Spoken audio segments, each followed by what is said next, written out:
Chapter 748. Jiang Pingji laughed coldly and asked, "Why is the chief's expression so strange? Could the witness you speak of not exist?" After a moment, Wu Ma Shang's dull eyes regained their luster. "Don't be so arrogant. Let's see how you argue when the witness testifies. Deceiving the emperor is a capital offense. I advise you to think of a way out first." At that moment, not only was Jiang Pengji laughing coldly, but the other officials were also laughing in their hearts. When they heard that Jiang Pengji had become a governor, they were indeed a little jealous, but they did not dare to say anything. Not to mention deceiving the emperor, with the Lu father and son's current power. Even if they were to enter the palace with swords, for the sake of the bigger picture, the entire court would still not dare to say anything. At most, they would just roll their eyes at them, not to mention taking Jiang Pengji's life. Wu Ma Shang's words were simply laughable. Deceiving the emperor was indeed a serious offense, but it was not worth mentioning at certain times. Everyone was waiting for a good show. They did not care that it was a court meeting. After a while, an old woman knelt at the entrance of the hall. She was dressed in linen, and had a face full of hardships. Although she was an ordinary-looking old woman, she was quite calm in front of the court officials, and the emperor sitting at the head of the table. The woman knelt down and greeted with an old voice. "Your servant Zhao Jia greets the emperor." Jiang Pingji looked at the woman and could not help but laugh. "Chief Wuma, is this your so-called witness? You are making me laugh." Wu Ma Shang pointed at Jiang Pingji and Lu Shi and asked the old woman, "Are you sure this father and son pair are the masters you once served?" The old woman raised her head slightly and glanced at the two. She said in a low voice, "Yes, they are the old master and the eldest wife." The officials were confused. Huang Song looked like he was asking, "Who am I? Where am I? What am I doing?" A confused expression. The old woman spoke the official language very well. She spoke clearly and enunciated every word. Everyone could understand every single word of what she said, but they couldn't understand it when it was put together. Huang Song was stunned. He regained his lost self, and tried to correct the old woman's mistake. That's wrong. It is clearly the old master and the second Langjun," the old woman said confidently. The old woman said with certainty, "That's right. Although I'm old, my memory is still good. This is clearly a pretty girl." Huang Song was silent. He thought to himself, the old woman in front of him might have a good memory, but she was definitely blind. How could a living handsome man think of her as a pretty lady? How blind must one be to say such absurd words? After the old woman replied, she lowered her head again. Wu Ma Shang snorted proudly. "Lu Zhongqing, do you dare to admit that Zhao Jia was once a servant in your residence?" Lu Shi laughed and said, "I'm a man. The chores in the inner courtyard have always been handled by the women in the inner courtyard. How would I know?" Wu Ma Shang snorted, avoiding the important and focusing on the trivial. "You have no choice but to admit it. This Zhao Jia is obviously a servant brought along by your first wife, Gu Min, in her dowry. Not long after you lost your wife, you personally released a group of servants. Do you dare to say that you don't know them?" After hearing this, Lu Shi said carelessly, "That was more than 10 years ago. I'm not like Chief Wu Ma, who can remember the affairs of other people's courtyards so clearly. If you say that this Zhao Jia was the wife's servant, then that's fine. I have no objections." When the others heard this, they felt that Lu Shi's attitude was a bit strange. Others were obviously attacking Lu Shi's son, but not only did Lu Shi not defend him, he even hit him when he was down. Before they could figure it out, Jiang Pingji, the person involved, seemed to have dug a hole for herself. "Father, I heard from my stepmother a long time ago that there was indeed a Zhao Jia among the old people by my mother's side. Perhaps it's her." Lu Shi glanced at the old woman and casually said, "Oh." At that moment, everyone could see that this father and son pair did not take this matter to heart. They were purposely making fun of others. The old woman knelt on the ground and secretly clenched her fists. Her voice was hoarse. "This servant is indeed the late wife's servant. Back then, she lost 2 sons and her body was extremely weak. Not long after, she passed away, leaving behind the old man and the eldest wife." Wu Ma Shang asked the old woman, "Are you sure that this Lu Shi in front of you is that eldest wife?" The old woman nodded with certainty and said, "This servant can confirm that the eldest wife's eyebrows, nose, and chin are very similar to the late wife's. Back then, the late wife especially doted on the only 4-year-old second Lang Jun. But because the servants did not take good care of him, he accidentally drowned. In order to appease the late wife's pain, the old man lied and said that the one who drowned was the eldest wife, and had the eldest wife take the name of second Lang Jun." Lu Shi laughed coldly after hearing this. "To me and the late wife, every child is our flesh and blood. There is no such thing as the palm of the hand, or the back of the hand. Because of such a ridiculous reason, a daughter took the place of a son, and let a daughter live under the shadow of a son. What a waste of being a father, and a waste of being a mother." Wu Ma Shang immediately seized on his words and questioned, "So you're saying that you deny the truth?" But Lu Shi said, "I'm just denying that ridiculous reason." In other words, other than the reason, Lu Shi did not refute the other facts. Admitting it so easily, Wu Ma Shang felt as if his fist had punched cotton. It was very uncomfortable. Now it was Jiang Pingji's turn to add insult to injury. She looked at Wu Ma Shang as if he was an idiot and asked him, "Chief Wu Ma, you mobilized so many people just for this?" Wu Ma Shang and the old woman's expression synchronized, as if they were both stunned. Jiang Pingji continued, "Actually, we are quite grateful to Chief Wu Ma for this. Because even if you didn't say it, my father and I had planned to tell the truth to His Majesty and the Empress Dowager after the court session. It's just that we were the ones in the wrong and lied to them first, so we didn't know how to bring it up. Chief Wu Ma is very understanding, and has actually helped us a lot, saving us a lot of trouble." Wu Ma Shang's expression froze, and the old woman also looked at a loss. After a while Wu Ma Shang said, "You're quite the schemer. Don't think that you can lessen the crime of lying to the emperor by saying this in hindsight. If I don't expose you, who can guarantee that you and your father will voluntarily confess after the court session and not continue to deceive the world?" Jiang Pingji asked him with a troubled look. "This is just a small matter, so why is Chief Wu Ma so persistent? If the crime of lying to the emperor is a small matter in your eyes, then what is a big matter?" Wu Ma Shang scolded her sternly, then knelt before the young emperor and said passionately, "Your Majesty, if we don't punish such a sinner, we won't be able to intimidate the others. If we don't punish this person severely from now on, everyone will think that lying to the emperor is a small matter. What will become of your Majesty's dignity? What will become of the royal family's dignity?" Jiang Pingji snorted. Her disdainful sneer was especially clear in the hall. Wu Ma Shang's face was ashen, and his eyes were as wide as bells. He looked at Jiang Pingji with a murderous look. Chapter 749. Go ahead and ask. I would like to see if you can distort the truth in front of everyone. If that's the case, then Chief Wu Ma, listen carefully. Jiang Pingji smiled nonchalantly. First question, who is Lu Shi? That's your twin brother. You took over your brother's identity. Wu Ma Shang spoke without hesitation. Jiang Pingji's expression was calm as she replied readily. Haha, that's wrong. I am Lu Shi, and Lu Shi is me, who said that a twin sister can't use her deceased brother's name to comfort her parents who lost their beloved son. This is filial piety. I don't think it's wrong. Wu Ma Shang's eyes widened. He almost choked on her words.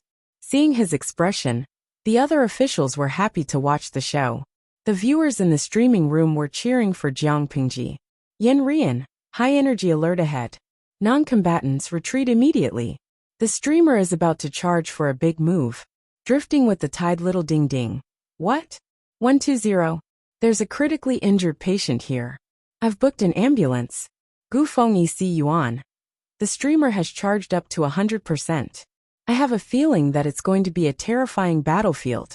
Wu Yi Sheng Sheng, isn't it good to be alive? Why did you have to provoke my husband? Look at him now, he's about to die. Sophistry. Wu Ma Shang's expression darkened. He didn't know how to retort. Jiang Pingji smiled as she asked her second question. She was even more cunning, and the officials held back their laughter. Second question. Chief Wu Ma, listen carefully.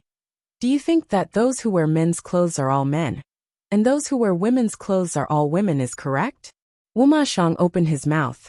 He didn't know if he should answer right or wrong.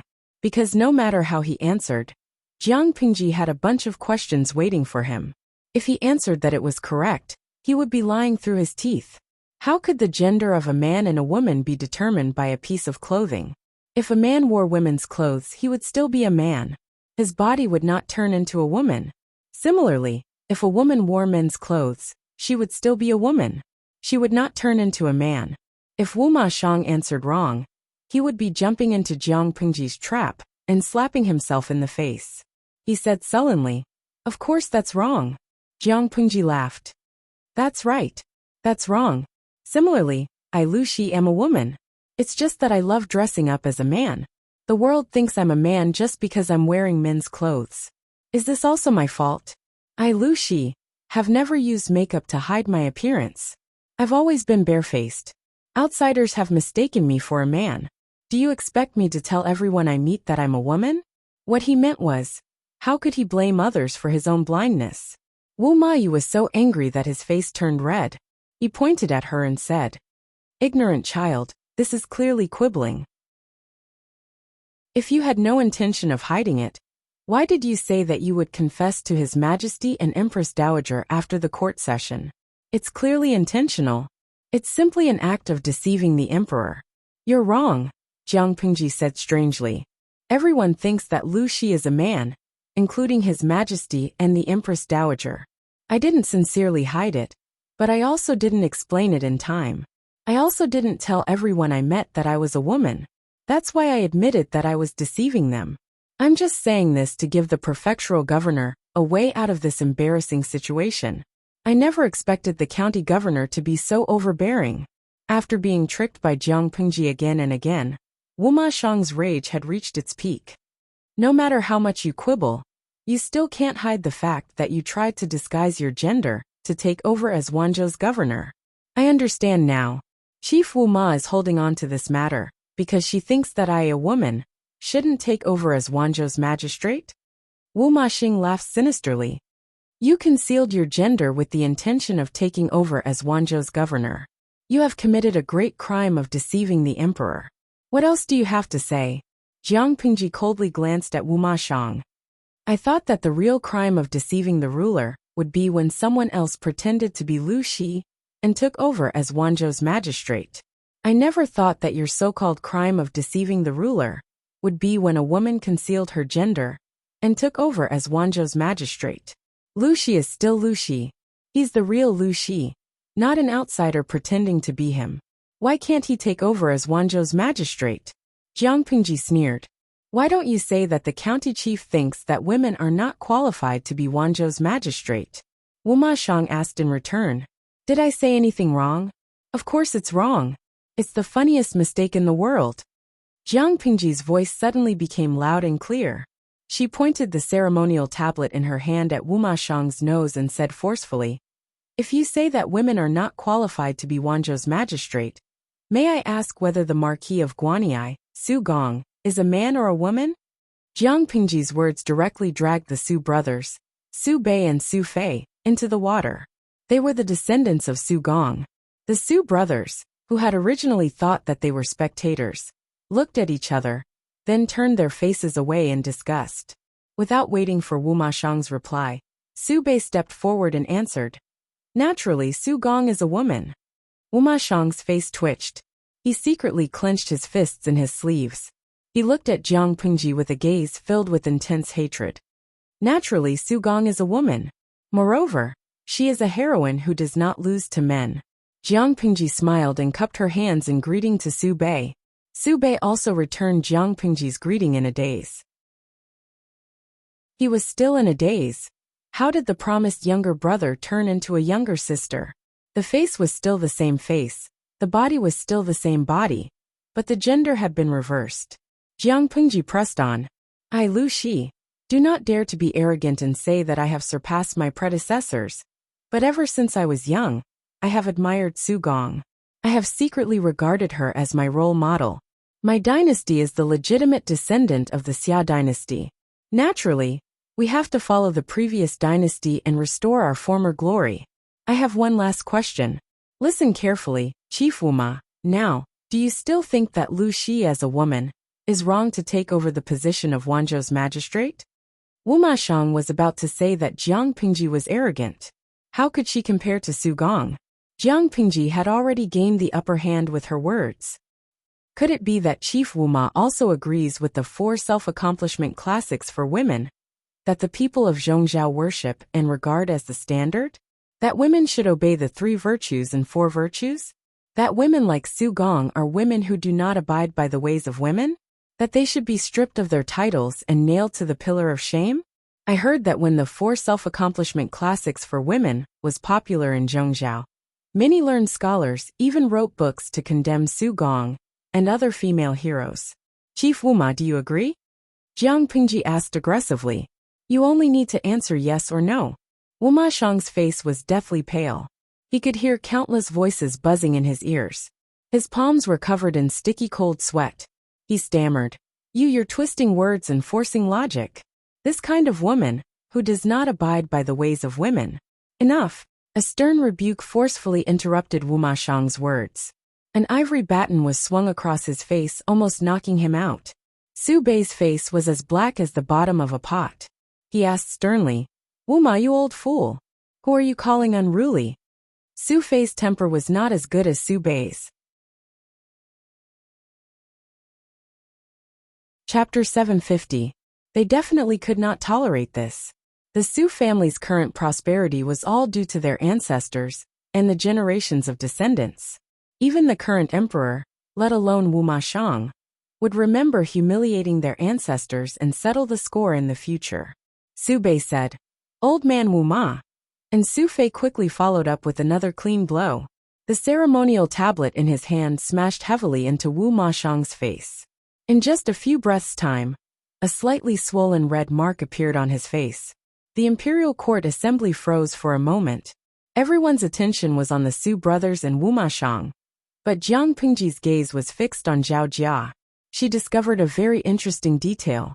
When Su Fei threw the ceremonial baton at Wu Ma Shang, the latter did not dodge in time, and was hit squarely by the ivory baton. At the same time, Zhao Jia, who had been kneeling on the ground, subconsciously moved and secretly raised her hand to cover her face. Jiang Pingji curled her lips and smiled. She looked at Zhao Jia with interest. Seeing that the situation was about to get out of control, and that the Su brothers were about to gang up on Wu Ma Shang, the officials close to Wu Ma Shang stepped out to mediate. Please calm down. Chief Wu Ma is not targeting Su Gong. He's only targeting Lu Shi. Su Bei's gaze was cold. He waved his sleeves and snorted, obviously not taking this mediator seriously. Where did this drama queen come from? How dare she add scenes for herself? Su Fei's temper was violent, and he always did things willfully. He did not care about personal feelings or face. Are you deaf or did your mind wander? This old man opened his mouth and said this unruly woman. Not only was he targeting Lu Shi, but he also included Su Gong and the other female martyrs. If I could tolerate such insults, I would be a disgrace to the Su family. Old man, listen carefully. If you don't give me an explanation today, don't even think about leaving this palace. The officials' expressions changed when they heard this. Wu Ma Shang seemed to be stunned by Su Fei's words. It took him a while to recover. He was trying to incite the Su brothers to rebel. I thought the descendants of the Su family were powerful, but they're just 2 kids being used as weapons. This is clearly Lu Shi's scheme. He's trying to fish in troubled waters.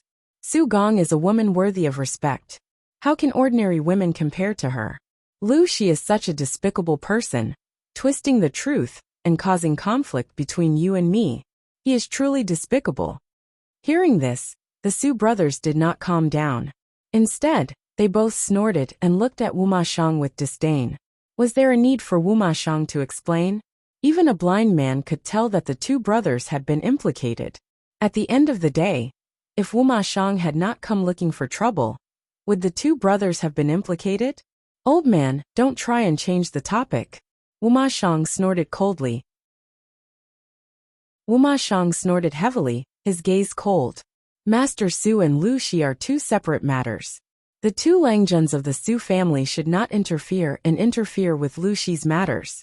Once this official exposes the crime of deceiving the monarch, I will personally visit the two of you to explain and beg for forgiveness. How about that? Su Pei didn't know what to say. Jiang Pingji had dragged them into the water to attract and divert Wu Ma Shang's attention. If they just left like that, it wouldn't be very loyal. Su Bei wanted to say no. Jiang Pingji had dragged them into the water to divert Wu Ma Shang's attention.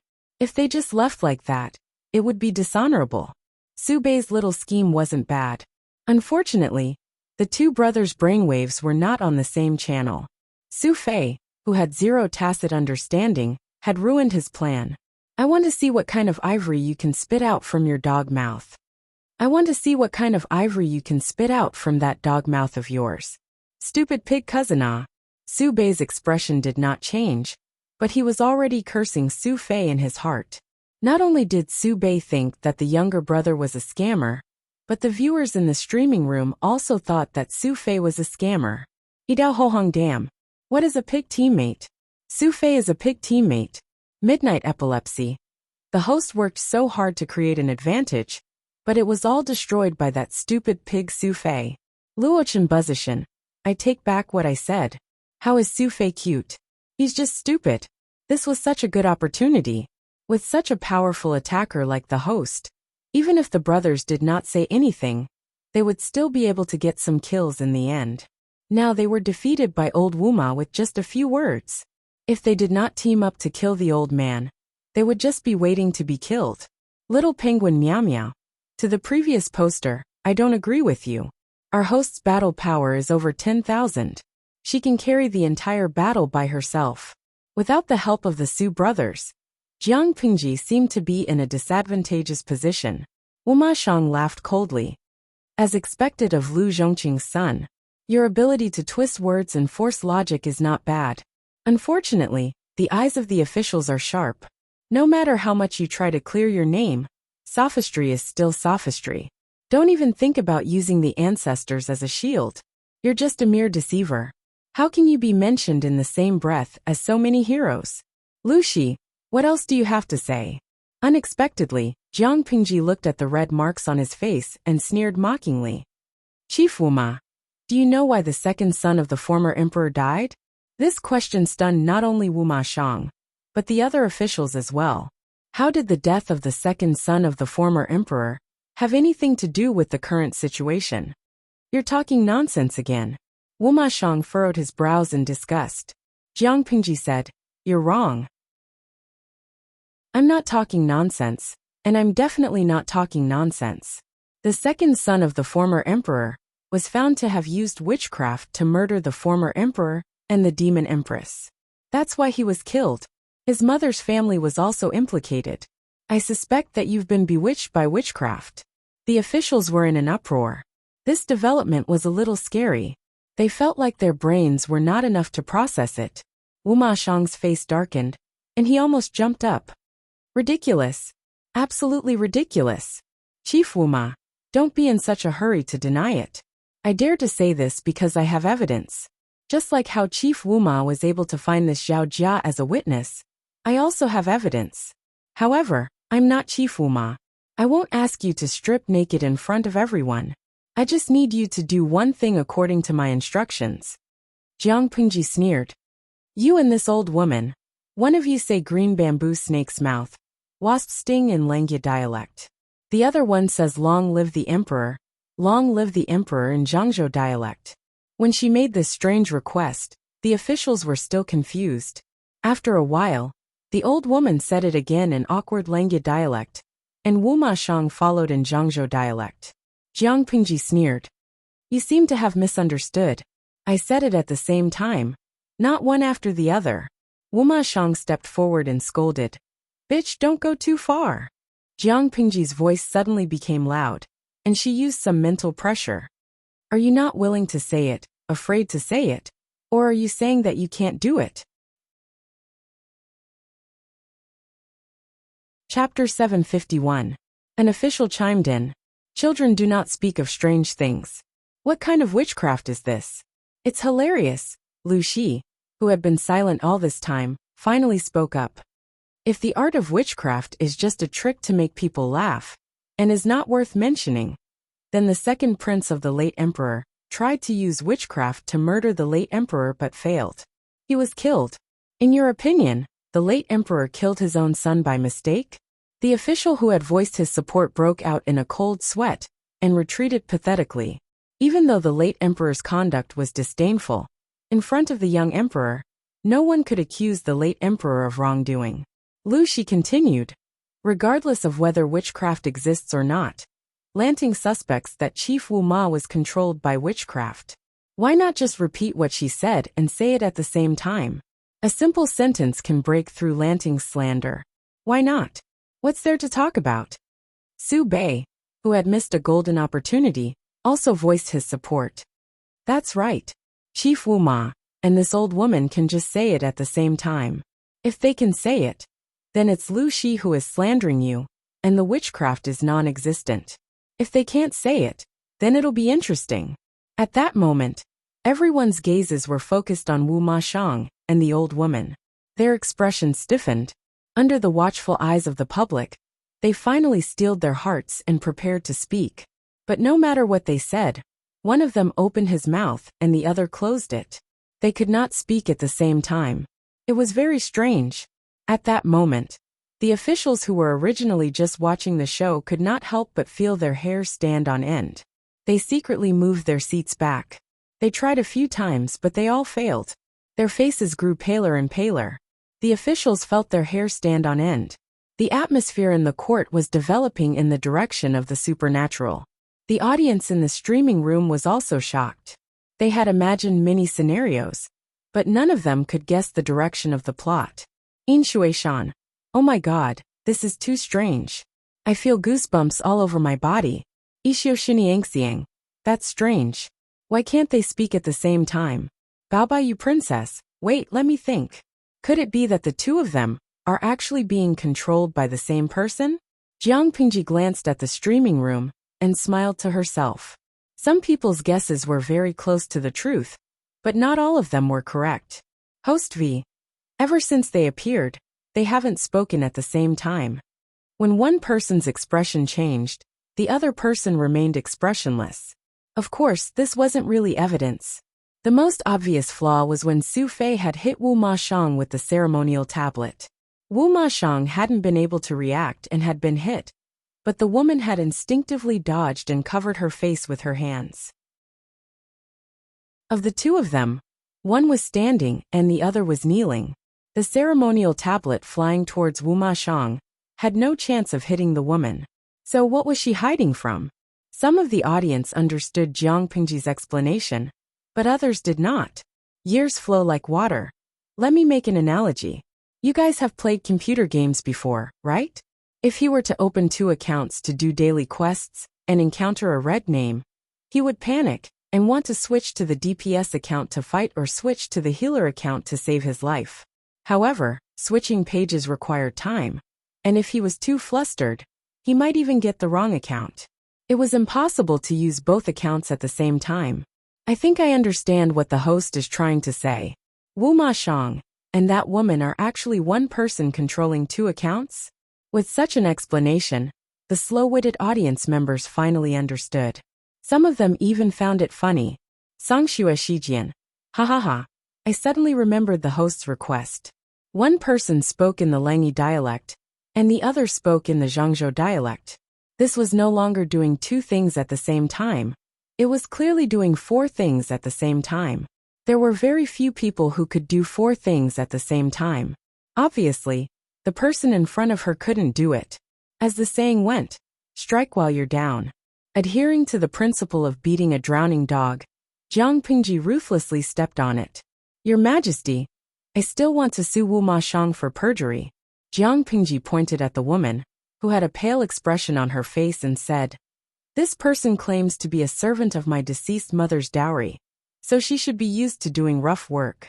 Why are there no thick calluses on her hands, but instead, they are as smooth as a baby's? When she said this, the woman subconsciously raised her hands and looked at them. Her palms were white. Not to mention thick calluses, there wasn't even a mark of labor. They were smooth and delicate. The officials were not blind. They noticed this after Jiang Pingji's reminder, and their hearts skipped a beat. This was an assassin? Jiang Pingji raised her eyebrows and accused them one by one. If it was just for me, why would Chief Wu Ma need to mobilize so many people, and specially find someone to disguise as my deceased mother's dowry? Jiang Pingji accused in a stern voice. I'm afraid that this witchcraft was arranged by someone with ulterior motives to harm your majesty and assassinate the officials. The old woman was so angry that her whole body trembled. Her voice suddenly changed to the high-pitched voice of a young woman. Lu Shi, UB*TCH. No matter what she said, there were already important officials shouting for help, and the imperial guards outside rushed in. The entire court was in a mess. Seeing the imperial guards rush in, the old woman was furious. Under the watchful eyes of the crowd, she flicked her 10 fingers, which were at least 3 inches long, with a swoosh. Her fingernails were extremely sharp, and they could directly tear a person into pieces. The young emperor had long since wet his pants in tears on the dragon throne. The empress dowager and a group of servant girls screamed in fear. Protect the emperor! Protect the emperor! There's an assassin! The court was in a mess.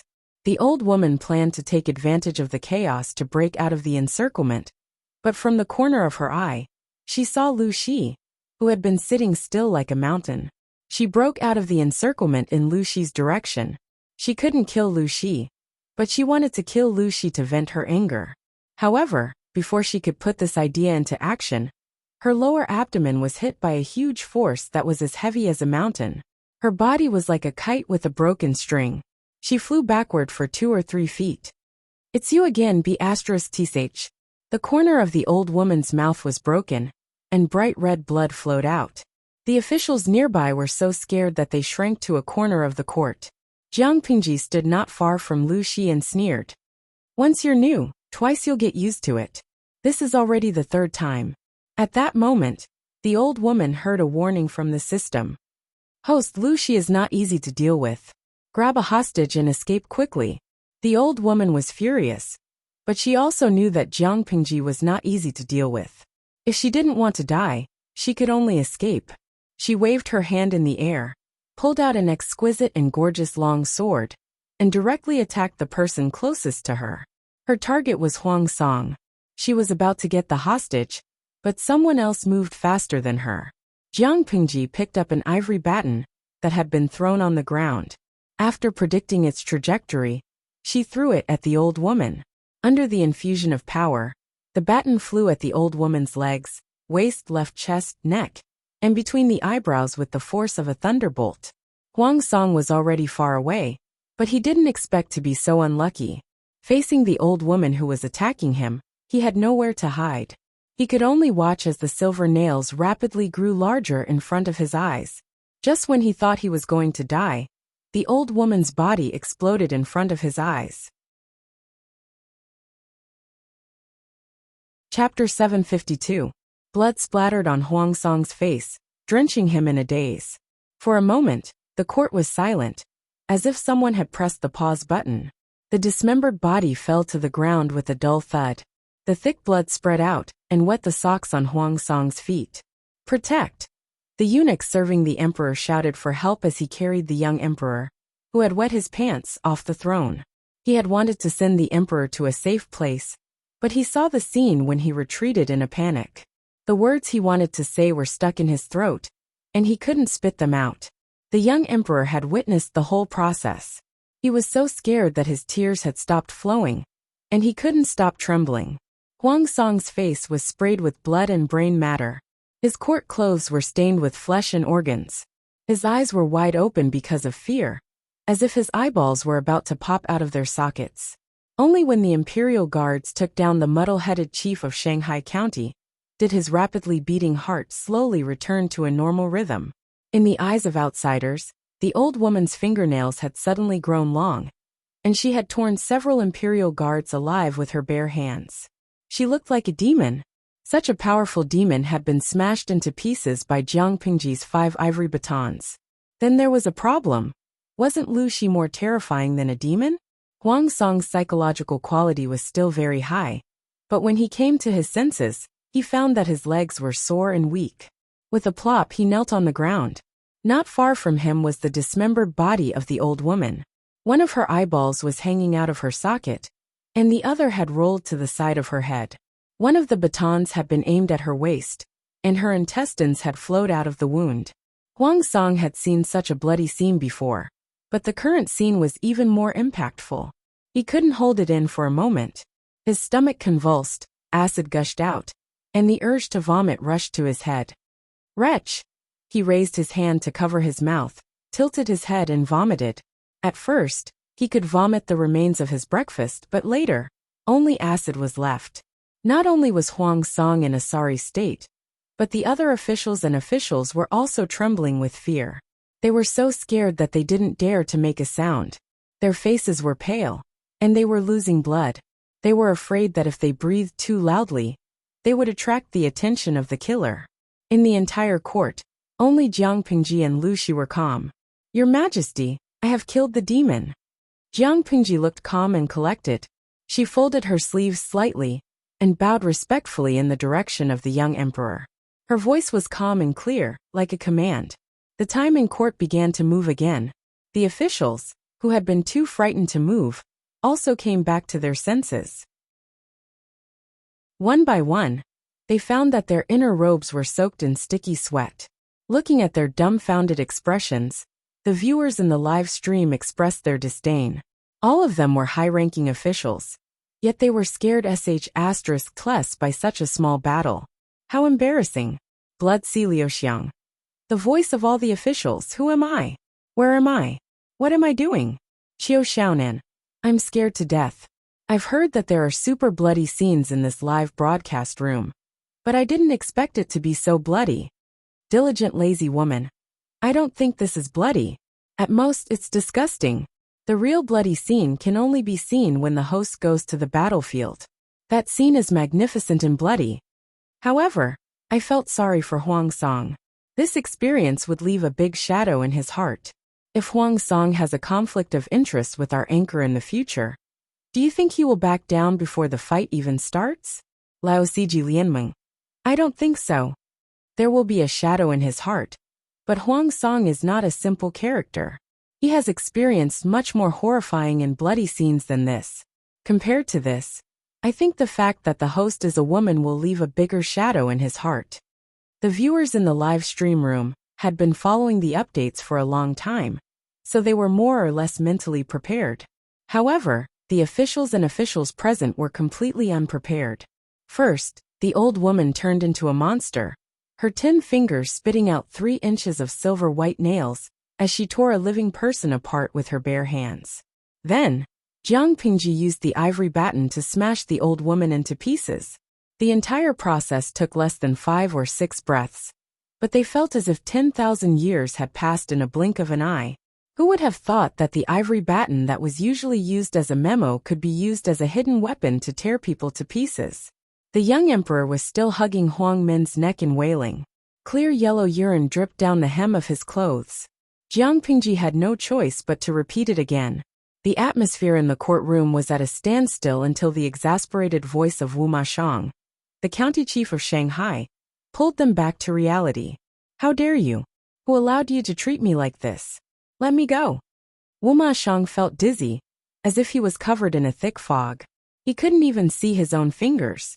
At some point, the fog dissipated, and the clouds parted to reveal the sun. His vision and mind became clear again. He blinked his eyes in confusion, and was shocked to find that his hands were tied behind his back. He was kneeling on the ground in a sorry state. At that moment Wu Mashang, who had lived like a prince for a long time, couldn't hold it in anymore. He yelled at the guards. The bewildered and helpless officials immediately turned their attention to Wu Mashang. If it weren't for this guy, how could today's farce have happened? The Empress Dowager, who had been frightened to the point of losing all color, forced herself to calm down. She said angrily, "Guards, arrest the traitor Wu Mashang and await his punishment." Wu Mashang didn't understand the current situation. When he heard the Empress Dowager's words, the flames in his heart surged. In his memory, the two of them were just having a good time not long ago. They were so tired that they were sweating profusely. Now, in the blink of an eye, they had become merciless? Wait! Jiang Pingji stopped the guards from arresting Wu Mashang. reporting to the Empress Dowager, who County Chief Wu Shang must have fallen for a despicable trick. Today's incident wasn't his fault. If we arrest him without clarifying the situation, Chief Wu Ma is being wrongly accused. The Empress Dowager was secretly resentful. Her armor was deeply embedded in her flesh as she moved.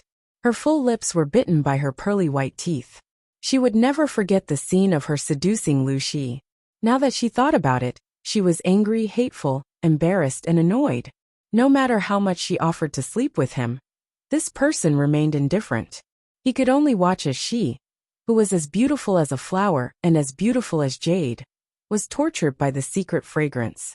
He thought it was Lu Xiaohui, but it turned out to be a fake Langjun. Wu Ma Shang was even more flustered. When he heard Jiang Pingji's words, he immediately climbed up the pole and shouted that he was innocent. Your subject just woke up in a daze. I don't know what happened. I'm being wrongly accused. Your Majesty and the Empress Dowager, please understand. Wu Ma Shang wasn't lying.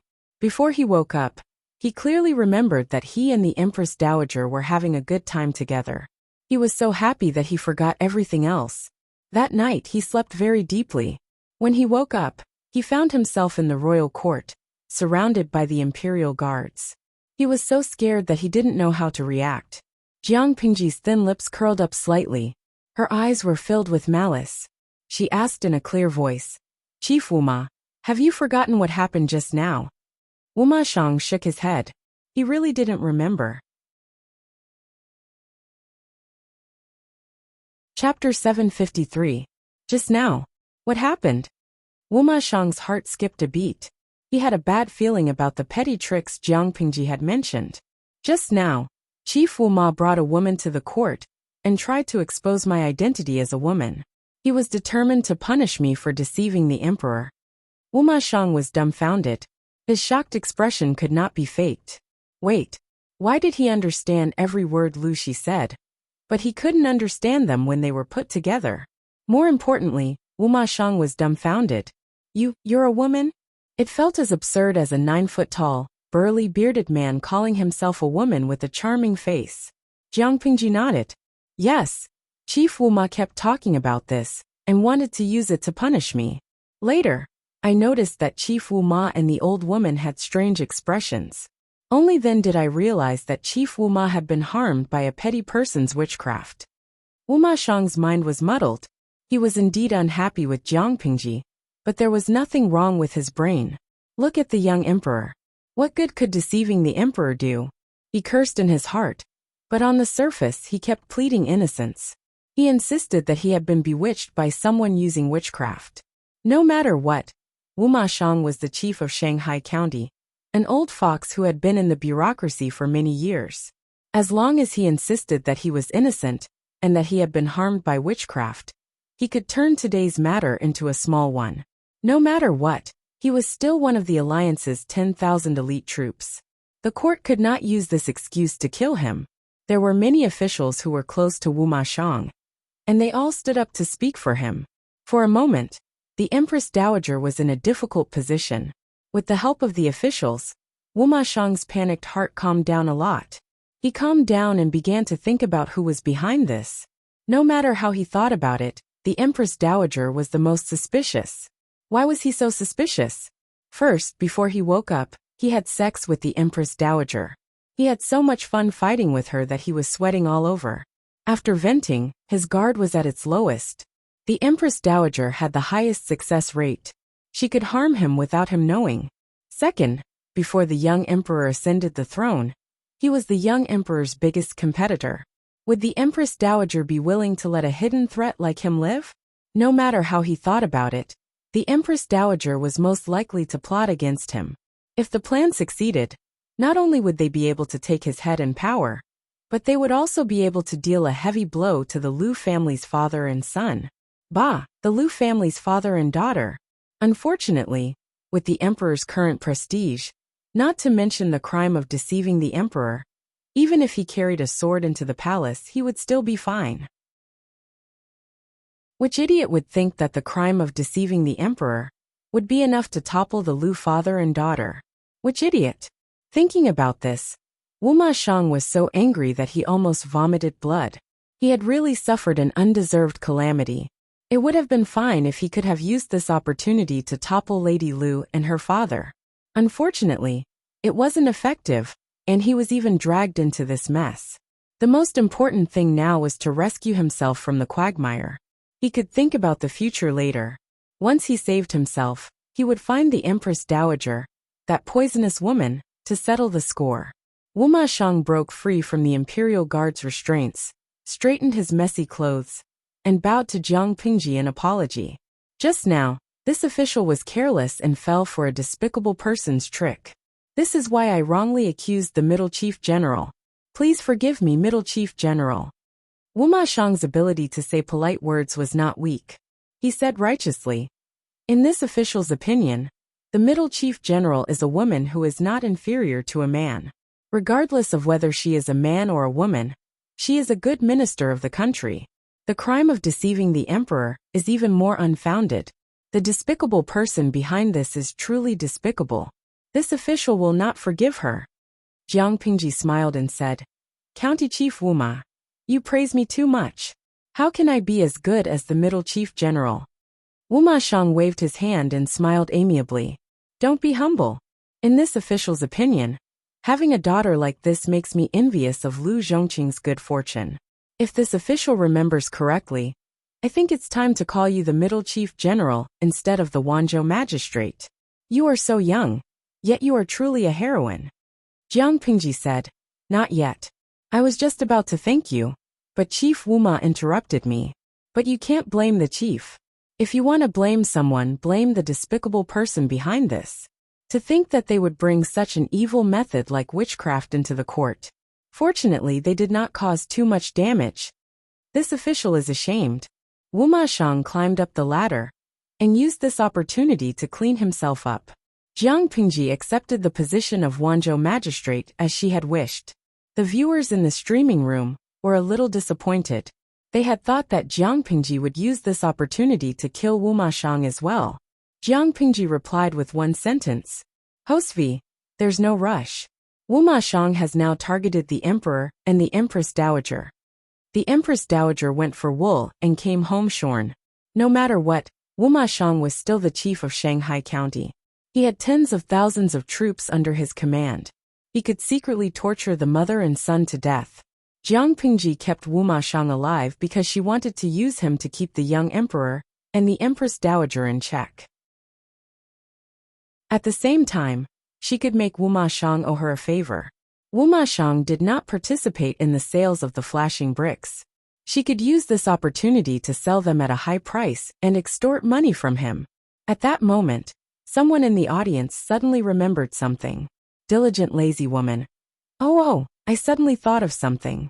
The little emperor is so weak now. Does the host want to try holding the emperor hostage and ordering the nobles around? Just like Boss Chow, when his power reaches a certain stage, he can add 9 tin to himself. Then he can establish a country and proclaim himself emperor. Holding the emperor hostage and ordering the nobles around? The viewers in the streaming room were as excited as if they had been injected with chicken blood. They all encouraged Jiang Pingji to give it a try. Of course, other than those who supported it, there were also many viewers who were not optimistic about the policy of holding the emperor hostage and ordering the nobles around. Yinyuajia Zhuge Boss Chow can hold the emperor hostage and ordering the nobles around. He needs the right conditions to implement this policy. The Han royal family has indeed declined, but there are still many loyal Han officials who are not completely disappointed in the Han royal family. For example, Sun Lingjun, who worked under Boss Chow. He has been an official for more than 30 years and has been receiving Han salaries. He is still loyal to the Han royal family and not Boss Chow. In the end, they fell out because Boss Chow wanted to go solo. With such a loyal Han official, it indirectly shows that the Han royal family still has a certain amount of deterrence to the nobles around the world. That's why Boss Chow holding the emperor hostage and ordering the nobles around would be effective. According to the Dongqing royal family, holding the emperor hostage and ordering the nobles around would not work. What does holding the emperor hostage and ordering the nobles around mean? In layman's terms, It's using the name of the emperor to issue orders, gather power, and have a good reason for doing so. The world is now divided into 5 parts. The emperor of Dongqing is not the only emperor, so there is insufficient centralization of power. In addition, Dongqing has only been established for a short period of time. The successive emperors have worn away the feelings that the talented scholars of Dongqing have for the royal family. As a result, the scholars of the world are far from loyal to the emperor. Under such circumstances, how many people will still be loyal to the Dongqing royal family? It can't be said that there are none, but there are only a handful of them who will really take the young emperor's orders seriously. As for the advantage of having a good reason for doing so, it's even more useless. The host has a bad temper. She can hit whoever she wants. She can casually come up with a reason to do so. Chapter 754. She had a good reason to do so. Her will was the most reasonable reason. To Jiang Pingji, the strategy of holding the emperor hostage to command the nobles was of little value. Not only would holding the young emperor hostage not bring her any benefits, but it would also become a burden to her.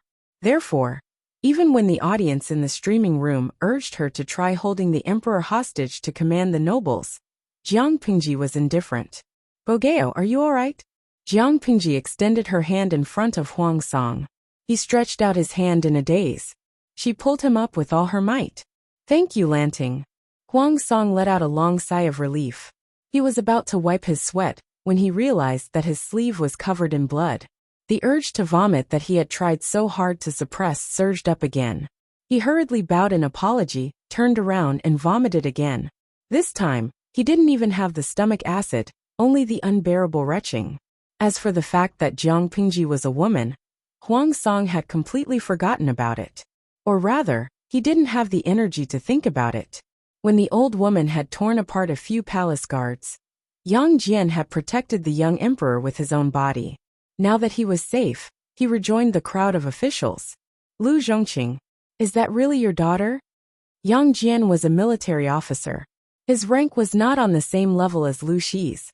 Taking advantage of the chaos, he took the opportunity to approach Lu Shi and ask. Lu Shi smiled calmly, but the moment he opened his mouth he choked.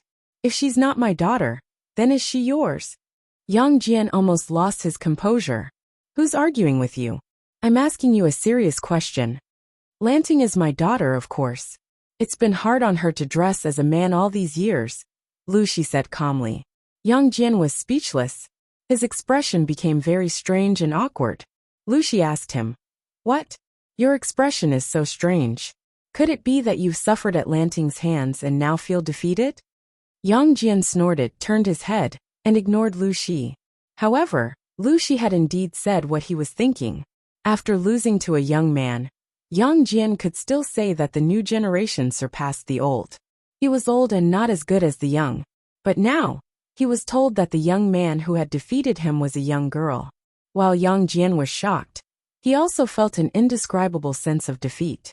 However, when he recalled the scene of Jiang Pingji killing people with the ivory baton, he couldn't help but be impressed. With such godly strength and skills, he did not lose unjustly. The eunuch and the imperial guards cleaned up the old woman's body and cleaned up the bloodstains on the ground. The young emperor was also carried away to change into a set of royal robes. It was not nice to hear that the emperor had peed himself in fear. It would be too absurd if the emperor continued to attend the court meeting in a robe that reeked of urine. With the help of the incense burner, the stench of blood in the air was diluted, but the thrilling scene just now was deeply imprinted in the minds of the officials. The ministers returned to their respective positions. Yang Tao patted his chest with some lingering fear. Father, is Lu Shi really a woman? Yang Jian used the ivory bat in his hand to slightly cover his face. He tilted his head and said to Yang Tao, Lu Zhongqing has already admitted to it. How can it be false? Yang Tao widened his eyes in shock and nervously swallowed his saliva. He recalled Jiang Pingji's ruthlessness in killing people on the battlefield and found it hard to accept. It's hard to imagine. He was originally a brave man, but how did he become a woman in one day? Yang Jian's army had cooperated with Jiang Pingji before. and Yang Tao liked to play with swords and spears. He had always regarded Jiang Pingji as a brother and confidant. So what if he's a woman? Yang Jian glared at his useless son. It doesn't matter whether he's a man or a woman. What's important is that he's now the governor of Wanzhou. Look at you. If it weren't for Xiaoyang helping you out, I wouldn't have dared to bring you out of the house. Yang Tao's personality worried Yang Jian a lot. If it weren't for Yin Lin, his caring nanny and best friend, watching over him, Yang Jian wouldn't have dared to bring Yang Tao out. He only had one son in this life, and he was afraid that his son would be too simple-minded and torment himself to death. Yang Tao hung his head and pursed his lips. Yang Jian was so angry that he wanted to hit someone.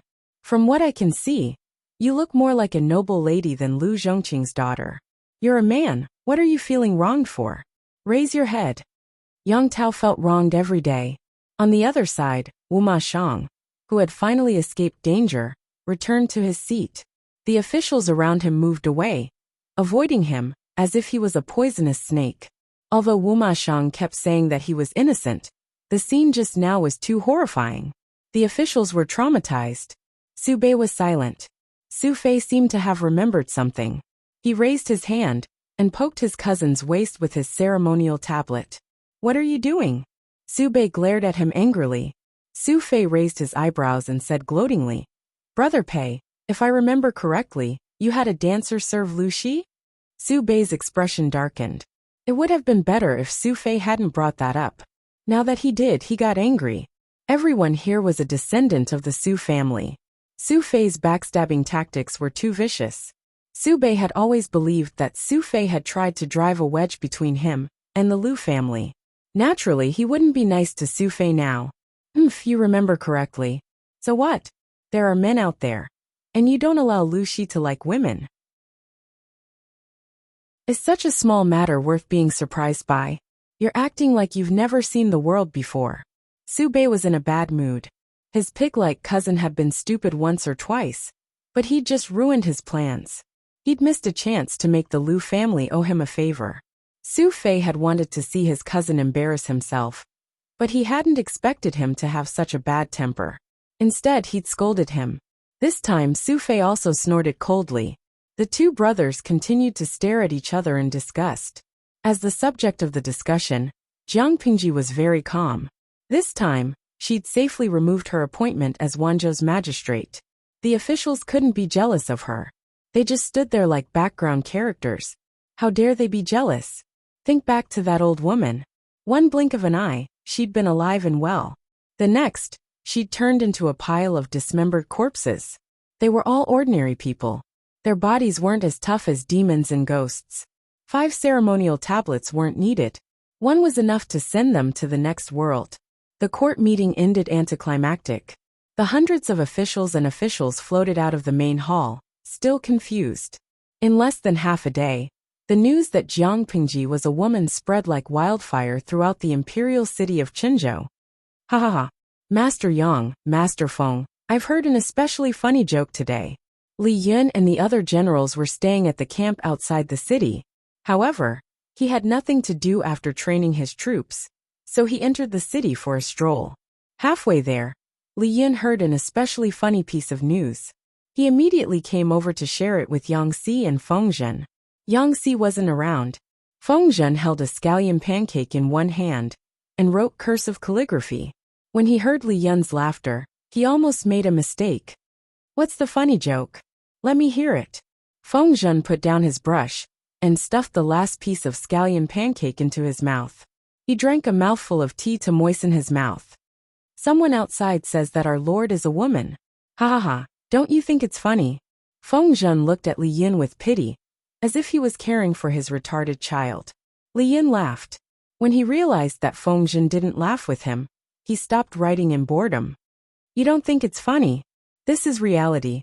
Our Lord is a woman. Why should she laugh? Li Yun was speechless. Chapter 755. Feng Zhen glanced sideways at the bamboo scroll on his table, then looked at Li Yun's lifeless expression. His mood inexplicably improved. Han Mei, what's with that expression? Such a beautiful child on the outside, Yet he was so dull on the inside. What a waste. Li Yun snapped out of his daze and said helplessly, Mr. Feng, am I dreaming right now? This dream feels too real. Feng Zhen was speechless and felt like teasing him. Why do you say it's a dream? Come, come, come. Stretch out your arm, and let me pinch it for you. See if it hurts. Li Yun obediently did as he was told. He stretched out his muscular right arm and rolled up his sleeve, revealing tight muscles that made Feng Zhen green with envy. Thinking about the soft flesh on his arm, and then looking at Li Yun's tight biceps, he found it irritating no matter how he looked at it. Ouch, ouch, ouch. Mister, you're pinching too hard. Li Yun almost burst into tears. Feng Zhen wasn't pinching him with his fingers. He was clearly pinching him with his nails. It hurt like hell. Do you still feel like you're dreaming? Feng Zhen resumed his serious demeanor, making it impossible to tell that he was doing it deliberately. Mr. Feng, since I'm not dreaming, why do people outside say that my lord is a woman? Even you believe this absurd news? Li Yun put down his sleeve, feeling wronged. He felt dizzy, as if his mind was stuffed with too much information for him to digest. If he knew about the term sex change, he would probably suspect that when he woke up early in the morning, his lord had a sex change. Feng Zhen laughed involuntarily. Our lord is a woman, but because of some internal affairs, she had to disguise herself as a man. Do you understand? Li Yun nodded blankly, looking as if he was daydreaming. After a while he suddenly remembered something. Mister, I think I've seen my lord dressed as a woman before. She clearly doesn't look like a woman. Li Yun clenched his fists nervously. He still found it hard to accept this reality. How can such an imposing man like my lord be a woman? Forgive me for being disrespectful, but I feel that if I were to dress as a woman, put on makeup, and tidy myself up, I would probably look more like a woman than my lord. What do you think, mister? Feng Zhen almost bit his own tongue.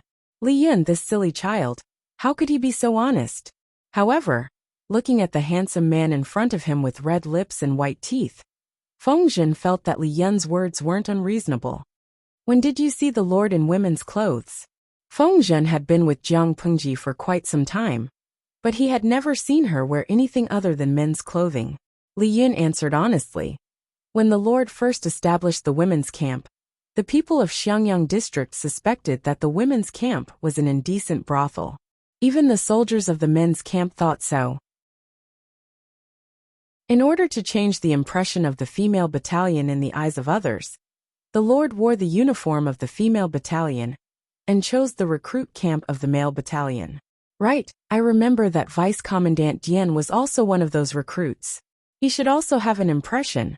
Thinking of this, Li Yun's face suddenly paled, the healthy flush on his cheeks fading. Feng Zhen was immersed in the gossip.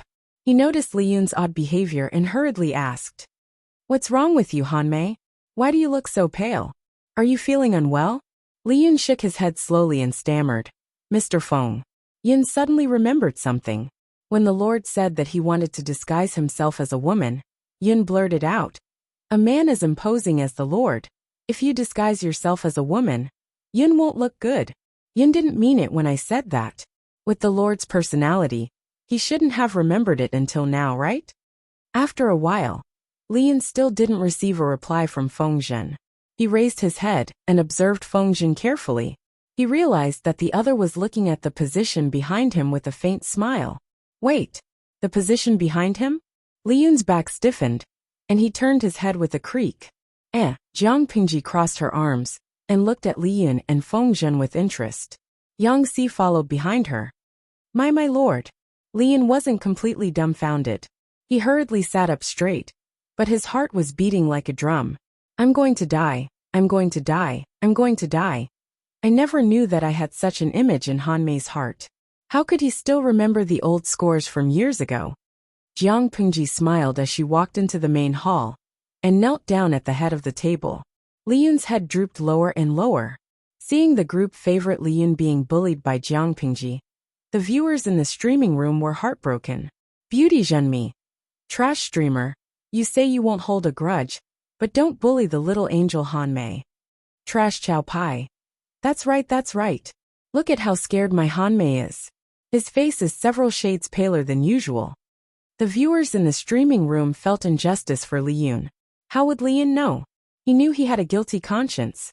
He lowered his head and admitted his mistake. The Lord is magnanimous. Naturally, you're not a petty person who haggles over minor matters. Jiang Pingji held back her laughter and waved her hand. Forget it, I won't tease you anymore. Look at you, it's as if I've bullied you. The alarm was lifted. Li Yun heaved a long sigh of relief. He quickly threw the risk to the back of his mind. He lifted his head and stared at Jiang Pingji's face. He wanted to say something but stopped himself. Jiang Pingji supported her cheek with one hand and said, I'm indeed a woman. No matter how you look at me, I won't turn into a man. Instead of being surprised here, why don't you go back and practice your martial arts? You can't even defeat a woman like me. Yet you still want to build a career and marry my Wan. Li Yun widened his eyes in shock. He stammered, my lord. I was wrong. Feng Zhen listened to their conversation. He held back his laughter until his cheeks hurt. Isn't the Lord holding a grudge? She was threatening Li Yun with every word. If he can't defeat her, he can forget about marrying Shangguan Wan. If this isn't holding a grudge, then what is? Li Yun was quite pitiful to have such a lord. Li Yun floated back to the campsite outside the city. When he started practicing his spear in a daze, he suddenly remembered something. Shouldn't he continue to be shocked or suspect that his lord is a woman? Why did he come here to practice his spear? After thinking about it, Li Yun felt that he couldn't be the only one who was confused. Vice Commandant Dian, have you heard the rumors in the city? Dian Yan was a pragmatic person. He liked to practice by himself when he had nothing to do. He did more than he spoke. What rumors? Li Yun said. It's already spread throughout the imperial city. They say that our lord is a woman. Dian Yan snorted coldly when he heard that. He threw the axes in his hands onto the ground. Which idiot dares to slander people like that? I'll chop him in half. Meng Han, who had just finished practicing, happened to walk over. When he heard that, he echoed, how can you believe such a ridiculous thing? Li Yun was speechless. What if it's true? Li Yun asked softly. Dian Wei and Meng Han were straightforward martial artists. It was easier to befriend honest people. Chapter 756. Meng Han said in a tiger's voice. Han Mei, if you have something to say, just say it. Don't beat around the bush. Li Yun said directly. Our lord is really a woman. Meng Han raised his hand and touched Li Yun's forehead. He did not have a fever. I'm telling the truth. The lord has already admitted it. Li Yun gently pushed Meng Han's hand away. You don't believe me? Who would believe such a joke? Meng Han shook his head, and so did Dian Yan. Li Yun said, Deputy Commandant Dian has seen the lord in female attire. Have you forgotten that the lord single-handedly challenged the men's recruit camp? Dian Yan was stunned for a moment. He carefully tried to recall the relevant memories, and only after a while did he find a vague impression. Under the gaze of his two companions, he said, I can't remember anything else. I only remember that the female soldier was quite manly. Li Yun, please don't let master hear this. When Jiang Pengji revealed her true gender, not only were her subordinates in an uproar, but other forces were also discussing it. My lord is back. When Feng Zhu heard the report from outside, he hurriedly got up to greet her. He was shocked to find that his lord's image was exceptionally bad. My lord, what's with the blood all over your body? What happened in the morning assembly today? Feng Zhu was originally worried that Huang Song would be injured, but after taking a closer look, he heaved a sigh of relief. Apart from her pale face, there was nothing wrong with her. Huang Song raised his hand to wipe his face. When his fingertips touched the dried blood, the thrilling scene from before appeared in his mind again. His stomach felt uncomfortable again. He waved his hand and said in a low voice, I'm fine. Today's court session is a long story. I'll go to the backyard to wash up and change my clothes. Feng Zhu thought of something and called out to Huang Song. My lord, Madam came over this morning. Huang Song's nerves tightened. Why is Madam here? As newlyweds, of course I can't bear to part with my lord. Feng Zhu teased with a smile. Huang Song had been engaged 2 years ago. It was not until half a year ago that he married the noblewoman of an aristocratic family. His wife's surname was Qi.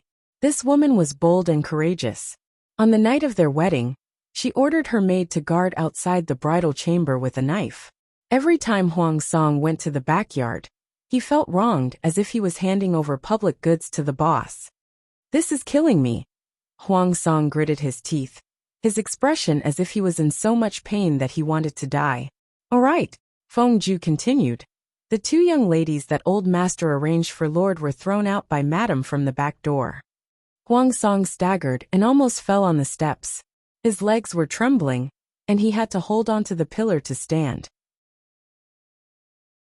He stuttered. "Huijia, do you have an explanation? I didn't even lay a finger on those two ladies." Feng Ju was not Jiang Pingji. She might occasionally have some wicked interests, but she did not like to torment her lord. "I've already told Madam, and she seems to be in a good mood. I gave the two women some money to settle down and sent them away." Huang Song heaved a long sigh of relief. He felt as if he had flown back to earth from hell. At the mention of Madame Qi, Huang Song felt his legs and stomach tremble. Before he got married, Huang Song had 3 maids serving him. They weren't even considered lowly concubines. After getting married, Lady Qi sent all 3 maids to the side courtyard the next day. He even left behind a sentence. If they wanted to find a way out and marry someone else, she would give them a dowry. If they dared to continue pestering Huang Song, she would send them to their deaths for free. Although Madame Qi was only 16 years old, she was very good at managing her husband. Huang Song was afraid of, and loved her at the same time. Every time, he would consciously give in to her. "Is Madam in a good mood?" Huang Song asked again. Feng Ju smiled faintly and said, "Not bad. Don't be afraid, Lord. If Madam saw Lord like this, she would feel sorry for you." "I'm relieved to hear that." Huang Song encouraged himself and went to the backyard. As Feng Ju expected, Madame Qi was shrewish by nature, but she was still extremely protective of Huang Song. Seeing him like this, she immediately became angry. "Who dares to use weapons in the court?" Huang Song said. "Madam, don't be angry. If it weren't for this one's blood, I wouldn't have been able to come back today." After saying that, he honestly explained all the factors that might have caused family conflicts. In the end, he also told her about what had happened in the court. "Lanting and I are really good friends. I really didn't know that she was a woman. Madam, please don't believe the rumors in the outside world." Huang Song was really afraid of women. Having a beautiful wife at home was like a tiger, and having a good friend outside was like a wolf. Overnight, the whole world had changed. Madame Qi pinched her handkerchief. At first, she was a little jealous, but her husband's life had been saved by Jiang Pingji, so she felt relieved. "Bogeo, you say that as if I'm very narrow-minded. Since Lu Shi is your good friend, and he saved your life today, by right, our family should prepare a generous gift to thank him. You didn't know that he was a woman before, but now you can't act recklessly. If you want to come and thank him, I'll go on your behalf." Madame Qi pitifully wiped his face with a handkerchief and said, "I've already asked the servants to prepare hot soup and clean clothes. Bogeo, go wash up. I'll go to the storeroom first and prepare a thank you gift." Huang Song nodded, as if he was pounding garlic. After taking a shower, Huang Song took his clothes to the front hall. Feng Ju and Cheng Jing were talking.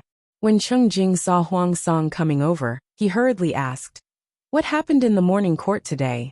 I heard from Huijia that someone started a war in the court?" Huang Song nodded and said with a wretched expression, "I didn't look at the almanac when I went out today. I was almost implicated and killed." After a while, Huang Song thought of something and said to them mysteriously, "Do you believe that Lu Shi is a woman?" Feng Ju and Cheng Jing were speechless. Had their lord been bullied by his mistress until his brain was damaged?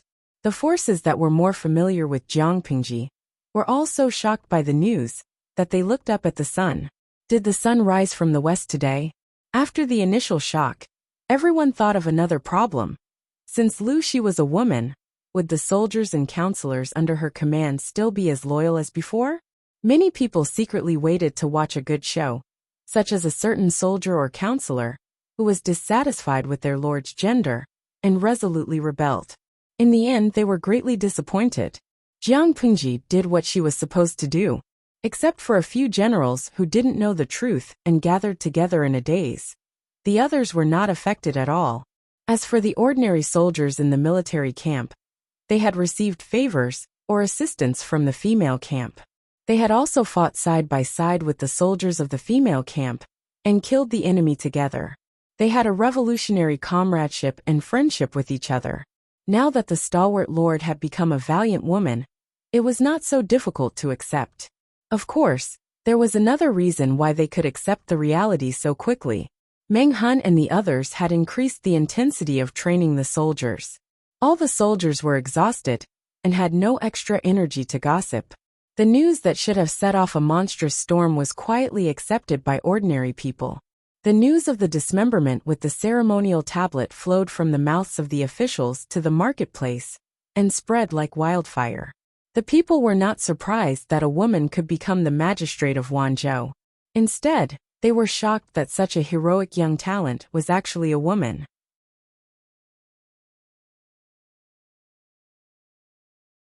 Chapter 757. When Jiang Pingji stepped into the backyard, Huijun had been waiting by the door for a long time. With a gentle and appropriate smile on her face, she knelt down and bowed respectfully. "Thank you for your hard work, Langjun. How was the court meeting today?" Huijun stood up and reached out to take the official's hat and ceremonial tablet that Jiang Pingji had taken off. Her gaze was gentle, like a pool of limpid spring water. Even though she used makeup to reduce the beauty of her face, her gentle and virtuous temperament still tickled the hearts of the viewers in the live broadcast room. Wuxia is not a country. I really envy men in ancient times. No wonder they like to hug each other. Every day when they get home from work, they can receive gentle greetings from their wives. Just this alone can make a man throw away the worries of the day. Oh yes, I am a girl. Sunyu is not a gohi. Upstairs, you can work harder to earn money to support your family, and let your boyfriend stay at home to take care of his wife and children. Jiasu is not Jiayu. I second Lord Sun's suggestion. The audience had all seen Huijuan's true appearance. To put it bluntly, Huijuan's appearance could instantly kill all the female celebrities in the entertainment industry. In terms of looks alone, she was definitely an unshakable goddess-like figure. According to the comments of the audience in the live broadcast room, Huijuan's face had become the template for plastic surgery hospitals in South Korea. Female stars in the entertainment industry had followed suit, which showed how outstanding Huijuan's appearance was. There were some twists and turns, but it went well. Huijun was startled. She lowered her head and asked, "Langjun, why must you restore your identity at this time?" Jiang Pingji explained, "This is an opportunity. The power isn't too great, and it can cause the world to object. But it's not small either, and it can be bullied and humiliated. If I wait until my forces continue to grow and reveal my true identity, it will undoubtedly cause the enemy forces to band together and attack me together." Huijuan's expression was gloomy as she rolled up her sleeves. "Your servant is ashamed that I was unable to continue helping Langjun." Jiang Pingji laughed and rubbed her hair. "Your previous life was too bitter. Enjoy your next life in peace. I will take care of these matters properly. There is no need for you to continue sacrificing yourself." The honey trap was just an expedient measure. It was a fair deal between Jiang Pingji and Huijun. Now that the transaction had been settled, she could not push Huijun, who had already escaped from the pit of fire, back into it. "If you're bored, I'll assign you a mission when we get back to Wanzhou. That way, you won't have to work as a maid all day." Huijun smiled faintly and teased, "It's already a great blessing to be able to serve Langjun. I even snatched this job from your handmaidens. I didn't know I was so popular." Jiang Pingji secretly rolled her eyes and mocked herself. "There are many things that you don't know." Huijun followed a step behind Jiang Pingji. "By the way, since you've recovered your true identity, do you want to adjust your attire? I don't think it's a good idea to dress as a man all the time. Oh, prepare a few sets of women's clothing. Something simple and plain will do." Whether it was men's or women's clothing, Jiang Pingji did not have a preference, as long as it was convenient for her to move around. Huijun was already prepared. She brought out a plate from the back hall with 2 sets of women's clothing stacked on top of it. I made this in my spare time. Why don't you try it and see how big it is? When Jiang Pingji saw the style and size of the clothes, she knew that Huijun had specially made them for her. Okay. Fortunately, there was not much difference between men's and women's clothing in ancient times. It was Jiang Pingji's first time wearing women's clothing, so she was not at a loss. She untied the heavy white cloth that was wrapped around her chest and released her long-suppressed cleavage. She took a deep breath and felt that the air was fresh. Jiang Pingji looked down and muttered, "It's wise to recover my identity now. Otherwise, I'll suffocate to death one day." Because of the optimization of his body, Lu Shi's skinny body grew very well. Not only was he tall, but his cleavage was also developing well. Huijun was very well prepared. She had even prepared a private item such as a doo-doo. Jiang Pingji raised her hand and massaged her cleavage, which was rarely relaxed. It seemed that it was necessary to play with her bra. After all, she could not treat herself badly. Not long after, Jiang Pingji was dressed neatly. It looks a little weird. She tugged at her sleeves. The overall color of the women's clothing was green. It was not too lively, but it did not look too old-fashioned either. It was just that there was a strange feeling of a boss in women's clothing. Looking at Jiang Pingji's attire, Huijun, who was waiting outside, laughed out loud. "Langjun, you haven't changed your hairstyle." Naturally, it was awkward to wear a woman's attire while wearing a man's hairstyle.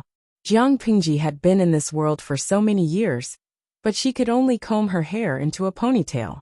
Naturally, she had to let others help her with her hairstyle. Huijun did not help her comb her hair into a luxurious and complicated hairstyle. Instead, she chose the most common hairstyle. Other than that, there were no additional accessories. Not to mention a hawksbill hairpin or a buyao. She did not even wear a woman's dress. She did not wear any exquisite jewelry. It's too plain and clean. Even the maidservants who serve you wear 1 or 2 plain silver hairpins. As Huijun spoke, she raised her hand to help Jiang Pingji fix the shape of her brows. She looked less fierce and more gentle. Jiang Pingji closed her eyes and allowed Huijun to move around on her face. But Langjun is not suitable for those luxurious decorations. Langjun is different from those women who like to look good. She wanted to choose a pair of pearl earrings for Jiang Pingji to wear.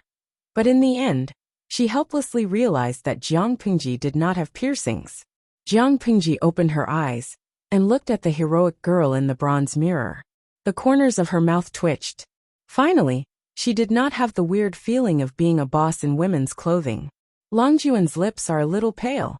A little rouge will make them look better. That's good. Jiang Pingji opened the streaming room. 150,000 viewers swarmed in. Then Mei Ernyang. Where's the streamer? Where did the streamer go? Wither into dust. Something big has happened. The streamer is missing. The viewers in the streaming room subconsciously looked for the familiar figure of the young man. They were shocked to find that the streamer was not in the streaming room. Huan Zixingchen. Wait, the lady beside Miss Huijun. Is she the streamer? Everyone stared at Jiang Pingji's face carefully. It was indeed the streamer's face.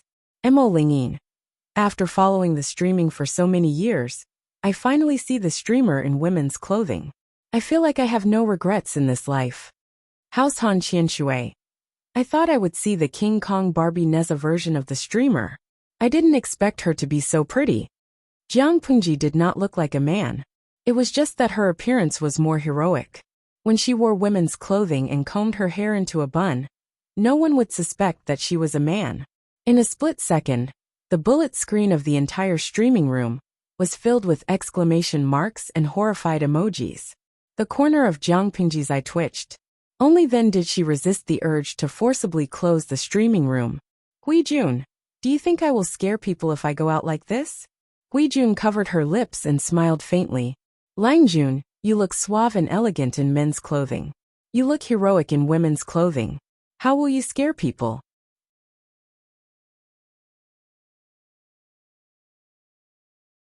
Chapter 758. Ah, my neck hurts. And there's no more tea. Fengjin put down his pen and used his fist to massage his aching neck. He moved his toes. After sitting for so long, He felt like his legs didn't belong to him anymore. Yang Si rummaged through a pile of bamboo slips and said without looking up, "There's no more tea. Just ask the servant girl in the pantry to refill it." Feng Zhen smiled meaningfully. "That's great. The servant girl in the pantry is good at massaging." Yang Si looked down and said, "You're really not afraid of trouble. Who knows what these servants used to be?" The imperial city of Chenzhou had been through a disaster. Many officials had been taken captive, leaving behind many concubines, female slaves, maids, and servants. The mansion they were living in had been left behind by someone else.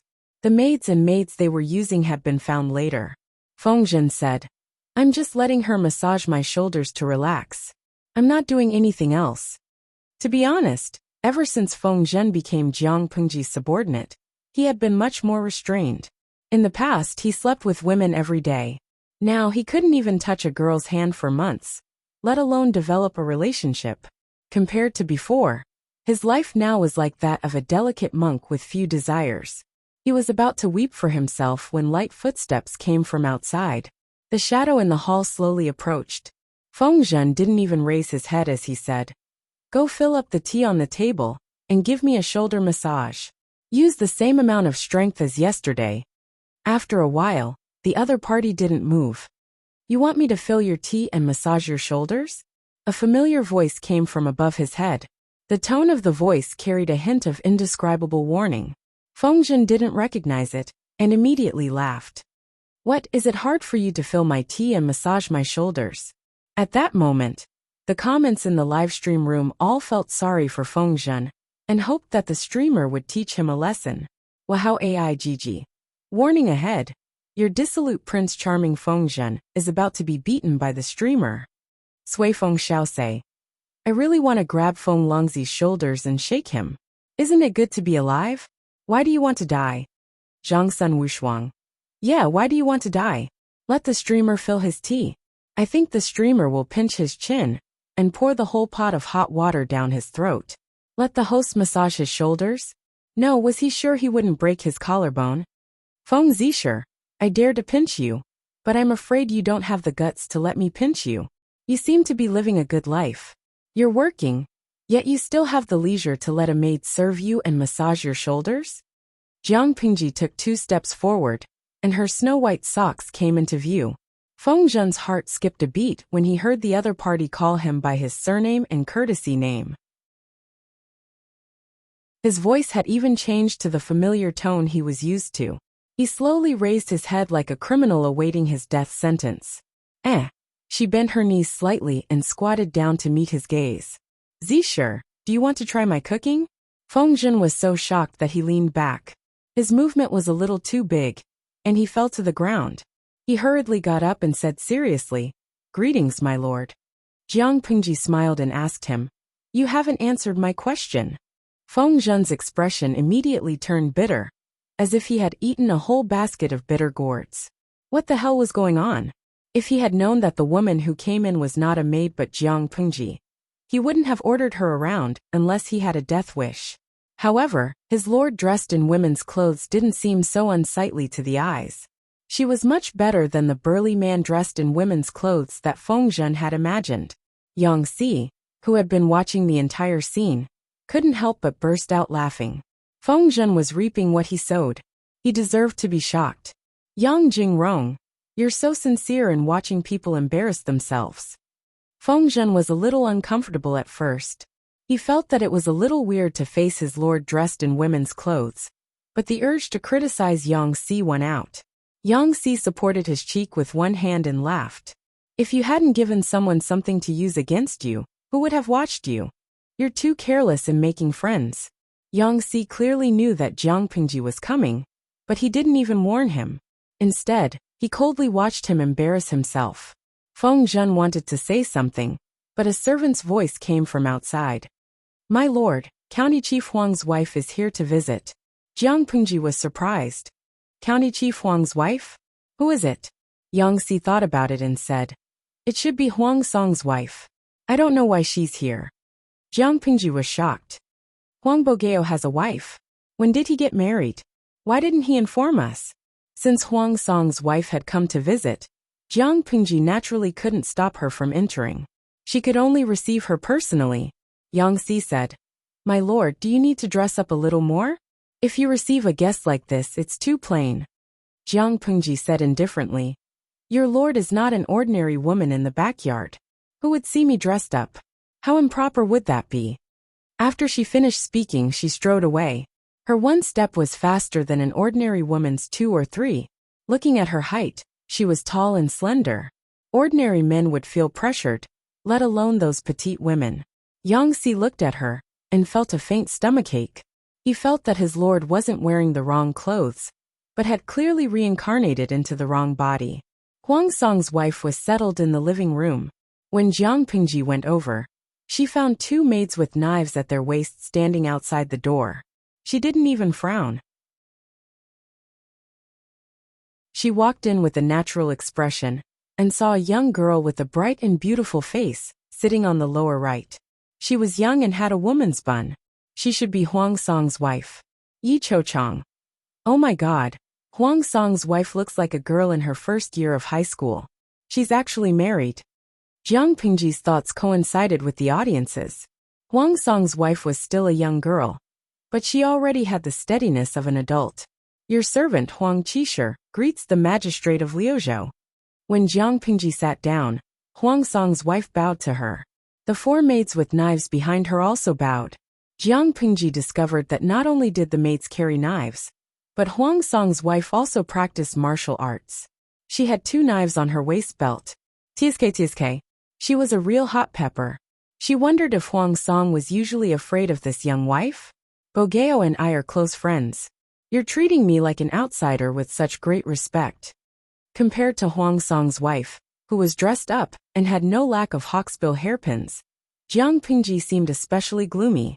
However, the auras of the 2 were different. Even if Jiang Pingji didn't wear any makeup, she could still bring great pressure to the other party.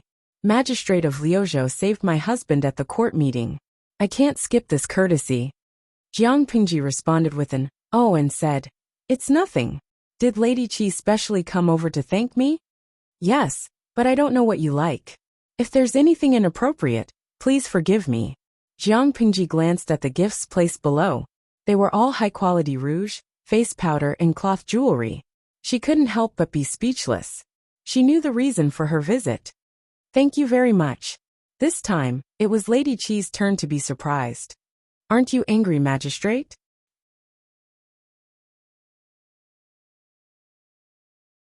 Chapter 759. Lady Qi's face was full of admiration. She said sincerely, "Governor, you're really not an ordinary woman." "You're not an ordinary woman either." Jiang Pingji lowered her eyelids and glanced at the pile of gifts. She then glanced at the maids with knives behind Lady Qi. The audience in the streaming room was dumbfounded. Even through the screen, they could still feel that the atmosphere in the picture was a little strange. Yuetong. Well, can anyone tell me what Huang Song's lowly wife means? I feel like my IQ is not enough. If it was a mockery, her gift of rouge and jewelry would not cause the streamer any trouble. If it was a show of goodwill, I feel a little strange. If it were other women, giving rouge, face powder, and cloth jewelry would certainly not be so out of place. However, if it were Jiang Pingji, even the dullest audience would feel that something was wrong. Rouge, face powder, cloth jewelry. These things that girls like seem to be very different from the streamer's style. Chioha Remadu. Haha, maybe she's jealous? Think about it. When the streamer and Huang Song were together, how many times did they go to the brothel? They held a little beauty in their arms, listened to songs and watched dances, and looked like good brothers. If I were Huang Song's wife, I would definitely feel uncomfortable. However, giving rouge, face powder, and so on is something that I've seen too much of. I feel that her actions are particularly refreshing. Many people think that this is just a girl's jealousy. It's not a big deal at all. However, there are still many viewers who disagree. Shenjia. I don't agree that Huang Song's wife's methods are refreshing. She seems reckless and headstrong, but she's actually very shrewd. It's not as simple as jealousy. It's provocation and testing. Have you ever seen a maid carry a knife when visiting someone's house or thanking them? As for the gifts given by Huang Song's wife, There's definitely nothing wrong with them on a woman. The streamer said that they are all good things. Can you say that these gifts are not thoughtful? But the problem is that the streamer is not an ordinary woman. Using rouge as a gift is very provocative. Lao Siji Lianmeng. For an inappropriate example, Prime Minister Zhuge gave Sima Yi women's clothes before the battle.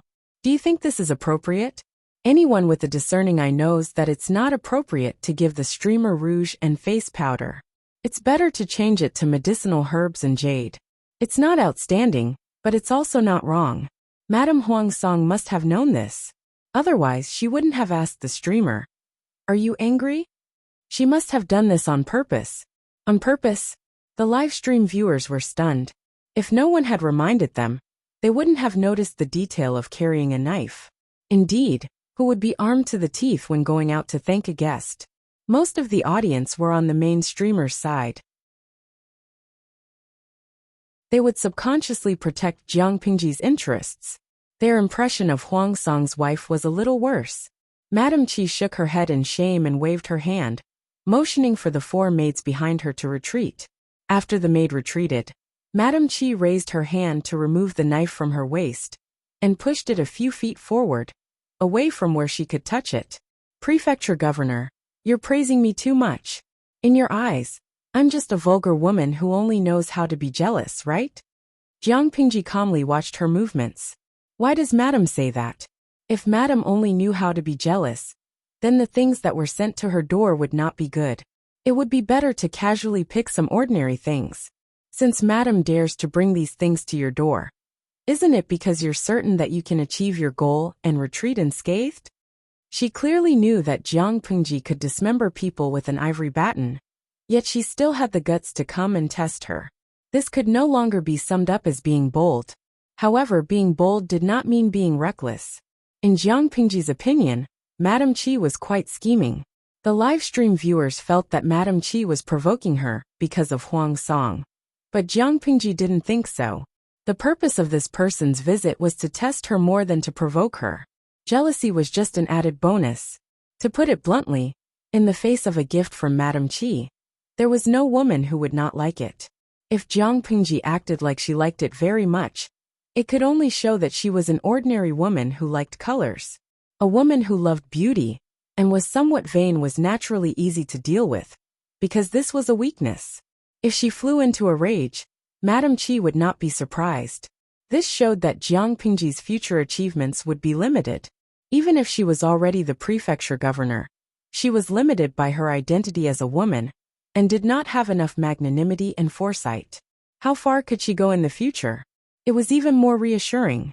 In the end, Jiang Pingji's reaction was neither of the above two. She was not angry. Instead, she gladly accepted the gift. Her purpose was to give it to a beautiful woman, to present Buddha with borrowed flowers. Not only did it show her tolerance and magnanimity, but it also helped to save Madame Qi's face. The more she did this, the more Madame Qi did not dare to look down on her. So she ordered the maid to retreat and unsheathed the knife at her waist to show that she was on good terms with her.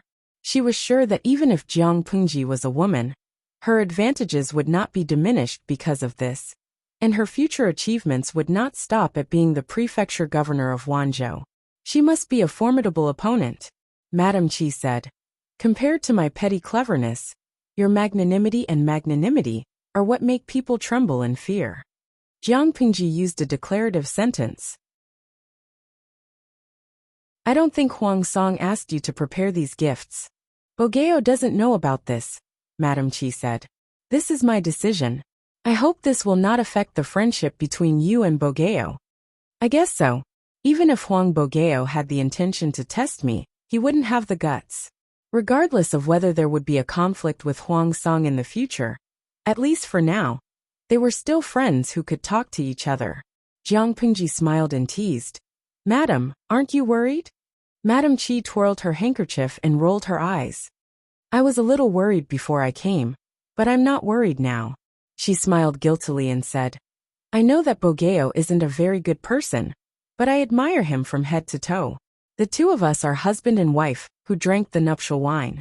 In my eyes, he is the best husband in the world. However, your magnanimity are completely different from the women in the world who are in love. If it was a man, I might have fallen in love with someone else.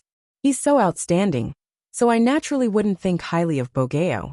I won't be delusional and think that Bogeo can attract your attention. Jiang Pingji laughed involuntarily. If he heard what you said, he would fight me to the death. She asked the maid outside to put away Madame Chi's gifts. Madame Chi asked her with interest. Just now, you said that you wanted to present Buddha with borrowed flowers. I wonder which beauty is so blessed. In my opinion, all the women in the world are unparalleled beauties. How can this be considered a blessing? It's how it should be. When Madame Chi heard this, a smile bloomed on her face, and she complained half-truthfully. I feel that it's a pity that the governor is a woman, but I'm also a little glad. Why do you say that? If the governor is a man, how fortunate would it be for the woman, who can make you hold her in the palm of your hand and cherish her? But how sad would it be for those women who adore you, but can't get their hands on you? Madame Chi said. Fortunately, the governor is a woman.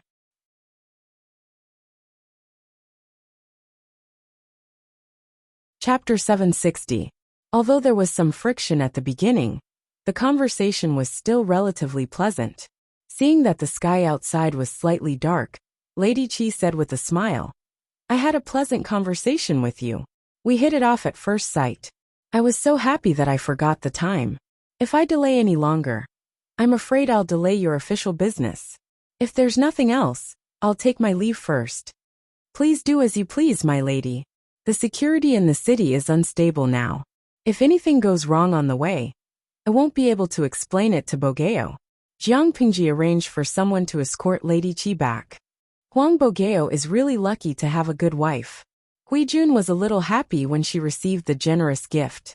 When she heard that it was from Huang Song's wife, she was immediately displeased. Good wife? I can't tell. If it weren't for Long Juan's magnanimity and not bothering with such a vulgar woman, I'm afraid she would have caused trouble for Chief Huang. Hui Jun frowned. She said that she came to thank Lang Jun for saving her husband, but her actions aren't like that. Who would come to thank you fully armed? Those maids all seem to be trained. It's not a problem for them to deal with one or two ordinary burly men. Jiang Pingji laughed involuntarily and raised her hand to poke Hui Jun's furrowed brows. Seeing that Hui Jun exclaimed and raised her hand to cover the space between her brows, Jiang Pingji said, Do you also think that Huang Song's wife has no guts? She's not reckless, but she's not worthy of Long Juan's praise. Hui Jun thought of those precious items and frowned even more fiercely. Lang Jun was different from ordinary women. He was more outstanding than ordinary men. Why would he need to deal with cosmetics? I think you're quite jealous. Jiang Pingji smiled helplessly and shook her head. The matter of her giving rouge and cosmetics depends on how others interpret it. Don't forget that it's also a big trend for men to wear cosmetics nowadays. Not only do women use it, but men use it even more. Strictly speaking, there's nothing wrong with her gift this time. The fault lies in the fact that your Lang Jun is a woman and not a man. That's why there's a dispute. Hui Jun snorted softly, feeling unsettled. Is she certain that Lang Jun won't be able to do anything? What else? Jiang Pingji said. If I were to go against the grain and insist that she gave me rouge and cosmetics to humiliate me, wouldn't that mean that I also mind my identity as a daughter? Otherwise, why would he be so angry? What's more, according to the current fashion, even men giving each other cosmetics was considered elegant, let alone this matter. If I get angry, I'll just be a joke to the people outside. This was the best way to deal with it. I still don't like her, Hui Jun said. I'm angry. She is Huang Song's wife. Naturally, she will protect Huang Song for free. Jiang Pingji smiled. You are my family. Naturally, you will protect me. Let's go and see what good things Madame Chi has sent. If the goods aren't good enough, I'll blackmail Huang Song for some. This matter quickly reached the ears of Feng Zhen and Yang Si. A visitor with a knife. Who on earth is this Madame Chi? How dare she be so bold? Feng Zhen frowned at first, but when he heard that his lord had successfully settled the matter, he secretly heaved a sigh of relief and began to pay attention to the gossip. Yang Si thought about it carefully and said, The surname is Chi. Could it be the Qi family whose ancestors had 2 military officers? The Grand Commandant was in charge of martial arts. His salary was 10,000 stones, and he had a golden seal and purple ribbon. The Qi family was a martial family. During the Great Xia dynasty, they had produced 2 military officers in a row. At the end of the Great Xia dynasty, the Qi family was dragged into the battle for the throne. They lost by a single move, and the entire family was liquidated by the new emperor. The Qi family decisively cut off their tail to protect themselves. Although their vitality was greatly damaged, at least their legacy was not broken. However, it was said that the Qi family had few descendants in the past 2 generations. It was a little difficult to pass on their legacy. Fengzhen rolled up his sleeves and sighed. Who knows? If she's really a woman from the Qi family, it's not surprising that she did this. Yangxi lit the oil lamps in the hall and added 2 more lamps to his table so that he wouldn't have to spend too much effort reading official documents. Huang Song is really lucky. Yangxi took out a roll of bamboo slips. It's a pity that our Lord can't take this shortcut. Others could use marriage to strengthen themselves, but their Lord was a woman. If she wanted to do this, she could only let someone marry into her family. Was it something that decent people would be willing to do? Even if it was an ordinary family, as long as they didn't starve to death, they wouldn't easily marry into their family. Although their Lord had done very well, her identity as a woman was still a shortcoming. Therefore, she needed to do her best to smooth out the injustice. Fairness was never given out by outsiders. One could only rely on oneself to fight for it. Fengzhen twirled the beard that he had just begun to grow. She doesn't need it either. She had been able to go from poverty to where she was now without relying on Lu Shi. Now that she had restored her original form and was in control of Wanzhou, how could it be more difficult than before? Elsewhere, Huang Song happened to find out by chance that his lady had prepared a thank you gift for Jiang Pingji. He was instantly scared out of his wits. Gift of rouge face powder cloth jewelry? Huang Song restrained himself again and again before he managed to suppress the urge to lift the person up by the collar. Was this the lady's own idea? Or was it instigated by you wicked servants? How could the servants dare to say that they had instigated it? The entire backyard was Lady Qi's world. Not to mention Huang Song, the mail master.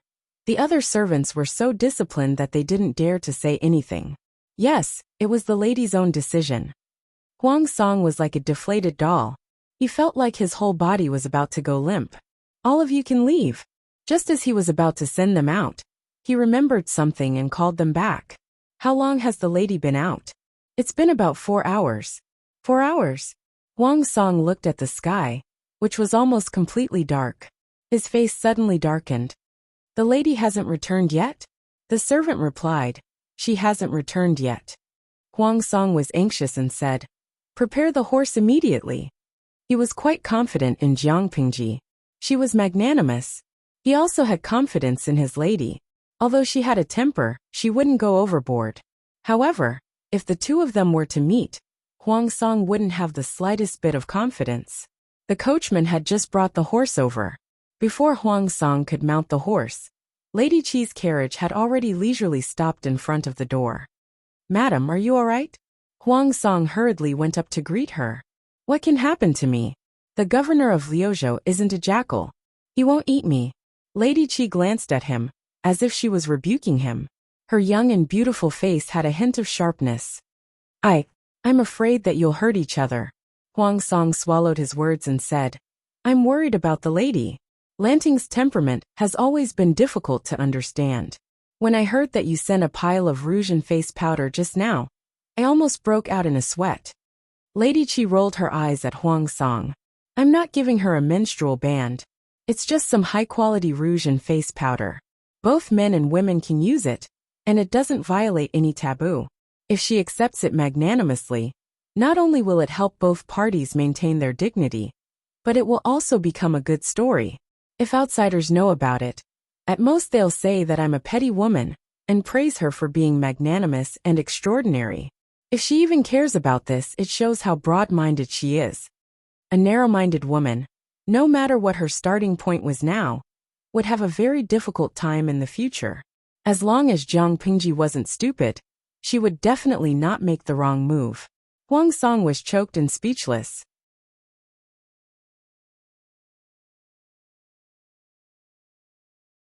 Chapter 761.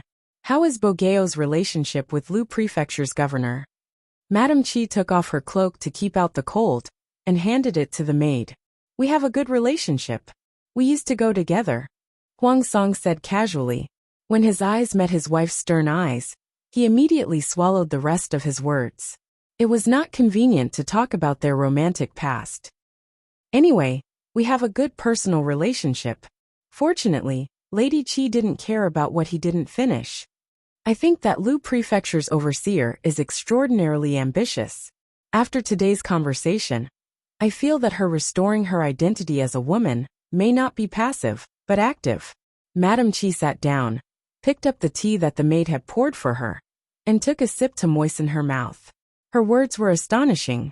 Huang Song frowned and said, "That's impossible. Lanting's identity is well hidden. If it weren't for today's incident, I'm afraid I wouldn't have discovered it. Furthermore, what good was there in restoring his identity? If Lanting had been a man, he would have been conferred the title of governor of Wanzhou. With her father's power, he would have been able to sit firmly in the north. The imperial court was on the brink of death, and it was clear that there was no hope for them to be saved. This was merely the final radiance of the setting sun. Other than causing trouble for him, what other benefits did she gain from returning to her female identity? If you hide it, your future will be limitless. Why bother?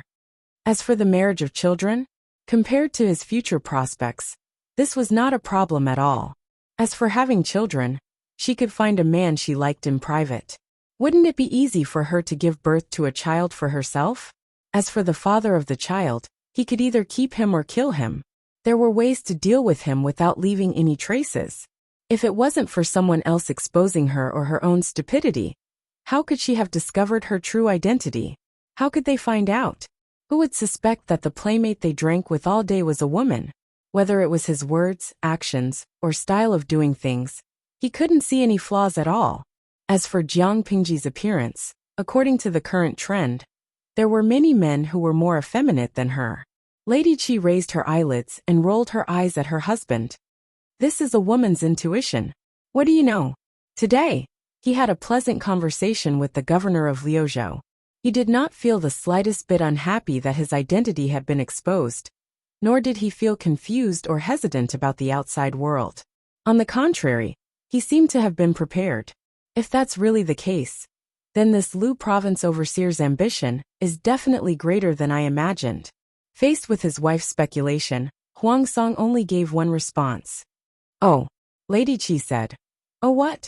Give me some reaction. Huang Song laughed and said, what kind of reaction can your husband give? Lanting was ambitious. This was not the first time he had found out about this. Their current relationship was still fine, so they could talk about the future in the future. I can't cut ties with Lanting just because she's too ambitious, right? Madame Qi said. Even so, you have to be prepared. You have to keep an eye on Haozhou. This place is located at the border between the north and the south. Based on the current development of the two of them, there would definitely be a day when their interests would collide. Huang Song smiled and raised his hand to pull his wife into his arms. The couple's posture was intimate, as if they were hugging a doll. He said in a low voice, it's not that I don't understand Madame's thoughts, but now is not the time. Lanting is powerful, and is entrenched in the north. However, that is only on the surface. In the next few years, I will only cooperate with her. There will be no conflict. It's too early for you to worry. Why? Madame Qi was surprised. Huang Song said in a low voice. In the north, there are not only the Lu father and son, but also the northern borderline. As long as the northern borderline existed, Lanting's power would be restricted to the northern borderline. Starting a dispute with her, because of me, would be courting death. She will peacefully develop to the north, and I will develop from the north to the south. We will form an alliance, and not interfere with each other. When she deals with the northern borderline, we will be completely at odds with each other. Do you understand? Personal friendship was personal, And official business was official business. Not only did Jiang Pengji see it clearly, but Huang Song also understood it. United they were friends. Divided they were enemies. Whether they were enemies or friends depended on their standpoint. Originally, I thought that Lanting's chances of winning against the forces of the northern borderline were not high. Now that I look at it, I feel that the chances are 50-50. Huang Song lowered his eyes slightly and said, in terms of magnanimity alone, there are very few in the world who can surpass her. Unfortunately, she is not a man. Madame Qi raised her hand and pinched the soft flesh on his waist. She bared her canine teeth and said, what's wrong with being a woman? Can't women do big things? Madam, I didn't mean that. It hurts, it hurts. Let go. My flesh is about to turn purple. Huang Song begged for mercy repeatedly. Madame Qi only let go after a while. Then do you hope that she can win against the northern borderline? The northern borderline is an outsider. How many innocent people have been slaughtered? Naturally, I hope that Lanting can win. If she is unable to do so, I will definitely do my best to help her. Huang Song secretly sucked in a breath of cold air and rubbed the area pitifully. Madame Qi's grip was still so strong. Women were really not to be trifled with. As he rubbed, he complained, sigh, Madam has caused unnecessary trouble this time. I will have to spend some of my private money again. Madame Qi's ears pricked up. Are you saying that I have caused unnecessary trouble for you? Huang Song bit her earlobe and said with a smile. If you had given me something else, others would only think that I have a good personal relationship with Lanting. It would be normal for Madam to visit and thank me. But now, I have given her rouge and face powder. Even if Lanting doesn't mind, it is difficult to guarantee that outsiders will not maliciously gossip and drive a wedge between us. To be safe, I have to personally visit her tomorrow and give her a double gift. I have to be serious. Madame Qi pouted, but did not say anything. Huang Song continued. Otherwise, if others deliberately humiliate Lanting in the future and ask the lady of the inner house to step in for everything, guess what will happen? Not only will she deal with those people, but she will also deal with your husband. Just in case, I will spend money to avert disaster. It had to be said that Huang Song still had some understanding of Jiang Pingji. Madame Qi said, that's fine. I will go to the storeroom again and pick some good ones. The couple had not seen each other for a long time, and it was far better than being newlyweds. That night, they were inseparable. As soon as they stopped, the flustered voice of the maid came from outside.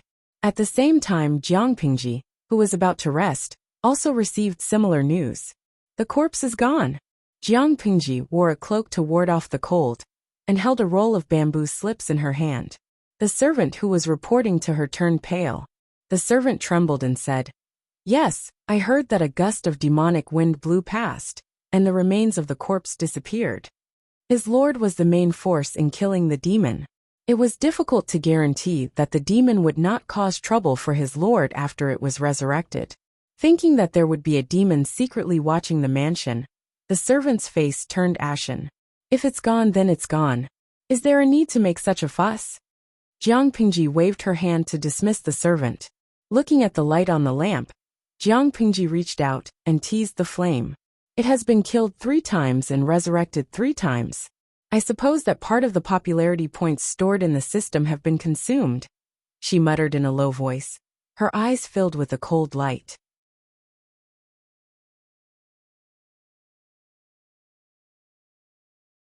Chapter 762. How could Jiang Pingji not know that it was dangerous to let the time traveler run wild? As long as the hidden danger was not eliminated, not only would Jiang Pingji face the danger of being assassinated, but the people around her could also be implicated. A time traveler with no bottom line. A greedy system that wanted to see the world in chaos. And a scheming, greedy system that harbored evil intentions towards Jiang Pingji. Just based on this, Jiang Pingji could not allow them to live freely and cause trouble for her. Weeds would grow again if the roots were not removed. However, she was a rational hunter. She knew what to do to successfully catch her prey. No matter how anxious she was, she had to endure it. She could not let her prey discover her true intentions in advance. When hunting, One naturally had to kill in one shot. Once she made her move, she could not give her prey the slightest chance to escape, tormenting the time traveler, and the system was just a warm-up before the hunt. Step by step, she gave her prey the greatest pressure, made them run for their lives, and exhausted them to a certain extent. When the time was right, it would be her time to strike. The system in the time traveler's body was different from the one in Jiang Pingji's body. The two came from the same source, and their starting points were exactly the same. However, with different hosts, their growth paths were also different. Jiang Pingji knew about the hidden spark in the system from the beginning. She was always on guard against it and limited its growth. To use an analogy, Jiang Pingji's system was a pitiful little person whose food was deducted. She only ate one meal a day, her nutrition could not keep up, and her growth was seriously delayed. She was 1.8 meters tall and weighed less than 40 kilograms. She was skinny and had no ability to fight back. What about the system around the time traveler? Under the guidance of the system, the time traveler started a live stream. For the reward given by the system, the time traveler's bottom line became lower and lower. In the end, she did not even have a bottom line. With such a hardworking and willing host, how could the system earn less points of popularity? Compared to the pitiful system on Jiang Pingji's side, the time traveler's system was very happy. Every day, it ate seafood, and every meal was a feast with 108 dishes. It had to eat 8 to 10 meals a day. Its digestive system could not take it, and it was already overweight. Jiang Pingji tormented the system just to slim it down and find ways to consume its points of popularity. When he had slimmed down to a certain extent, and there were not many points of popularity left, it would be the best time for Jiang Pingji to close the net. If she could imprison both subsystems, she would like to see how big of a wave the system could cause. Teasing the dancing flames, Jiang Pingji smiled coldly. When the truth was revealed, she would let the Smartaliki system know who was the one scheming against whom. 2 flowers blossomed, one on each side. The woman had disguised herself as an old woman. Her body had been dismembered alive by Jiang Pingji using 5 ivory batons. She had died a miserable death. Host, this is the 3rd time.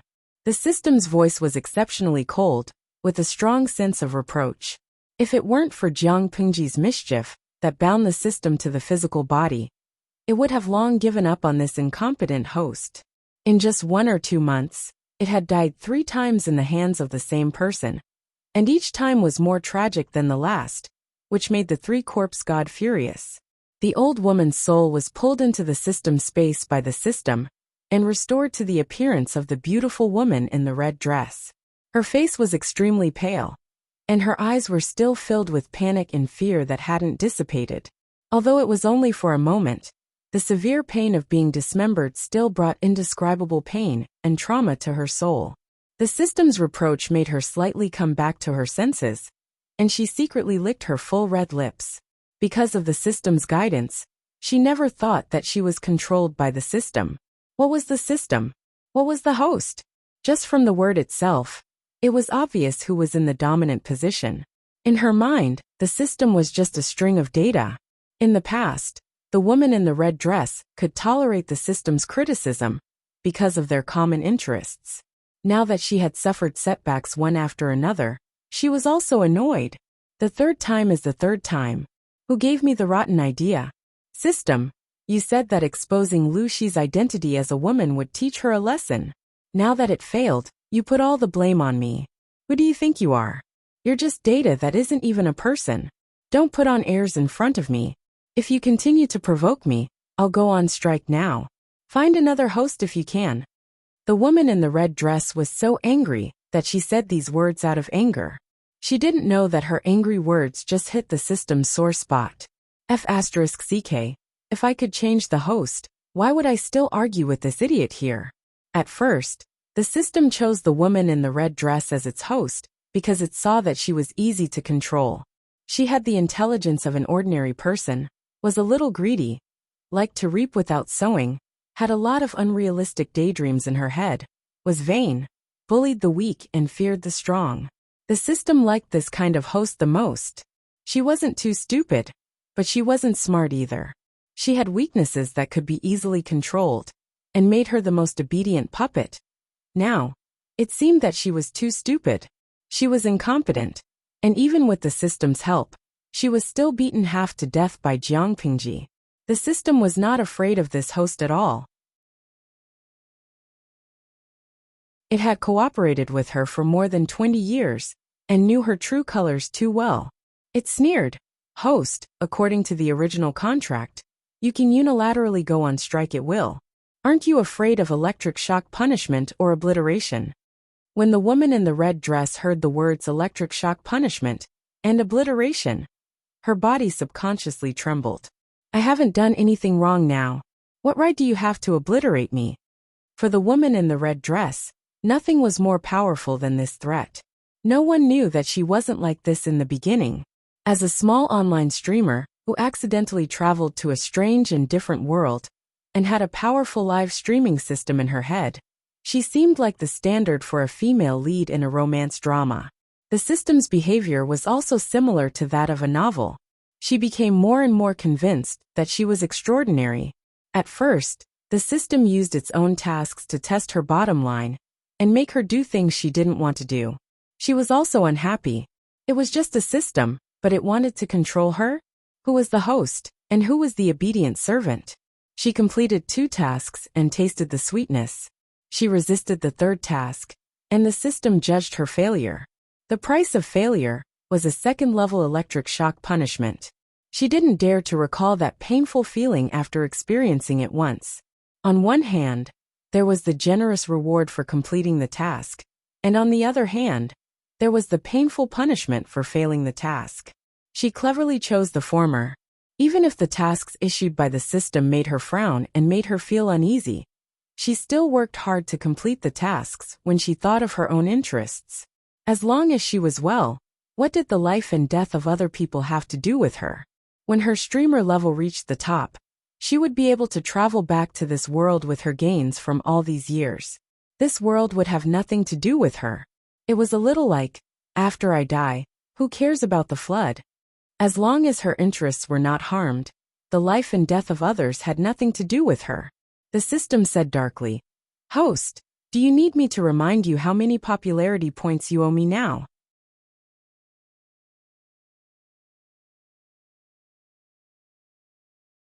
Chapter 763. Although the debtor was the boss, this did not apply to the system. Not only did the system control the debt, but it also controlled the life of the woman in red. "Host, let me remind you again. You were the one who first proposed to expose Lu Shi's identity. You also thought that the crime of deceiving the emperor could bring down the father and daughter. You're just telling me your thoughts, and then you want me to be a follower and push the blame onto me." The system was not without a temper. It had failed again and again. This had already worn out the system's patience with the woman in red. However, Jiang Pingji had bound the system to the body of the woman in red. As long as Jiang Pingji did not release the woman, the system would not be free at all, let alone find a new host. Before Jiang Pingji kicked the bucket, the system could only pinch its nose and bind itself to the foolish host, cleaning up after her mess. The woman in red's face was flushed. It was not from embarrassment but from anger. She did not know much about politics. How would she know that deceiving the emperor was not a serious crime? She could only blame the television dramas she had watched in the past. They made her think that deceiving the emperor was a crime that could easily lead to the death of a person's entire family. Speaking of which, it was rather funny. In the past, the reason why the woman in red had been able to thrive was because of the system's golden finger, not her own brain. She had been wholeheartedly focused on how to fight for favor in the palace, and how to please the audience in the live broadcast room. When had she ever studied the situation or politics? With the system, her face could be flawless. Her skin was fair and tender. Her figure was as graceful as the devil, and her curves were curvaceous. As for talent, with a skill book, she could be promoted from an ordinary internet celebrity to a global goddess in minutes.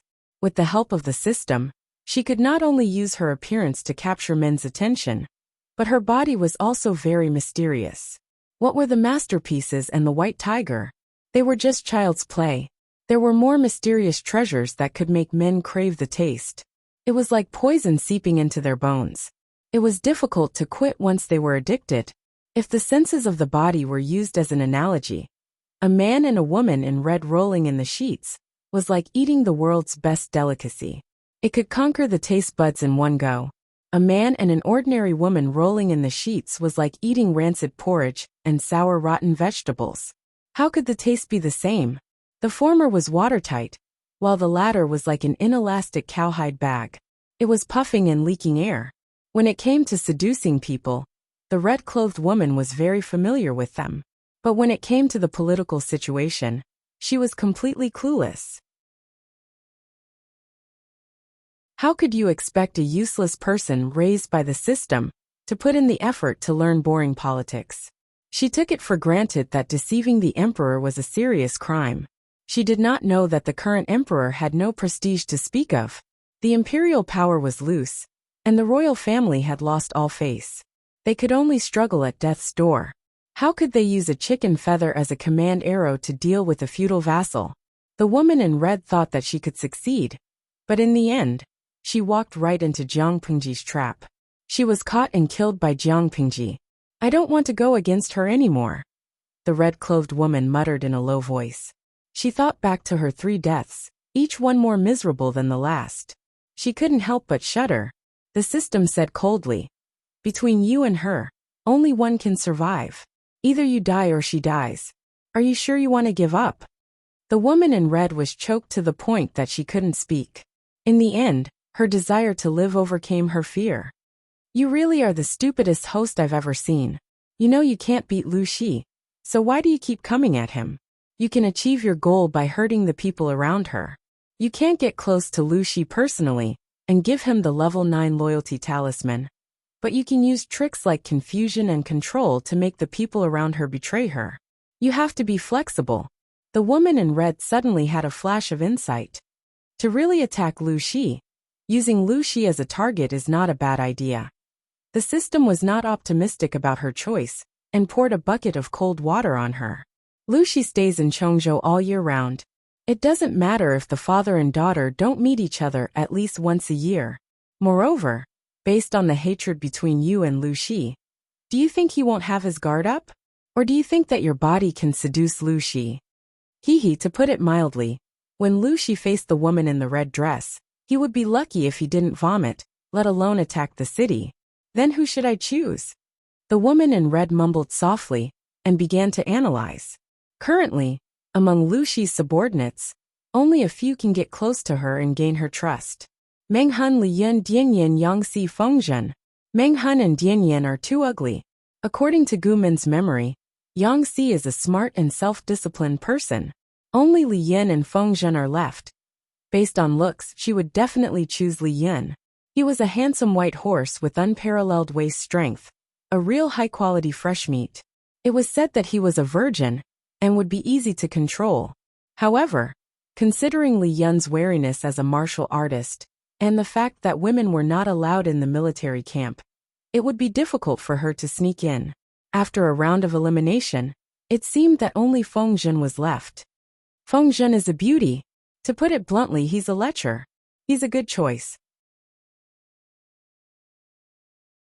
Although she disliked the weak body of a scholar, he was the most suitable. At that moment, the system reminded her mercilessly, "Host, if you still want to revive, make the decision to revive as soon as possible. Otherwise, if you wait for those people outside to cremate your corpse and then want to reconstruct your body, I'm afraid it will be impossible without tens of billions of popularity points." The woman in red's face paled and she immediately said, "Of course I want to revive. 2 billion popularity points, no bargaining." The woman in red's face was almost unsightly. 2 billion? Reviving would increase the price? The system explained. The amount of popularity points used for reviving is determined by the degree of damage to the corpse. The smaller the damage, the smaller the cost. Your corpse. Lu Shi was more ruthless, more thorough than dismemberment. The degree of damage is greater, so the cost is also higher. The woman in red waved her hand weakly. 2 billion it is. As the saying goes, when you have too much debt, you don't need to worry. She was already carrying a debt of 2 billion, so adding another 2 billion wouldn't hurt. Anyway, it would be paid in installments. Based on her popularity in the streaming room, she would be able to clear her debt after a few years of hard work. With the system's help, after a gust of demonic wind, the corpse that should have been cremated was swept away, alarming countless officials and making it impossible for them to sleep at night. Jiang Pingji, on the other hand, ate well and slept soundly. She slept dreamlessly until dawn. She was already the magistrate of Wanzhou, so she couldn't leave the base camp for too long. The mission of the Alliance army to rescue the king was almost complete. She should also pack up and prepare to return home. As for whether Prince Changshu, who had already proclaimed himself emperor, would make a comeback after the Alliance army left, it had nothing to do with her. Why is my lord free to come out today? Feng Zhen raised his sleeves to cover his yawn. 2 drops of tears squeezed out of the corners of his eyes. He had cultivated too late last night, so he didn't have enough sleep. Jiang Pingji said gloomily. This time, your lord came to rescue the king for only 3 things. First, to be the official magistrate of Wanzhou. Second, to make some money by selling the method of making flashing bricks. Third, to see if the other side is tight and to poach some people. So far, the first 2 things have been done well. I came out with empty pockets, but when I go back, my pockets are full. But there's only one person, Qi Kuang. Sure you're slacking. Feng Zhen was speechless. He had almost forgotten about this matter. However, he couldn't be said to be slacking. Even Qi Kuang, who was the only remaining person, had been roped in by him.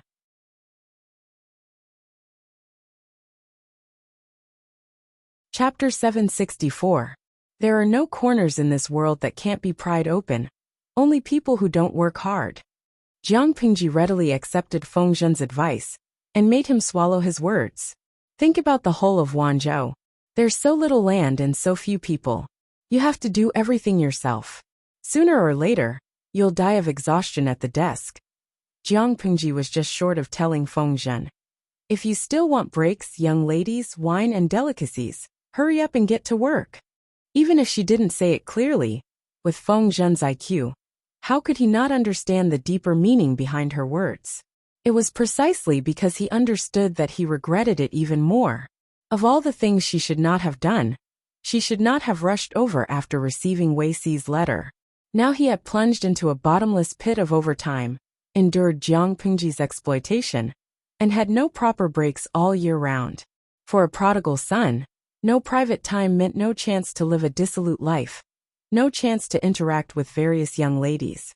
He had nothing to live for. It's just that this also depends on fate. It can't be forced. Feng Zhen weakly tried to defend himself. It was useless to poach ordinary people. Top talents weren't radishes that grew legs and could be bought at wholesale prices. It depended on fate. Besides, for the sake of the internal harmony of the entire Wanzhou group, Feng Zhen couldn't bring all the good and bad people to his own family. Could he?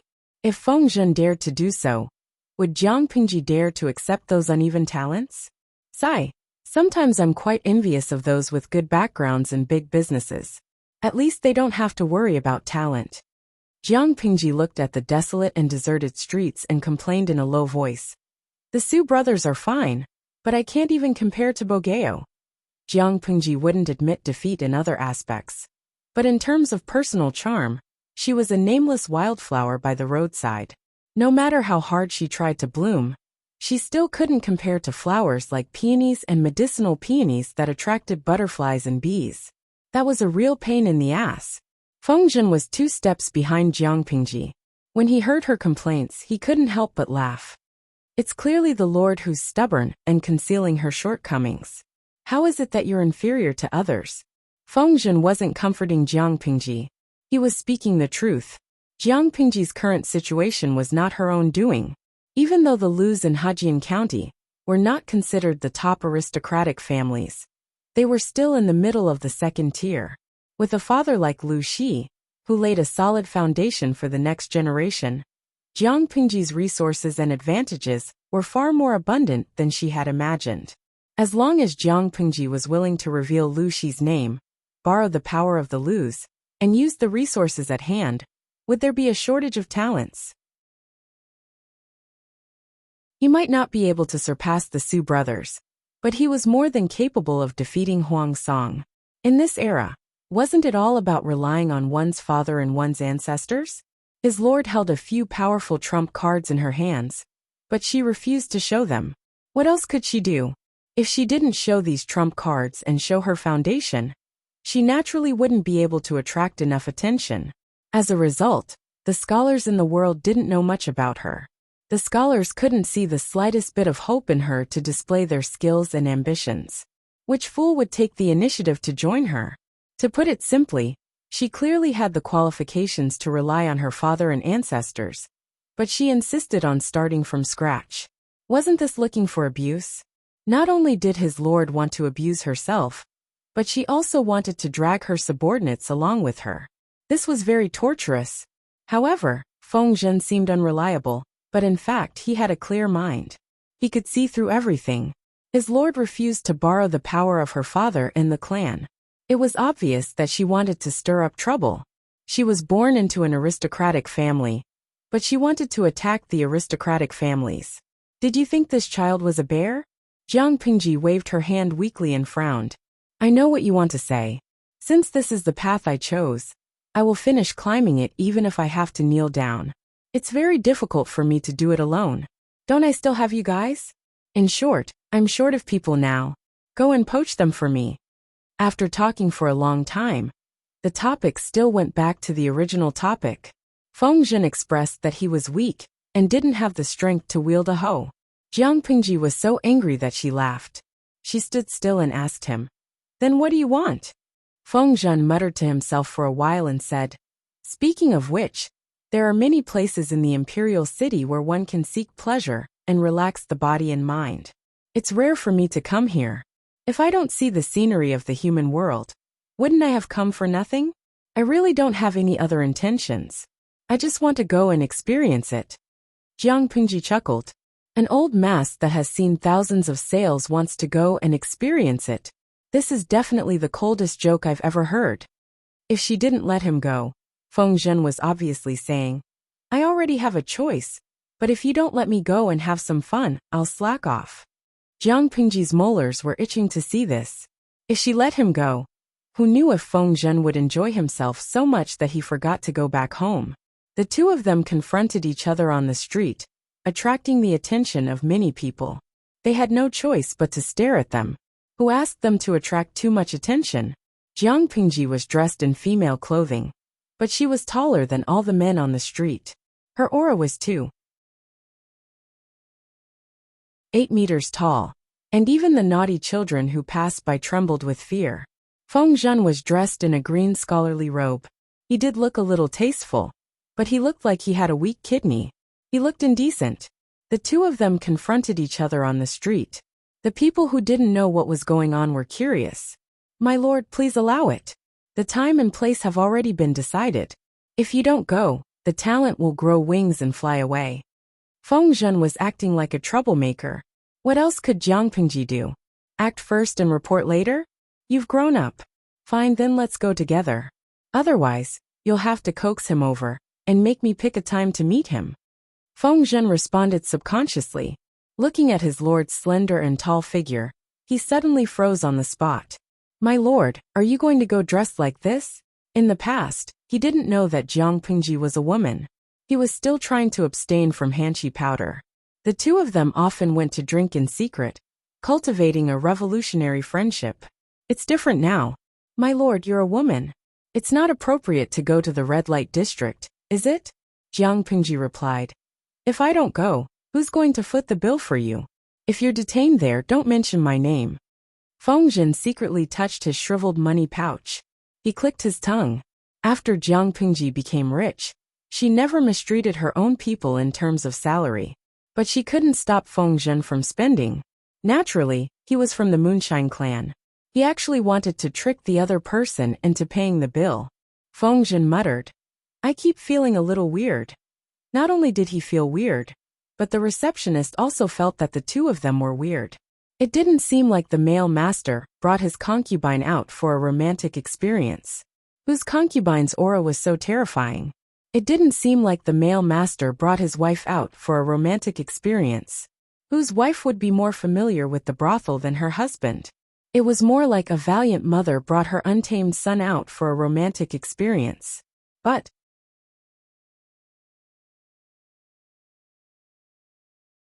Chapter 765. However, no matter how strange the feeling was, it was still a customer. Customers entering the door was business. Who would push their business away? Under the guidance of Huan Yang, the two people went to the private room on the second floor of the backyard. Along the way, the decor was extremely elegant, and every inch of the scenery seemed to have been meticulously polished. The audience in the live broadcast room expressed that this place was a bit high class. If it wasn't for the clear indication that this place was for men and women, and the screen was filled with beautiful women in thin clothes, the audience might have misunderstood and thought that this was a high-ranking official's mansion. Love the night.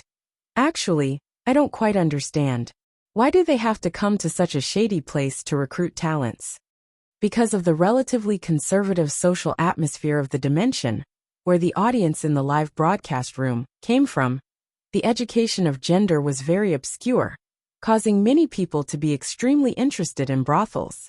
No matter what it was, once it involved unspeakable and discordant content, there would always be someone who had a tacit understanding in their eyes. However, Jiang Pingji's style was too wild. How many times had she gone to brothels over the years? After seeing so many of them, they were no longer as curious and eager as they had been in the beginning. Xianggu Bukai.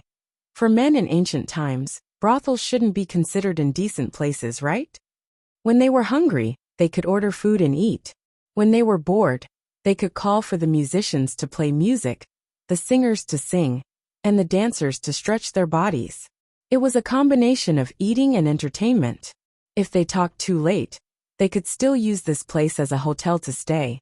And at the same time, they could also ask for a girl they liked. Although the brothel was a place for pimping, its functions were very complete. A wine shop, a tea shop, a restaurant, a hostel, and a musical house were all in one. It was definitely a multifunctional entertainment venue. However, Jiang Pingji had a question that she had to ask. The person you want to kidnap is the same as you, coming to this place to talk business?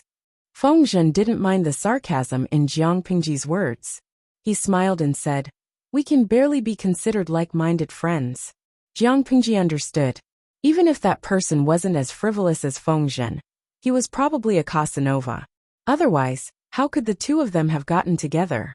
Feng Zhen had booked a private room. When they arrived, the room was already occupied.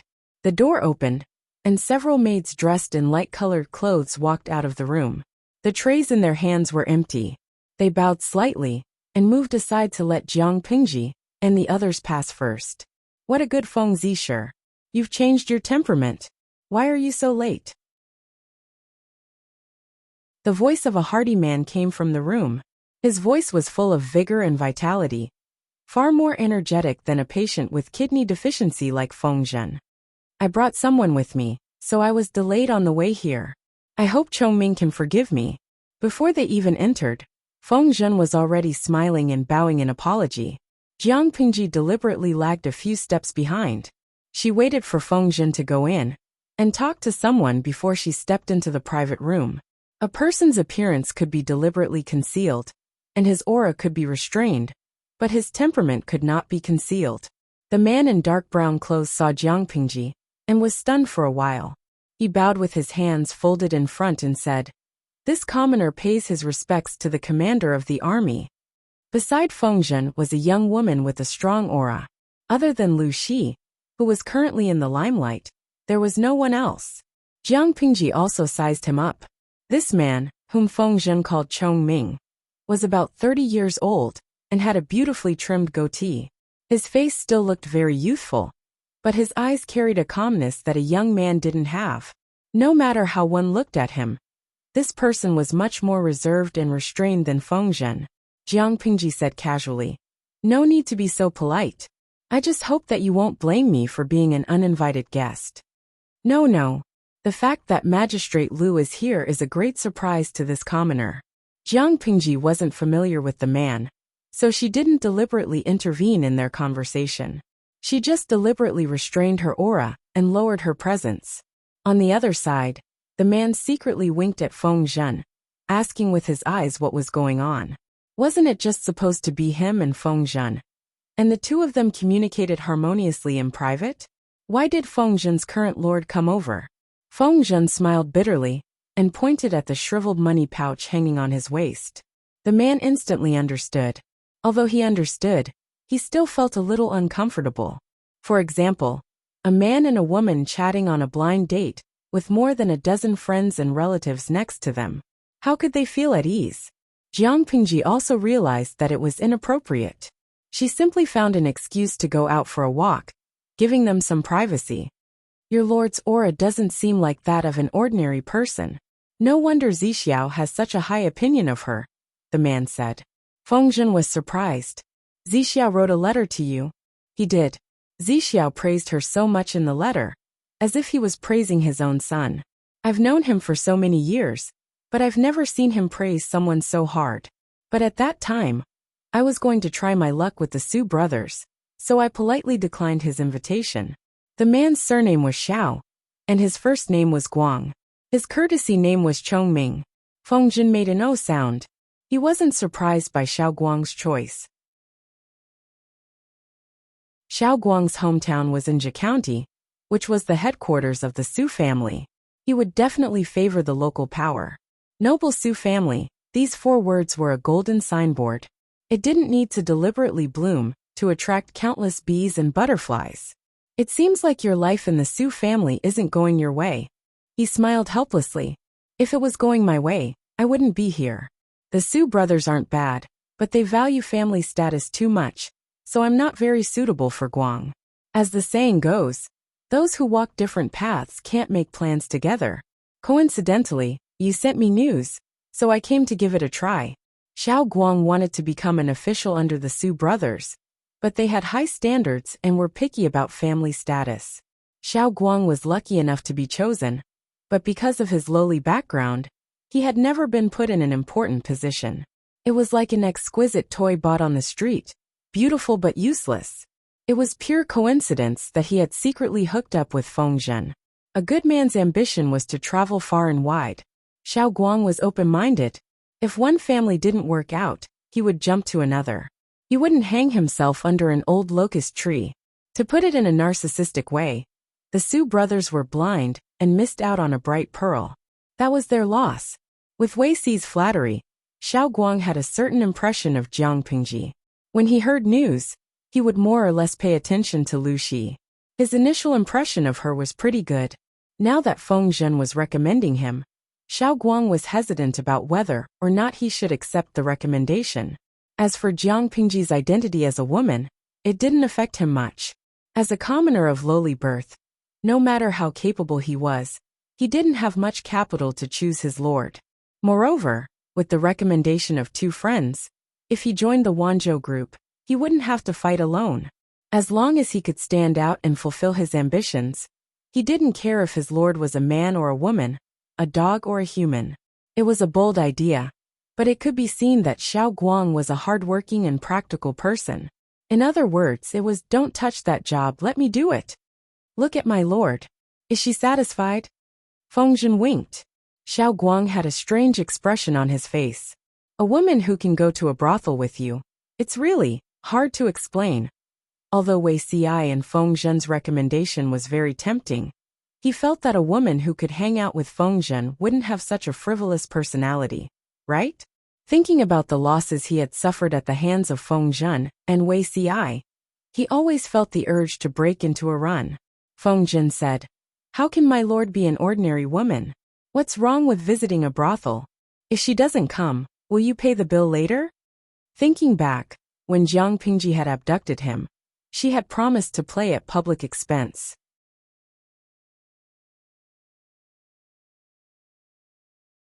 Chapter 766. What do you think?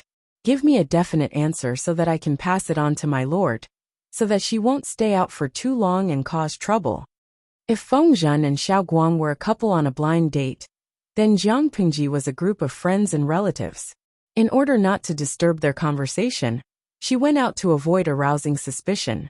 Feng Zhen understood why she was doing this, so he didn't spend too much effort teasing Xiao Guang. He got straight to the point. If it was delayed for too long, who knew if his lord would cause some trouble in the brothel? This was a place where conflicts were high. If rumors spread that Lu Prefecture magistrate fought with someone over a beauty in a brothel, or the minister of the palace took his love away for the sake of a beauty, it wouldn't be pleasant to hear. If it happened to a man, it would be romantic, but if it happened to a woman, it would be a loss. After being warned by Yang Si, Feng Zhen more or less took it in. Occasionally, he would secretly worry about Jiang Pingji's identity as a woman, so that she wouldn't be taken advantage of. Xiao Guang was speechless. He struggled internally. This isn't a small matter. I should give Guang some time to think about it. Based on the current situation, Wanzhou was indeed an excellent place to go. Lu Shi's background wasn't bad. Even though he was still a long way off from the Su brothers, he was still the son of an aristocratic family with a noble background. Lu Shi's power wasn't weak. It was best if Lu Shi gave him power. If Lu Shi wasn't willing to give him power, she could sit on a state and not be empty-handed. If Xiao Guang wanted to abandon the Su family and jump ship, Jiang Pingji was indeed a good choice. The key was if he liked her, would she like him? It wasn't that Xiao Guang felt inferior, but one had to look at one's family background to become an official. If his family background was good, he wouldn't be neglected by the Su family. With a solemn attitude, Xiao Guang asked about the situation in Wanzhou and Jiang Pingji's team structure. Don't think that his questions were nonsense. By asking these questions, he could judge and understand Jiang Pingji's character. Only then could he make a decision. Things couldn't happen again and again. Xiao Guang had abandoned the Su family and jumped ship to Lu Shi. If he still couldn't get an important position under Lu Shi and was buried because of his family background, then what was the point of him jumping ship? Was he supposed to keep kicking Lu Shi and find another family? There were still some questions that needed to be clarified. Feng Zhen could understand Xiao Guang's worries, but he didn't expose the others' attempt to test him. Instead, he went along with the others' topic of conversation and replied to them one by one. The more Xiao Guang heard, the more astonished he became, and he almost spilled the tea in his hand. Are you telling the truth? According to Feng Zhen's description, apart from Feng Jin, who was born into a good family, everyone else in the Wanzhou group was below the passing mark. From this, it could be seen that Lu Shi really did not care about one's background. He did not have to worry about this. As long as they didn't discriminate against his background, Xiao Guang felt that he would still be able to make a name for himself one day. Feng Zhen scoffed and said, "How could it be fake? His lord had taken over all of Wanzhou without saying a word. She seemed to have a lot of power. But who knew who Lu Shi was before sending troops to rescue the emperor? The most she could say was, Lu Shi's son. Or like father like son. How many geniuses could she attract with her meager wealth? Even if they were willing to come, she might not dare to accept them. After all, we're recruiting talents, not looking for ancestors for ourselves." After saying this, Feng Zhen paused and lowered his voice to speak to Xiao Guang. To put it bluntly, after sending troops to rescue the emperor, the lord's reputation should have soared. Even if she can't compete with the Su brothers, in Dongqing, there are less than 5 people whose reputation can surpass hers. It should have been a great situation, but news of the lord's identity was revealed. Let me ask you, the world despises women so much. Which geniuses from noble families would be willing to submit to a woman? Even if Dongqing was not like Zhongzhou, where the 4 self-accomplishment classics for women was rampant, it was still affected to a certain extent. Not to mention the current era, which was becoming stricter and stricter. Even if it was traced back to the early days of the Xia dynasty, weren't there also people who made up all sorts of scandals about the ancestor of the Su family, Master Su? Don't underestimate these seemingly harmless scandals. They were in themselves disdainful and belittling of Master Su.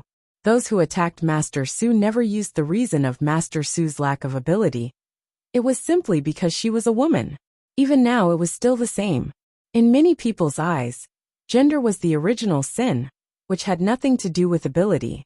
Xiao Guang looked hesitant and asked in a low voice, "Zi sure, if you tell Guang all this you..." Feng Zhen snorted and laughed. The icing on the cake will never be as good as providing timely help. Using the Lord's crude words, today, you can ignore me, but tomorrow, you won't be able to reach me. The world scolds her for being a sissy, but who knows if she will ascend to the throne in the future. Now that you have nowhere to go, why not take a gamble?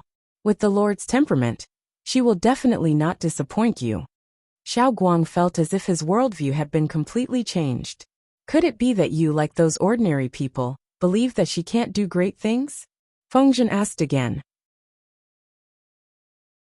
Xiao Guang secretly rolled his eyes and said helplessly, "We've been friends for many years.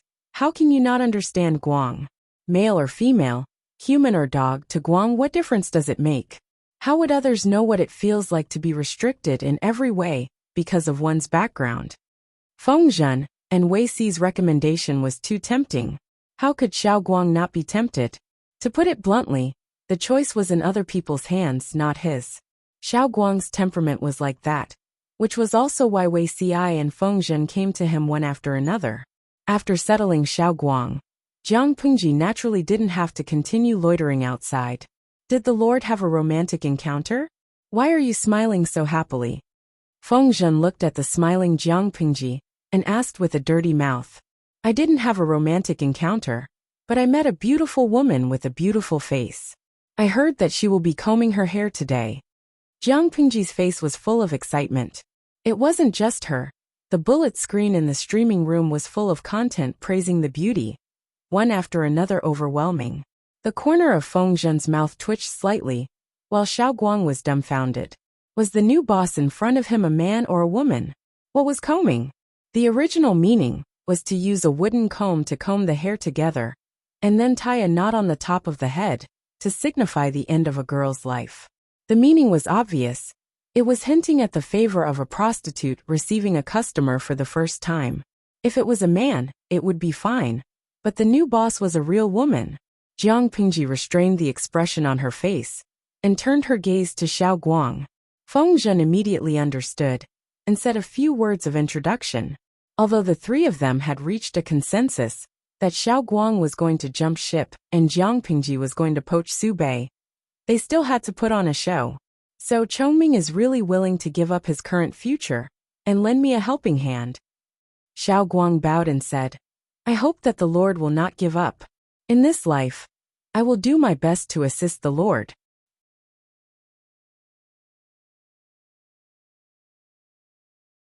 Chapter 767. It was worth mentioning that Xiao Guang's forte was not in strategizing. His intelligence was higher than the average person's. But if he wanted to compete with a black-hearted person like Fengzhen, he was still too inexperienced. Fengzhen had poached him and recommended him to Jiang Pingji because Xiao Guang was a relatively unpopular talent. He specialized in water conservancy and minored in Moism.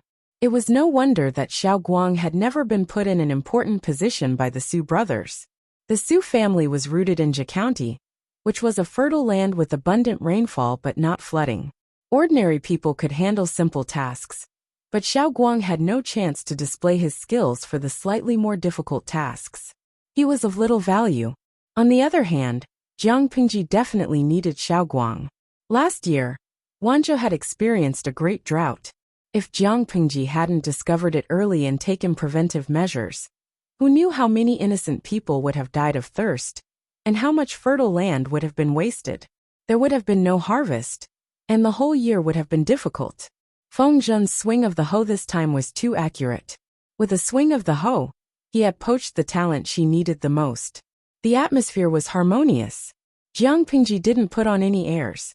She didn't make people think she was easy to bully, but she also didn't make people think she was unreachable. After a round of conversation, Xiao Guang was secretly surprised. In his eyes, the Su brothers were already rare geniuses among the younger generation. However, they still had a small flaw that was unavoidable for the descendants of landowning households. They were proud of their noble bloodline and looked down on those with poor backgrounds. It was extremely rare for them to lower their statuses and open their hearts to others. If only the Su brothers were like this, in the eyes of others, they would probably receive the evaluation of little princesses with so many flaws. Unfortunately, The general atmosphere was like this. It was normal for them to look down on others. Those poor bastards who wanted to stand out had wishful thinking. To put it in a vulgar way, they weren't called princess soldiers, they were little princesses. In Xiao Guang's opinion, Jiang Pingji was also a noble son of noble birth, a noble daughter. Regardless of whether she was a noble son or a noble daughter, even if she was a meritorious person, she should still have the arrogance and nobility of a gentry family in her bones. After some interaction, he realized that Jiang Pingji wasn't difficult to get along with. He even had the urge to get close to her. She was amiable, but wouldn't make people look down on or offend her. She was noble, but wouldn't make people feel unapproachable. In short, this was a rather non-mainstream aristocratic family. Xiao Guang still had eyes. Whether it was an act or sincere, he had a balance in his heart, and could clearly distinguish it. In this way, he didn't feel the slightest bit of psychological pressure when he called Jiang Pingji his lord. Jiang Pingji ordered many delicacies, and the three of them ate until they were almost full. She looked at the empty space beside them and asked, "Should I call 2 people over to serve me? Don't forget where they are." It would be too formal if they didn't call the dancers over. The 2 men fell silent at the same time. Once again, they confirmed that their lord was a woman. Visiting a brothel? Why was he even more open-minded than the 2 of them? "You don't want to? It's rare for me to treat you. If you're wrong, there won't be a next time." Fengzhen didn't hold back anymore. With a wave of his hand, he summoned quite a few beauties. He even asked Jiang Pingji about them. "It's a pity that this isn't the south courtyard. Otherwise, my lord would have ordered 2 as well." The so-called south courtyard was a male version of a brothel, a place where men were sold. The young masters inside were the prostitutes. Jiang Pingji raised her eyelids. "No need. You guys can have fun." Fengzhen was a shameless person. He didn't know what it meant to be reserved. Xiao Guang had just joined, so he was more reserved. More importantly, there was a female lord staring at him. If he hugged a flower lady, he would feel uncomfortable. Fengzhen ordered a few songs and dances in a row. He was fascinated. Jiang Pingji's fingers nimbly played with the wine cup in her hand. She glanced at the sky outside, and the corners of her lips curled up. "There are a few beauties grooming today. Are you interested in watching?" Fengzhen watched the beauties dance without blinking. Without turning his head, he said, "Yes." Xiao Guang was speechless. He felt like he was dreaming. Even the male lords didn't have the face to say such things. Why was his new lord so bold and unrestrained? "And Fengzhen, why were you so shameless? Then go take a look. Maybe we'll have a romantic night together."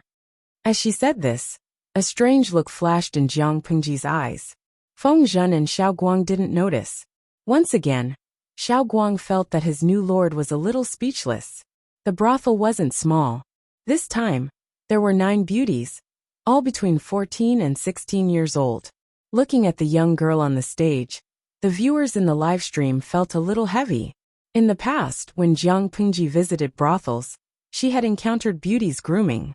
The viewers could only watch, unable to save them. Fengzhen said in a low voice, "This brothel is interesting.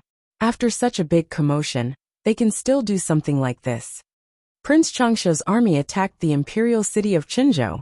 They burned, killed, and looted. The entire imperial city was engulfed in the flames of war. Although the alliance army had stabilized the situation, they couldn't change the fact that the people were living in poverty. This brothel had survived the disaster, and even produced so many beauties at once. It was really impressive. Jiang Pingji curled her lips and said, "I see a girl up there looking at you." Fengzhen noticed it too. The young courtesan girl who had been looking at him shyly was dressed in pink. She was about 15 or 16 years old. Her face was still a little immature, but she already had a beauty that could cause the downfall of a city. She was young, but her figure was curvaceous. She was not that hot and mature, but rather a little immature, somewhere between mature and immature. She stood there alone, and the 8 people around her immediately fell to the ground. She was the center of attention. Now the center of attention was secretly looking at Fengzhen. Fengzhen said proudly, "She's still as charming as before. Young lady, you have good taste." Jiang Pingji chuckled. Sure, I see that your house is empty. You don't have a considerate person to take care of you. Why don't you buy one? Jiang Pingji's eyes were filled with malice and mockery. She suggested to Feng Zhen, they're all young girls. If they stay in such a filthy place, I don't know what will happen to them. If you buy one, even if you don't give her a title, she can be your personal maid to take care of you. Based on what she said, she could be considered the best lord in the 5 countries. How can my lord make fun of others? Feng Zhen shivered and begged for mercy. The naughty children at home are already enlightened. I really shouldn't harm young girls. I appreciate my lord's kind intentions, but I can't accept them. How could Feng Zhen not know Jiang Pingji's temperament? Similarly, how could Jiang Pingji not know Feng Zhen's temperament? Feng Zhen liked young ladies, but they should be mature and charming young ladies. He'd never touched these kinds of unripe fruits. It wasn't the first time that the two of them had colluded to drink in a brothel. How could his lord not know what he liked? He only liked mature ladies. He didn't like young girls.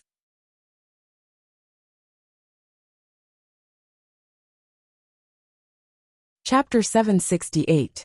If one didn't understand Feng Zhen, they might think that he was a gentleman. But in reality, even the audience in the streaming room saw through his tricks. Uncle loves lowly. This is definitely the funniest joke I've heard today. Feng Zhen doesn't want the fat meat that's right in front of him? Young beauty royal sister. That lady is so pretty. She'll mature in another 2 years. She'll be as pretty as Sister Huijun. Feng Zhen actually said he didn't like her. Streamer, did the sun rise from the west on your side? Has Feng Zhen changed his mind? Zwizhen Beishijing. I'd rather believe that the sun rises from the west than believe that Feng Zhen will change his preferences. Guikai Guofengxiu. A prodigal son is a prodigal son. I don't believe that he'll repent. He must be playing hard to get. Faced with the questioning and ridicule on the screen, Jiang Pingji smiled and teased Feng Zhen. Didn't you complain that you don't have anyone close to you? Jiang Pingji bluntly exposed Feng Zhen's disguise and said bluntly, now that I've agreed to find you one, why are you acting so reserved? Do you want to be a saint who doesn't lust after women? I'm telling you, this won't happen again. I'm in a good mood today. If you want the girl up there, I'll buy her. If you don't want it, don't make a fuss in the future. Feng Zhen frowned. He knew Jiang Pingji. The lord in front of him had a black heart. When had she ever been so generous? She was so stingy that she wouldn't even give him a break. How could she reward him with a beauty? Feng Zhen frowned. He realized that things weren't as simple as they seemed. Do you want it? Jiang Pingji smiled and leaned against the table. She supported her chin with one hand and held a wine cup in the other. Her eyes carried a hint of mockery. Feng Zhen gathered his thoughts and secretly gritted his teeth. He smiled and agreed. It's rare for my lord to spend money. Of course I can't miss it. But with such an outstanding beauty, I'm afraid the price of combing her hair won't be low. He wanted to see what his lord was up to this time. Jiang Pingji teased him lazily. Zisher has done me a great service and recommended me well. It's just a beauty. How can it be considered spending money? Not to mention one, even if you want all 9 on the round table. As long as you think you can handle it, I don't mind buying all of them for you. Feng Zhen. He didn't even like one lowly, let alone 9. Don't be fooled by his unrestrained private life. It wasn't that he didn't have principles. He shook his head seriously and said, my lord, please don't joke with me. With my body, I still need to take care of it. I can't withstand any torment. In order to avoid Jiang Pingji's dirty tricks, he started to defame himself and said that he couldn't do it anymore. Jiang Pingji knew when to stop. She pointed at the beautiful girl in the middle and said, no matter how I look, this girl is the most beautiful. Which man doesn't like good-looking women? Zisher is also my right-hand man, so he should be matched with the most beautiful woman. How about choosing her? Feng Zhen agreed with a smile on his face, but on the inside, he was frowning fiercely. He felt a little uneasy. How could he not know what kind of person his lord was? The more this person was like this, the more uneasy he felt. The unknown always made people nervous. Feng Zhen couldn't guess Jiang Pingji's intentions, so he could only focus on dealing with it. He was not a fool. How could he believe Jiang Pingji's words?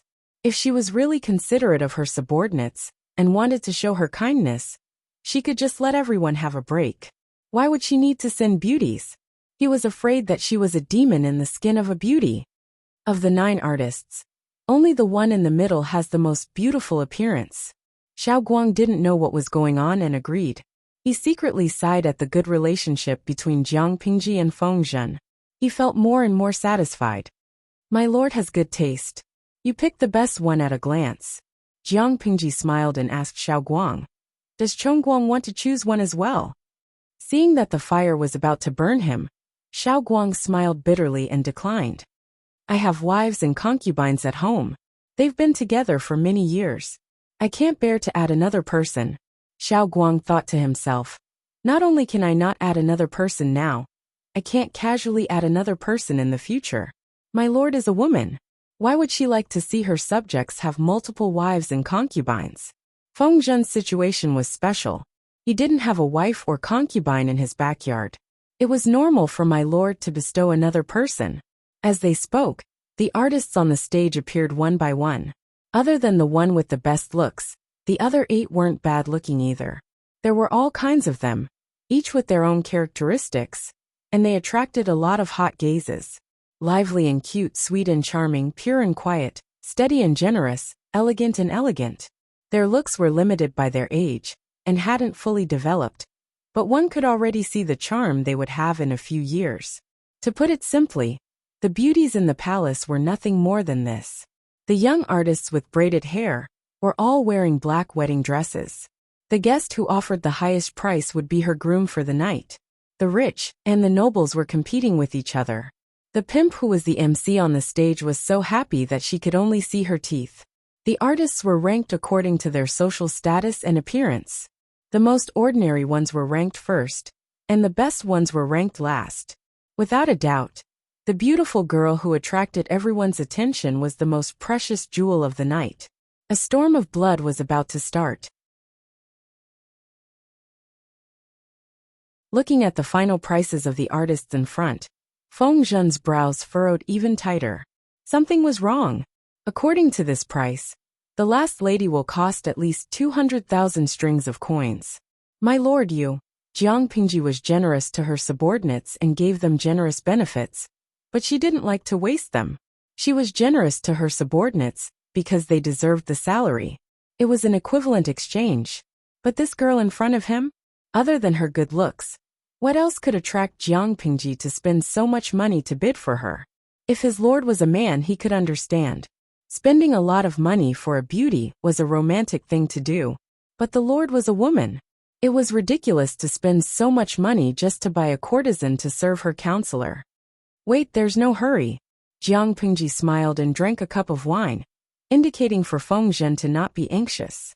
I'll definitely let you be the groom tonight. The beauty won't fall into the arms of others. Your lord is quite reliable at times like this. Don't panic. Feng Zhen was speechless. He would rather his lord not be so reliable. After a few rounds of intense bidding, the atmosphere of the grooming ceremony reached its peak. The pimp was wearing heavy makeup that day. She looked as if she was marrying off her daughter. Well, for the pimp of a brothel, holding a grooming ceremony for her subordinates was in itself another way of marrying off her daughter. The strange thing was, the 8th artist had already finished her bidding, but the 9th artist still hadn't moved. The guests below the stage had some strange reactions.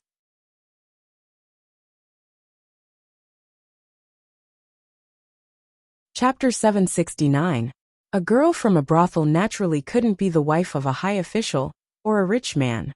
The brothel keeper had to settle for the next best thing, a concubine, and she'd even promised 1,000 gold coins.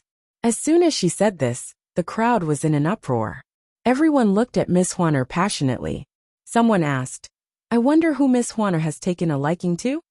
As soon as the question was asked, Huaner shyly glanced in Feng Zhen's direction. Feng Zhen shuddered involuntarily, feeling weak all over. He didn't like young girls like her. When he used to wander around the red light district, he'd always found mature, beautiful women who understood the ways of the world. At least they wouldn't easily go easy on their benefactors. If it was a young girl like her, things would be different. Feng Zhen didn't want to hurt anyone's feelings. Being young and immature meant that she had little experience and would easily go easy on people. Jiang Pingji teased him from the side. She's looking at you. She's obviously interested in you. Feng Zhen gritted his teeth and said in a low voice, My lord, please don't tease me. She doesn't want a single cent of your money. Instead, she's bringing 1,000 gold coins to be your concubine. You're not moved at all. Xiao Guang was surprised. But what surprised him even more was that his lord had already predicted this scene. Feng Zhen said righteously, I'm not moved. While he was resisting the peach blossom that had been delivered to his doorstep, the other guests were also in an uproar. They didn't understand why a beautiful girl would take a liking to a poor middle-aged man who had a woman by his side. To put it bluntly, the man's eye bags were swollen, and he had dark circles around his eyes. He was obviously weak. How could he satisfy a young and beautiful girl? The girl was young and immature. How could they let such a beautiful girl marry such an unreliable, ordinary man?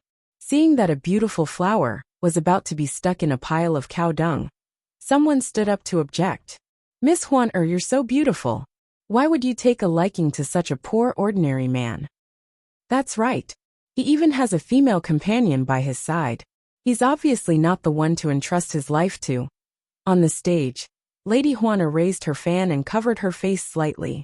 She walked in front of Feng Zhen with dignified steps, completely shattering Feng Zhen's dream that Lady Huana had taken a liking to Xiao Guang. She bowed slightly and looked at Feng Zhen with a burning gaze. I am of lowly birth and know that I am not worthy of you. However, I am still delusional and hope that you will take pity on me and grant me my wish. Even if I don't have a title, I will gladly endure it. Feng Zhen smiled bitterly and said in a low voice, My wife's great hospitality is something that I cannot accept. To tell you the truth, I am nearly 30 this year, and I have a child at home who is just starting out. It would not be good for me to delay you. Now that you are still in your prime, you will naturally find someone who will treat you sincerely. Huaner bit her red lips, which were illuminated by the candlelight, and her eyes were watery. I truly love you, Lang Jun. No matter how many wives, concubines, and children you have in your family, even if I can only be a lowly concubine or not, as long as I can be by your side, I have no regrets. Feng Zhen. There was something wrong with the script. Jiang Pingji smiled and covered her mouth. Since she likes you so much and has fallen in love with you at first sight, just accept her. Feng Zhen secretly cursed in his heart. His lord was obviously waiting for a good show. Xiao Guang also egged on from the side, laughing at Feng Zhen's embarrassment at being teased. Feng Zhen secretly took a deep breath. Even though others envied him for being able to win the heart of a beauty, who knew how frustrated he felt inside. Not to mention anything else, just his lord's behavior alone made him feel very perturbed. More importantly, Huaner had obviously come prepared, and her target was him alone. Normally, no matter how much love at first sight, seeing that there was a beautiful woman by the man's side, one would have some reservations and wouldn't be so thick-skinned as to stick close to him. But Huaner hadn't looked at Jiang Pingji at all, as if she already knew of her existence. Feng Zhen didn't mind making a bold guess. Huaner already knew of his lord's identity, and she also knew of his identity. A beauty throwing herself at him might not necessarily be a blessing in love. Feng Zhen was displeased, but he secretly saw the look in Jiang Pingji's eyes. He endured it, and finally gave in to reality. If that's the case, then I'll have to trouble you, Huaner. It was obvious that this was a tacit agreement. Huaner looked bashful. With the help of the brothel keeper, she went upstairs to the bridal chamber to wait for Feng Zhen. No matter how displeased the other guests were, they couldn't simply show their anger. The atmosphere was relatively peaceful. Jiang Pingji and the other two returned to the private room. As expected, the brothel keeper sent someone to deliver the dowry. She opened the box and took out the high-quality gold ingot. She had a chilling smile on her face. Go. Tonight's groom, your bride, is waiting for you. Don't keep her waiting. Feng Zhen's expression darkened. He asked in a low voice, What does my lord mean? She knew what Huaner was planning from the start, yet she still pushed him into the fire pit. It was obvious that she wasn't making him the groom, but rather a lab rat. Jiang Pingji said, "Don't worry. Just treat it as a blessing in love. Just accept it." Even though Feng Zhen was a playboy, he wasn't completely unscrupulous. Even if Huaner had ulterior motives, he couldn't not know the truth and sleep with her for no reason. Yet his lord kept him guessing and didn't want to tell him the truth. "Since you're so curious, go find out the truth yourself." Feng Zhen took a deep breath and looked at the gold ingots worriedly. "I'm afraid I'll lose myself before I can get anything out of her." Jiang Pingji teased him playfully. "Don't worry. Tonight is your wedding night. I'll guard the door for you. If she wants to harm you, just scream, and I'll rush in to protect your chastity." Feng Zhen's mouth twitched. He resisted the urge to kill his lord. Could it be a honey trap? Xiao Guang chewed on peanuts. Is she using this to sow discord between my lord and Zisher? To seek other benefits? Feng Zhen said, "It doesn't seem like it. If it's a honey trap, the price is too high. Who would be willing to waste a 26-year-old beauty on him? You'll know once you go take a look." Jiang Pingji continued to urge him. "I'll disguise myself as a manservant and follow you in," Feng Zhen said helplessly. "Fine, that's all we can do for now." She had an unreliable lord, and her subordinates were even willing to sell their male charms. According to the rules of the brothel, Feng Zhen changed his clothes. He looked like a bridegroom. In the wedding room, the beauty had already dressed up. The air was filled with a sweet scent. Putting down the circular fan, Huaner saw Jiang Pingji behind Feng Zhen. Her expression froze. She asked timidly, "Lang Jun, this person?" Feng Zhen said heroically, "She's just a manservant. You don't have to care about her. Otherwise, you'll miss the night."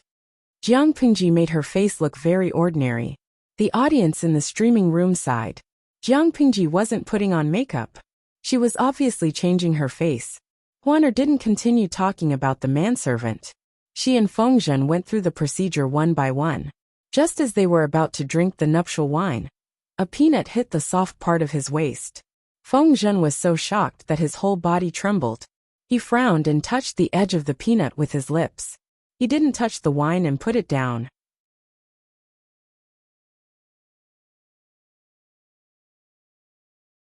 Chapter 770. Why didn't he drink? Feng Zhen smiled bitterly. It wasn't that he didn't want to drink. It was his lord who warned him not to touch it. However, he couldn't say that out loud. He thought for a moment and found a reason. "It's not that I don't drink, it's just that I don't drink enough." Feng Zhen put down the gourd and said seriously, "I've been weak and sickly since birth. I've been taking good care of myself for many years, and have only gotten better in recent years. I shouldn't drink too much alcohol, or meat to avoid triggering the root of my illness and scaring Huaner." He explained it so clearly that Huaner's complexion improved. However, only she knew what she was thinking. Did he really drink the nuptial wine? Huaner's expression didn't change. Her face was full of adoration for Feng Zhen, but her voice was unusually cold. After a while, a dry mechanical voice sounded in Huaner's mind. No, the puppet venomous insect didn't respond. The puppet venomous insect, as the name suggested, could hide in a person's brain and control their words and actions without them realizing it. Huaner wanted to use a normal loyalty talisman to control Feng Zhen, but his brain was much stronger than normal people's. Normal loyalty talismans wouldn't work on him at all. It wasn't just Feng Zhen. Almost all difficult tacticians couldn't be controlled by normal loyalty talismans. As for the unusual loyalty talisman, she didn't want to waste it on Feng Zhen, so she could only settle for something else. She searched the system store for a long time, and finally found the puppet venomous insect. Not only did she want to use the puppet venomous insect to control Feng Zhen, but she also wanted to use him to get close to Jiang Pingji and find a chance to plant a level 9 loyalty talisman on her. Hearing the system's feedback, Huaner didn't show it on the surface, but she was already gnashing her teeth in anger. Feng Zhen didn't drink. Lang Jun, the night of spring is short. Don't waste it. Put down the gourd and walked to Feng Zhen's side on her knees. Her delicate hands covered his right hand and gently placed it on her lapel. She lowered her eyes and leaned her delicate body in Feng Zhen's arms. She guided his hand to untie the belt around her waist. Her clothes were gently removed, revealing her fair shoulders. Lang Jun, am I beautiful? Her plump red lips moved slightly. Her gaze was full of tenderness, as if there were thousands of stars twinkling in them. If it was someone else, they would have been moved by her gaze. Fengjun still didn't react. Instead, he smiled and glanced at the beautiful woman in his arms. Very beautiful, the most beautiful I've ever seen in my life. He praised and tried to pull his hand back. At this time, there was some movement at his waist, and then there was the rustling sound of someone untying his belt. My wife Huan, it's still early since she's the most beautiful woman you've ever seen. Why aren't you moved at all? What else could Fengjun say? His private life was very unrestrained, but he knew very well what kind of woman he could mess with, and what kind of woman he should avoid. Obviously, the beautiful girl in front of him belonged to the latter. Even though Fengjun still didn't know her background, the flaws she had revealed were enough to make him tense up. My heart is swaying. How can I not be moved? Fengjun's mouth was saying sweet nothings, but his heart was crying bitterly. What was going on? If the Lord did not make a move, would he really have to take a spear and go into battle and lose his innocence? Since you're moved, why don't you take me? The candlelight in the room flickered, and the air was filled with a sweet and flirtatious smell. Under Huaner's passionate and bold invitation, Fengjun's hand was forced to rest inside her belly band. Well, she wasn't old, but her belly band was full of material. But when he thought of the Lord watching from outside, Fengjun couldn't summon any of his romantic thoughts. He felt bitter. He wanted to break free but couldn't, so he could only be teased. Little did he know that someone was envious of his luck with women. This person was none other than the people in the streaming room, who didn't mind watching the show. Matua Josher. TSK. I feel like the entire streaming room is going to turn yellow. Is the streamer planning to broadcast a fight between demons in real time? Shimo Nyenyen. I hope not. Otherwise, the entire streaming room will become vulgar. Li Wushuang. I don't think so. The streamer has her principles. What was Jiang Pingji doing now? She wasn't paying attention to the bullet screen in her own streaming room. She was looking at the bullet screen in Huaner's streaming room. Did anyone know why she was able to discover Huaner's true identity every time? With such a big screen in the streaming room, if she couldn't figure it out, wouldn't she be blind? Of course. Even if the other party turned off the streaming room, Jiang Pingji would still be able to discover it immediately. After all, she had left a spiritual seal in Huaner's body. It was as difficult as ascending to the heavens to get close to her without anyone noticing. Fengjun was able to enjoy such good luck with women mostly thanks to the audience in Huaner's streaming room. If it weren't for the audience's generous spending, missions and rewards, encouraging Huaner to broadcast the fight between her and Fengjun, Huaner might not have taken the initiative to do so. Not long after, Huaner's clothes were half taken off, revealing her long, slender legs. Her shoulders were exposed to the air, and her clothes were in a mess. Lang Jun, take a concubine. Her hoarse voice was filled with lust. Even Fengjun felt his bones go weak when he heard this. It's still early, Fengjun stuttered, trying to stall for time. He didn't know that the bullet screen in Huaner's streaming room was already filled with curses. Such a lively beauty with her clothes half taken off in front of him. No matter what kind of man he was, would he be able to hold himself back? He would have already pounced on her and ripped off the clothes that were in the way, and the two of them would have sexed together. Fengjun, on the other hand, was still stuttering and stalling at this juncture. He was clearly a eunuch who couldn't handle sex. Fengjun, who was suspected of being a eunuch, had no words to express his bitterness. His lord watched coldly from the side. Under such circumstances, he was still able to mobilize his troops. He admired him for being a real man. In the end, he could only use his strength to push the woman in his arms away. Huaner wasn't prepared, and was really pushed away. She rolled on the ground twice. My lord, stop watching the show. Help. Fengjun pushed her away, turned around and ran towards the door. The audience in the streaming room was stunned. What happened? Huaner was also stunned for a while, but she quickly reacted. Her face turned cold. Who was Fengjun's lord? Lu Shi. Lucy had actually followed her? Huaner's eyes were filled with hatred. She stared coldly at the servant not far away. Feng Zhen was hiding behind the servant. You're here to ruin my plans again. Jiang Pengji crossed her arms and said, I can't let my most important subordinate be tormented by you. I can only follow you to watch the show. When Feng Zhen heard this, he felt that something was amiss. My lord, you know this person? Jiang Pengji said. During the Sun Assembly, I used the ceremonial tablet to dismember the guy in front of you.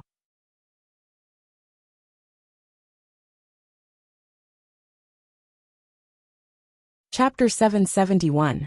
How could his face not turn green?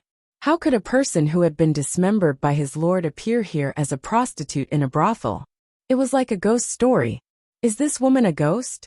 Feng Zhen recalled the encounter just now and felt goosebumps all over his body. She's a living person, but she has some ghostly abilities. Even after death, she can come back to life. Why are you so afraid? What did she mean by even after death, she can come back to life? Coming back to life was already strange enough, let alone coming back to life after being dismembered. Feng Zhen didn't know what to say. His lord was so tough, but he was different. He was a coward. My lord, you're such a good lord. My lord, you must be joking. I'm just a mortal, how could I not be afraid? He had lived for almost 30 years, and this was his first time seeing a demon. It was already a miracle that he didn't lose his soul in fear. You're afraid too? I really can't tell. If it weren't for me keeping an eye on you, perhaps you would have already fallen in love with her and forgotten yourself. Jiang Pingji stared at Huaner's movements as she teased Feng Zhen. His face looked like it had been painted green.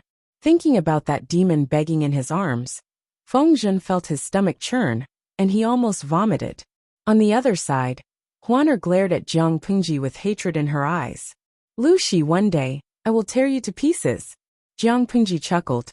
You said one day, but it won't be today. Faced with such mockery, Huaner's face turned green.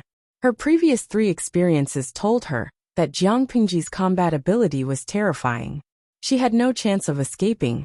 Should she use the death escape again?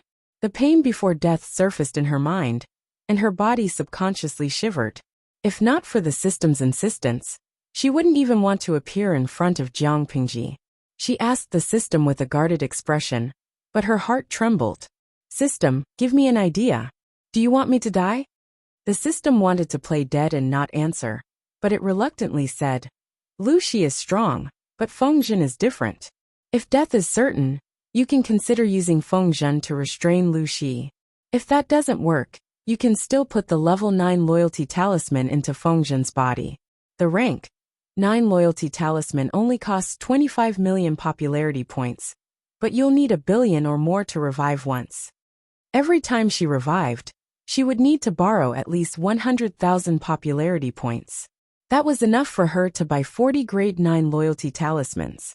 Thinking of this debt, Lady Huaner's face turned ashen. She had died several times before because of the high price of the 9th grade loyalty talisman. Instead, she had paid the price of death. If he had known this earlier, he would have used a few more 9th grade loyalty talismans.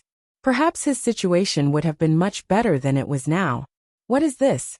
Jiang Pingji frowned. She noticed that there was a strange layer of mental energy in Huaner's hands. I'll make you the most obedient lackey.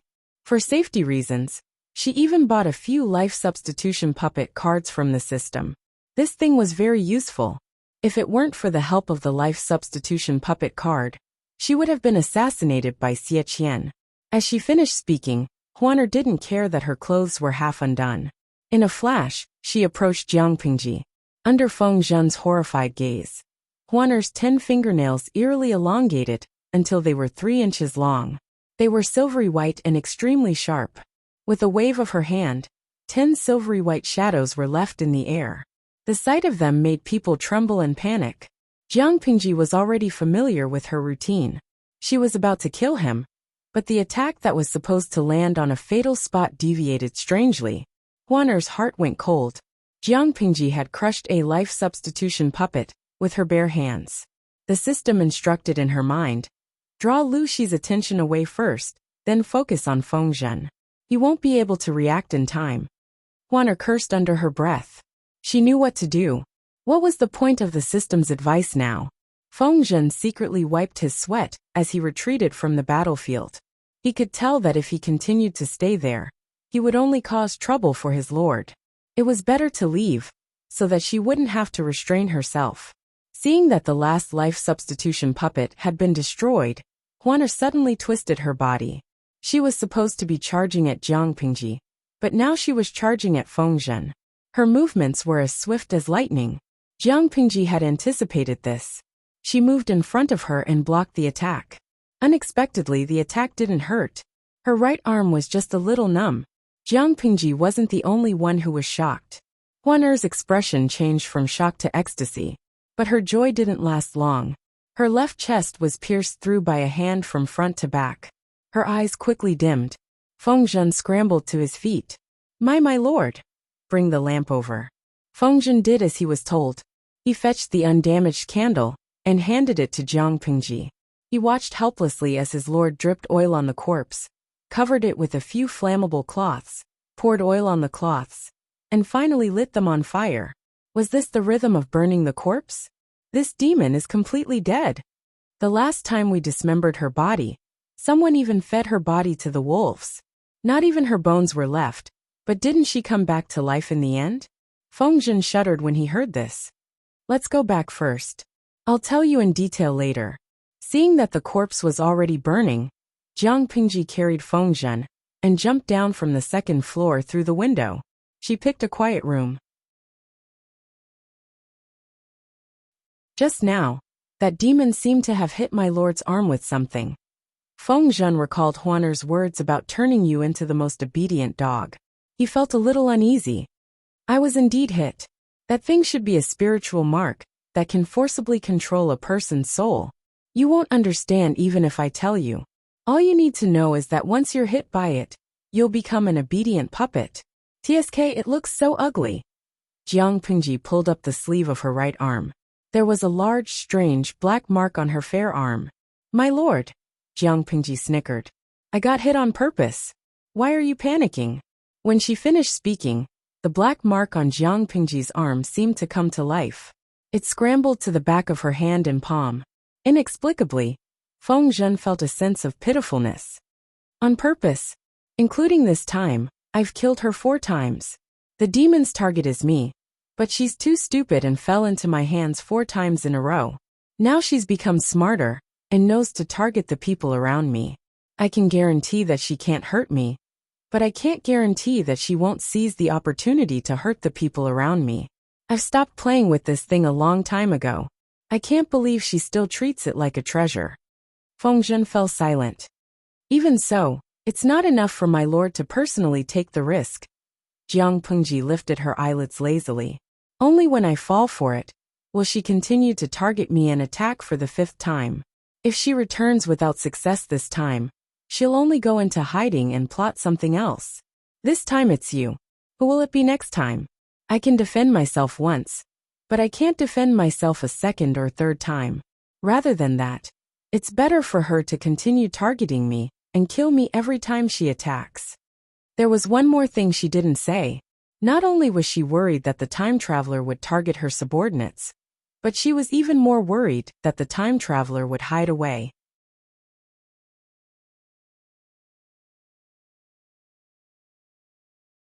Chapter 772. Feng Zhen knew that he couldn't change Jiang Pingji's mind, so he said helplessly, I've heard that demons are also a type of living creature. She's targeted you multiple times. Perhaps there's some kind of entanglement that no one else knows about. My lord, should we send someone to investigate, so that we can learn more about ourselves and our enemy? Jiang Pingji tore off a piece of cloth and wrapped it around her right hand to hide the black marks. As she wrapped it around her hand, she said, There's no need. It's just a ghost. Why would we need to mobilize so many people? It's not like I have too much time on my hands to waste my energy on investigating someone like this. If she's not afraid of death, she can come at us. I guarantee that she won't be able to return. Her time was precious. It was already good enough that she could spare some time to deal with the transmigrata woman. How could she possibly spare any time to deal with her? If the transmigrata woman continued to work hard, she would be in the mood to keep her company. Feng Zhen laughed bitterly. His lord's combat ability was already comparable to that of a ghost. Ordinary warriors could only look up to her. If we leave just like that, what should we do with that demon's corpse? Feng Zhen frowned when he heard the commotion coming from the second floor. Most of the houses were made of wood. If the demon's corpse was allowed to burn, the entire building might be affected. Jiang Pingji's answer dispelled his worries. It's fine. My opponent and I are fighting already. Someone outside heard the commotion and rushed over. Furthermore, that person's corpse was placed in an open space. The fire won't spread for a while, so it won't be a big deal. Just as Jiang Pingji predicted, people quickly came in with basins of water and drenched the entire room. When the fire was extinguished, they finally found a skeleton from the messy scene of the fire. Seeing the charred skeleton lying on the ground, the group carefully examined the black accessories beside the body. They confirmed that the person who was burned was Huan Er, and they were all horrified. Tonight was supposed to be the wedding night of a beautiful couple. How could a fire break out without a sound and burn such a beautiful woman to death? In an instant, the entire brothel was filled with an aura of fear. Everyone was panicking. Report to the authorities. Report to the authorities right now. Someone's dead. Who exactly caused the death of Huan Er's wife? How utterly devoid of conscience. Beautiful women are unfortunate. I don't know which bastard would be so ruthless to even lay his hands on such a peerless beauty. The sounds of discussion continued.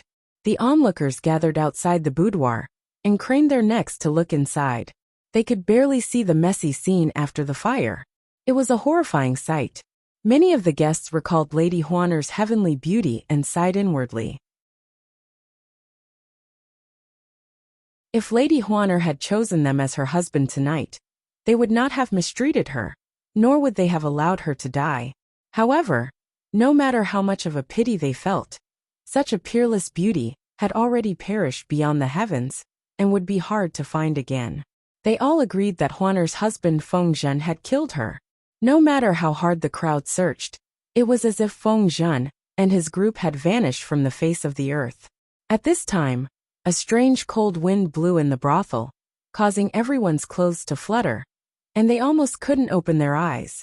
Ah! Monster! Monster! There's a monster! A shrill and terrified scream came from the second floor. The brothel keeper ran over with her thugs, and when she saw clearly, she was so shocked that she fell to the ground. The skeleton that had been burnt to a pitch-black skeleton actually stood up shakily. The dirty color faded from the pitch-black bones and was quickly replaced by clean, bright red muscles and nerves. Under the watchful eyes of the crowd, the dried corpse actually recovered its flesh and blood. Its skin was transparent, and the flowing blood vessels and beating heart could be seen clearly with the naked eye.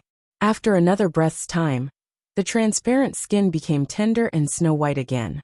Before the crowd could recover from their shock, the corpse had turned from a skeleton into a living, naked beauty. Her hair was as black as a cloud, and other than her hair, eyelashes and eyebrows, her body was completely bare. Not a single strand of hair could be seen on her body. Her skin was white and translucent, like a beautiful piece of jade. She was so gentle and delicate that people couldn't bear to put their hands on her. Unfortunately, in the face of such a heavenly beauty, the onlookers who witnessed the entire process couldn't muster up any romantic thoughts. Monster! Someone took a few steps back in fear, and then sat on the ground on his butt. A foul smell came from his crotch, and the wet urine was everywhere. Suddenly the monster opened her eyes. The crowd didn't dare to look her in the eye, and started to run away in a panic. Those who didn't run were mostly too scared to run. Seeing this, the monster sneered coldly, "Cowards!" With a wave of her hand, she tore off the tattered cloth that hadn't been completely burnt, and used it to cover her private parts. Then she jumped through the window and disappeared. Monster! Monster! Seeing this, the brothel keeper was so scared that her eyes rolled back, and she fainted.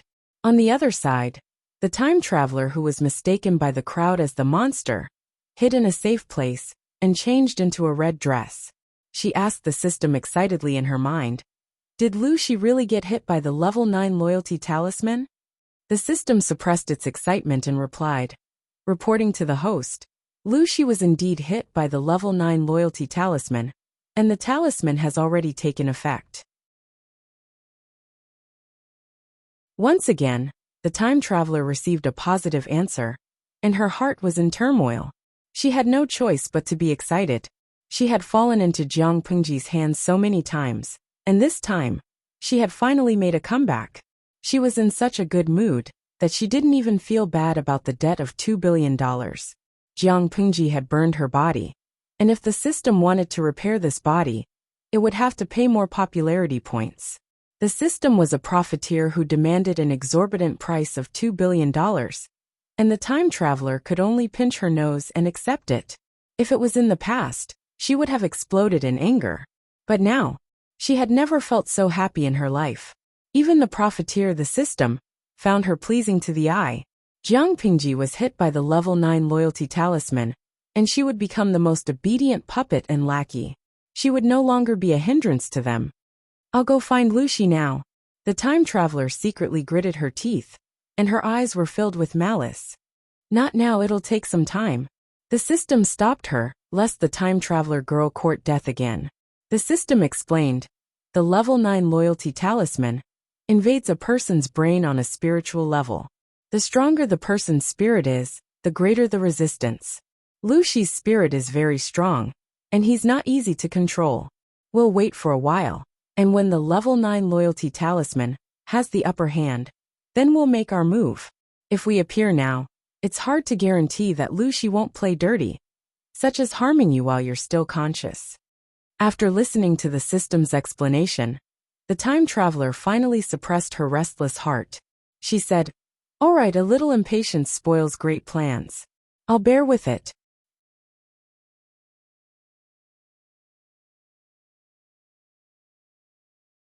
Chapter 773. Before Jiang Pengji left for the alliance meeting, she gave Wuxia a secret mission. Now that the alliance meeting was nearing its end, the merchant teams that Wuxia sent out had arrived at the north borderline one after another from different routes. The 3 tribes of the northern borderline were stunned by the sudden horse plague. Not only did their military strength suffer, but their economy also collapsed.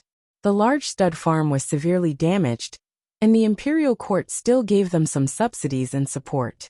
However, the small stud farm and the normal herdsmen were in deep trouble. A few caravans entered the border of the northern territory, and they were extremely surprised when they saw the desolate scene that was no longer as bustling and prosperous as before. How long has it been? How did Beijiang become like this? They were not the only ones who wanted to know the answer to this question. Countless herdsmen of the northern borderline, who had lost their families, also wanted to know the answer to this question. Why had things become like this? Before the horse plague, the northern borderline was Dongqing's greatest threat. In the eyes of the north borderline, Dongqing was just a piece of fatty meat stained with blood. Sooner or later, they would tear it into pieces and swallow it into their stomachs. After the horse plague, everything changed. First, the war horses suddenly died from the disease. Less than 10 to 20% of them survived. Then, the horse plague spread further and affected ordinary horses. The quality of ordinary horses was inferior to that of meticulously trained war horses. After the horse plague ravaged the area, the death rate of the horses reached a terrifying rate of less than 1%. As you all know, ever since this king ascended to the throne, he united the 3 tribes of the northern borderline, causing the military strength of the northern borderline to skyrocket. The king of the imperial court was not satisfied with this. He was still very ambitious. All these years he had been training war horses on a large scale. Wasn't it to attack Dongqing? In order to breed a large number of war horses in a short period of time, the imperial court even encouraged ordinary herdsmen to breed horses in large numbers. Ordinary herdsmen could buy foals from the stud farm and sell them to the farm after they grew up. Many herdsmen profited from it and attracted more and more herdsmen to raise. Many herdsmen saw that it was profitable and sold their cattle and sheep to raise horses. Many borrowed money to raise horses. When he said that, the old man from the merchant group clicked his tongue. His hoarse voice had a tinge of schadenfreude. Now with the horse plague, all the horses that ordinary herdsmen have reared for a year or two have died. Everyone sucked in a breath of cold air. They finally understood that for many northern borderline herdsmen, horses were money. A single horse plague had caused their efforts and money to go down the drain. After working hard for several years, not only did he not earn anything, he even lost his underwear. Apart from those who came from wealthy families, many ordinary herdsmen were so poor that they couldn't even afford to eat. Countless families had been ruined. At this moment a merchant lamented, "How pitiful!" Someone didn't agree and mocked coldly, "How are they pitiful? It is obvious that the northern border imperial dynasty is too evil. If it weren't for their ambition, the herdsmen wouldn't have been persuaded to raise horses instead of cattle and sheep. Now that we have provoked the horse plague, it seems that God has opened his eyes." In the beginning, ordinary herdsmen mostly herded sheep and cattle, and there were not many horses. Because of the northern borderline's imperial court's repeated calls, the herdsmen reduced the number of sheep and cattle and switched to raising horses. Otherwise, these herdsmen would not have ended up in such a state. It was clearly the northern borderline imperial court's fault. But in the end, the common people had to pay the price. Shut up. Hearing this, everyone was shocked and hurriedly warned, "This is the northern borderland. If the barbarians hear this, do you want to die?" After traveling for a while, the caravan received very few sheepskins, rabbit skins, mutton jerky and rabbit jerky. The herdsmen don't raise sheep anymore. How much dried goods can we get? Looking at the dried goods they received, many people frowned. After so many days, they had only received so little. How were they going to report in the future? Didn't we say to buy as much as we can? Anyway, we don't have to worry about sales. We just need to buy. We can make a profit no matter how much we buy. Even so, after several caravans walked around the 3 tribes of the northern borderline, they had received less than 20,000 sheepskins and rabbit skins. If it was in the past, they would have received 30,000 to 40,000 sheepskins and rabbit skins, and even more mutton jerky and rabbit jerky.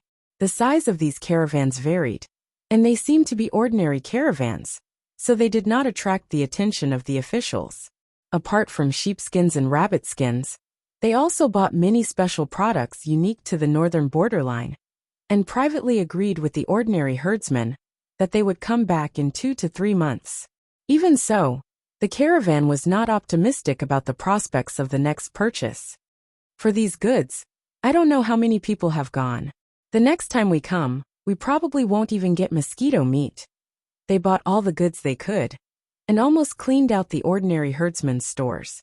If they came back in 2 to 3 months to buy again, even if they were willing to pay a high price, the herdsmen would not be able to produce the goods. A merchant interrupted, "After a while, the pasture in the northern borderline will be lush, and the herdsmen can raise more rabbits and sheep. Anyway, the horses they raised are all dead, and the pasture is just sitting there. It's better to raise some small animals that can support their families."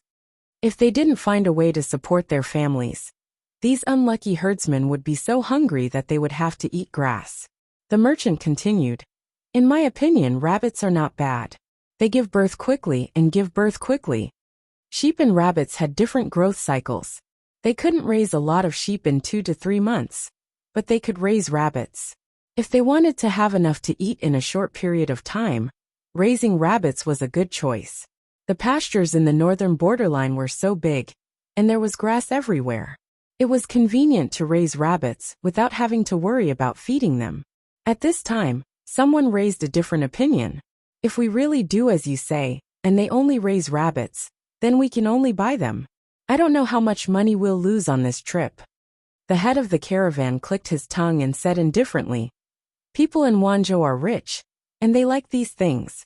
We'll do business along the way, and we'll earn twice as much on this trip. We won't lose out. No matter how small a mosquito is, it's still meat.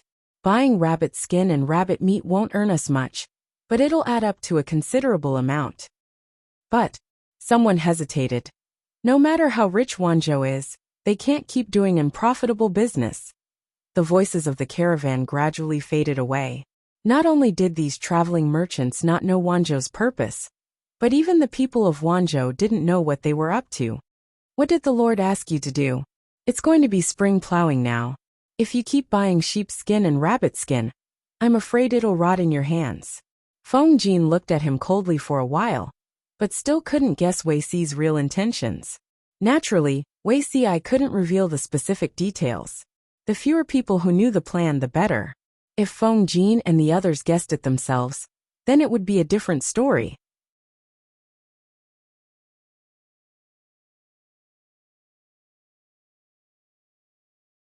Chapter 774.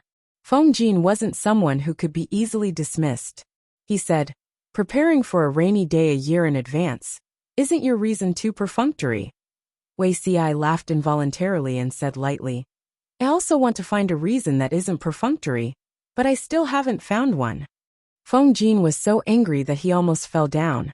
This person actually shamelessly admitted it. Wei Si's mouth was like a gourd with its mouth sawed off. It was so tight that he couldn't get any useful information out of him. Feng Jin steeled his heart and thought to himself, "If Wei Si doesn't want to say it, then I won't say it. I'll guess it myself." However, Feng Jin was born into an aristocratic family. He usually went out in a carriage with a servant accompanying him. His knowledge was broad enough, but his field experience was slightly lacking. He thought for a long time, but still couldn't guess the real intention. In the end, he could only quietly ask Qiguan Rang.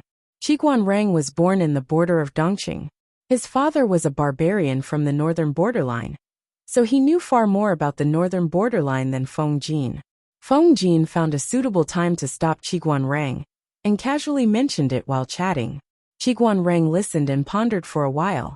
His pupils suddenly shrank, and he quickly grabbed Feng Jin's arm.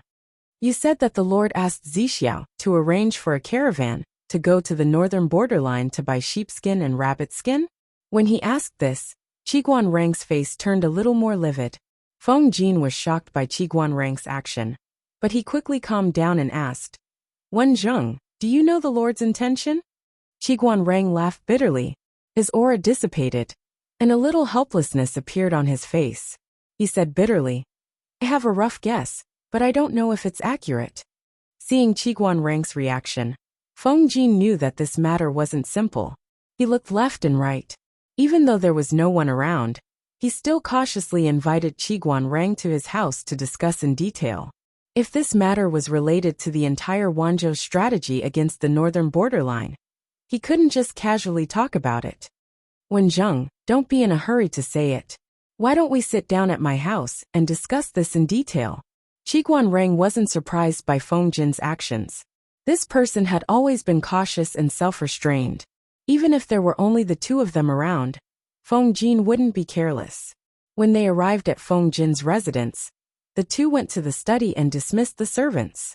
After confirming that it was safe, Feng Jin asked solemnly, "What exactly did Wen Zheng guess?" Qiguan Rang never left his fan. Every time he encountered something important, or when he was nervous, he would habitually fan himself. Now that the weather was still chilly, his fanning made it even colder. He did not answer Feng Jin's question directly. Instead, he talked about an old matter.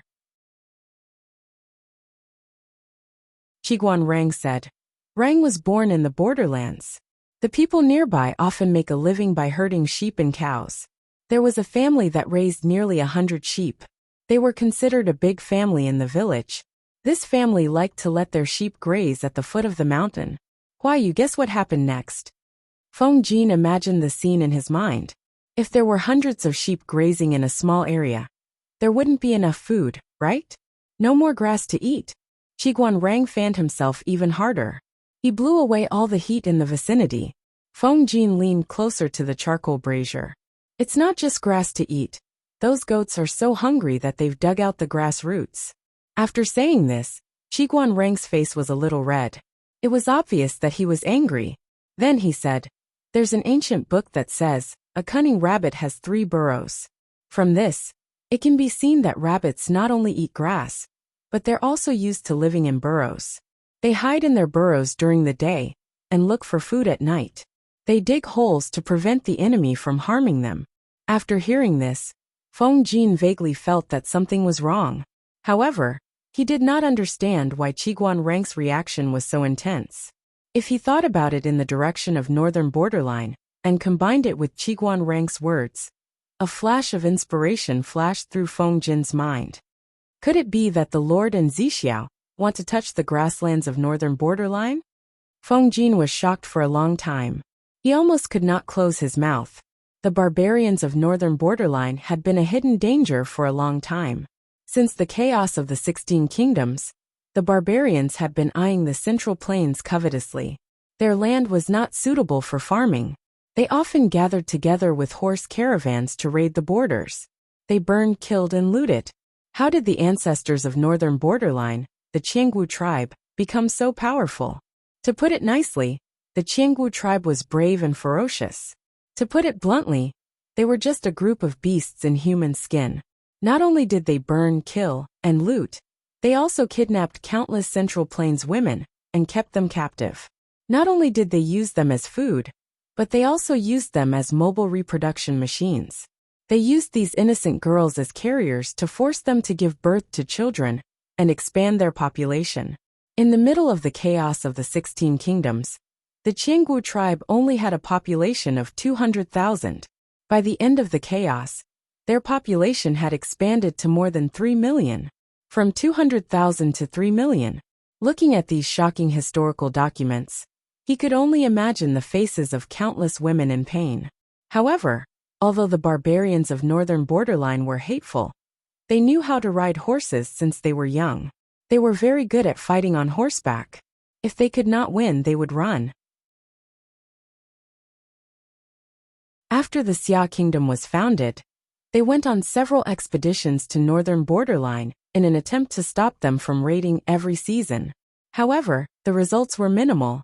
Until now, they still had no effective way to deal with northern borderline. They could not defeat them in battle, and stopping them was ineffective. After all, they could not send a large number of troops to be stationed in this place. Countless sages had worried about northern borderline. No one had thought of directly attacking the pasture in northern borderline. Feng Jin's heart was beating wildly, and his face showed obvious joy. When Qiguan Rang saw this, he fanned Feng Jin several times to wake him up. "You're celebrating too early," Qiguan Rang said resolutely, interrupting Feng Jin's joy. Feng Jin was puzzled. "Why do you say that?" Qiguan Rang sighed. If this method was really that good, why would he be complaining here? Just like Feng Jin, he was so happy that he did not know what to do. "You don't understand. If the Lord really used this method to attack northern borderline, she might really be able to destroy the entire northern borderline. However, it would only be a lose-lose situation." Qiguan Rang paused at this point. He did not know how to continue. After all, Feng Jin was a pure Central Plainsman. Feng Jin frowned. "You mean a lose-lose situation?" Qiguan Rang let out a long sigh. "That's right. Even if we can really rely on this method to destroy northern borderline, the Lord will not be able to gain any benefits. Although northern borderline is hateful, the people who do evil are in the minority. If the entire grassland is destroyed, what will happen to the innocent people?" Limited by the background of the entire era, Qiguan Rang did not know the concept of grassland degradation and desertification. He only vaguely guessed it. Even if it was just a guess, he could foresee the disaster that would be brought to northern borderline after this plan was implemented. Feng Jin was a pure Central Plainsman. Those who were not of the same race would definitely have different intentions. However, Qiguan Rang was of mixed blood between northern borderline and the Central Plains.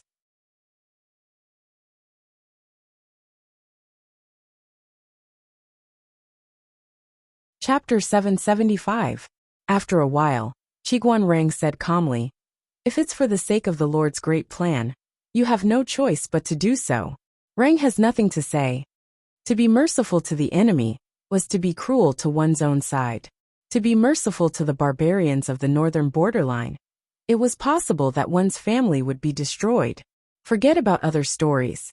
Just based on the example of the Qiangwu tribe, the ancestors of the 3 tribes in the northern borderline, who relied on abducting women from the Central Plains to expand their population from 200,000 to more than 3 million in just 20 to 30 years.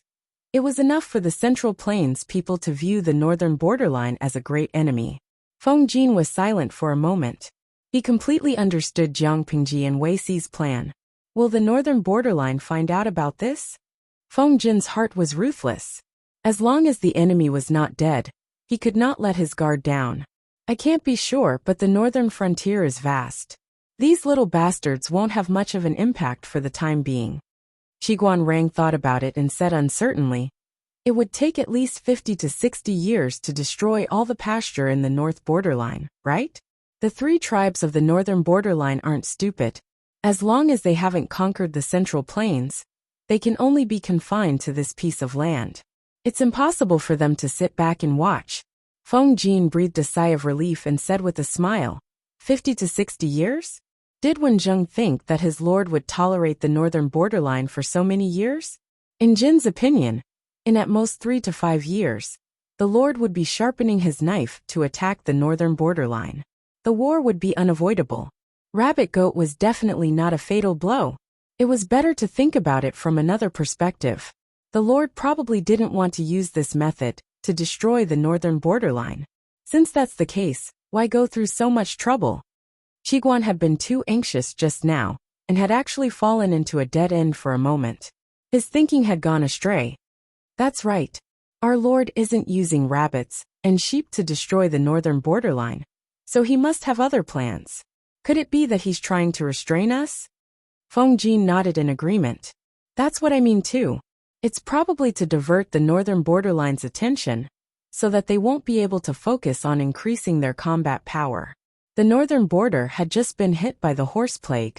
Countless warhorses had died, and their combat power had been reduced by more than half. They would not be able to recover for a while.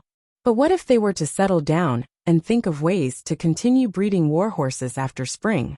In at most 10 years, the northern borderline would be strong again. At that time, it was hard to say whether the 5 countries of the Central Plains would still exist.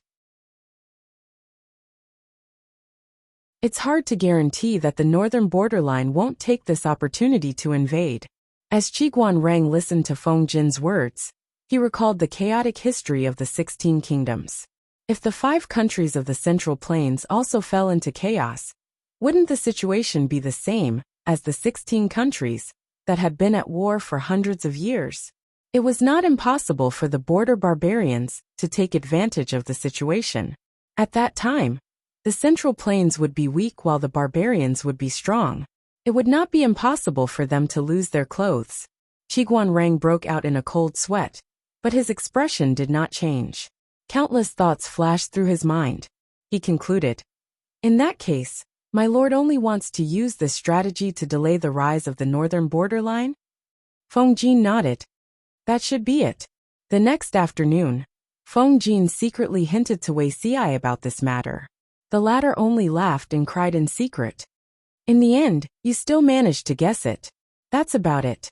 Feng Jin pretended to be angry and said, although this plan is vicious, it's not like Beijiang has no reaction at all. If we're discovered, Wei Xi said, we won't be discovered. We've already purchased countless sheepskins and other items from the north borderline. They won't be suspicious for a while. What's more, I only asked the caravan to purchase from the ordinary herdsmen, and not from the rich families. It's even more impossible for the imperial court to find out. By the time they find out, the flock of sheep and the scattered rabbits on the grassland will have begun to take shape. At that time, we'll send an undercover agent to the king of the northern borderline. Tell me, will they continue to allow these little bastards to run rampant, or will they send people to destroy the rabbits and sheep? Feng Jin was stunned on the spot. He had a deeper understanding of Wei Xi and his lord's evil intentions. Wei Xi sneered again and said, it's true that the 3 tribes of the northern borderline are arrogant and like to act on impulse. However, they still have a calmer wise man. The current wise man is the rare wise general of the northern borderline, Wu Liba. Wu Liba is a cautious person.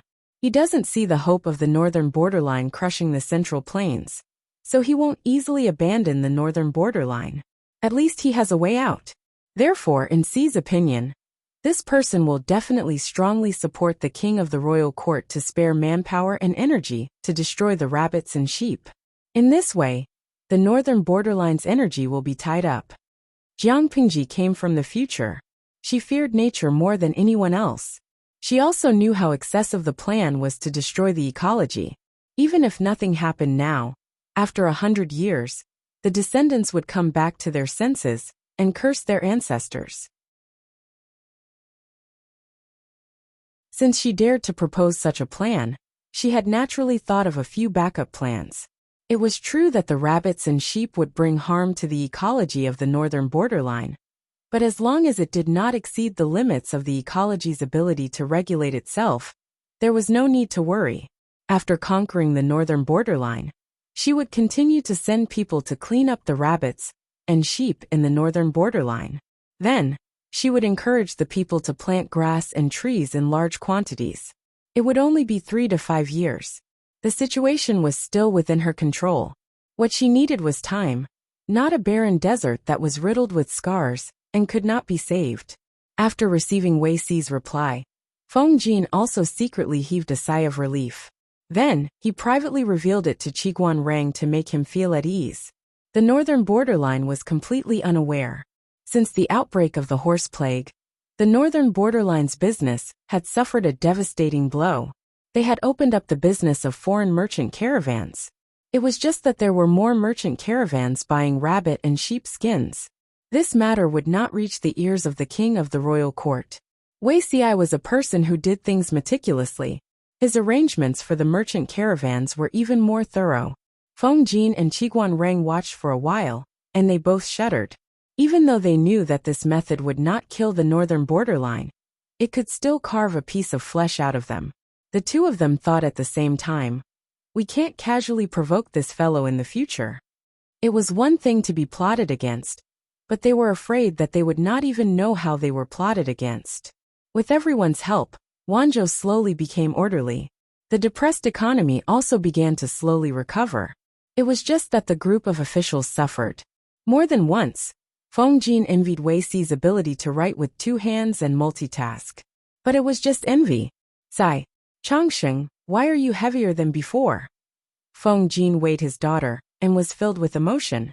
He had not touched the pillow to sleep for a few days. Wei Jingxian looked at the dark circles under his eyes with heartache.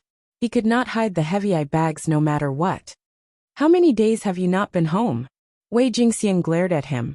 If it were not for Changsheng's good memory, she would have long forgotten about this father, who had not appeared for a long time. She continued, I went to see Madame Wei yesterday. She has not seen Sir Qiguan for a long time. The Madame Wei that Wei Jingxian was talking about was none other than Qiguan Rang's wife, Wei Yuan's eldest daughter. Looking at Jiang Pingji's team, only these 2 couples had wives and daughters, and were not separated from each other. I'm busy, Feng Jin said with some grievance.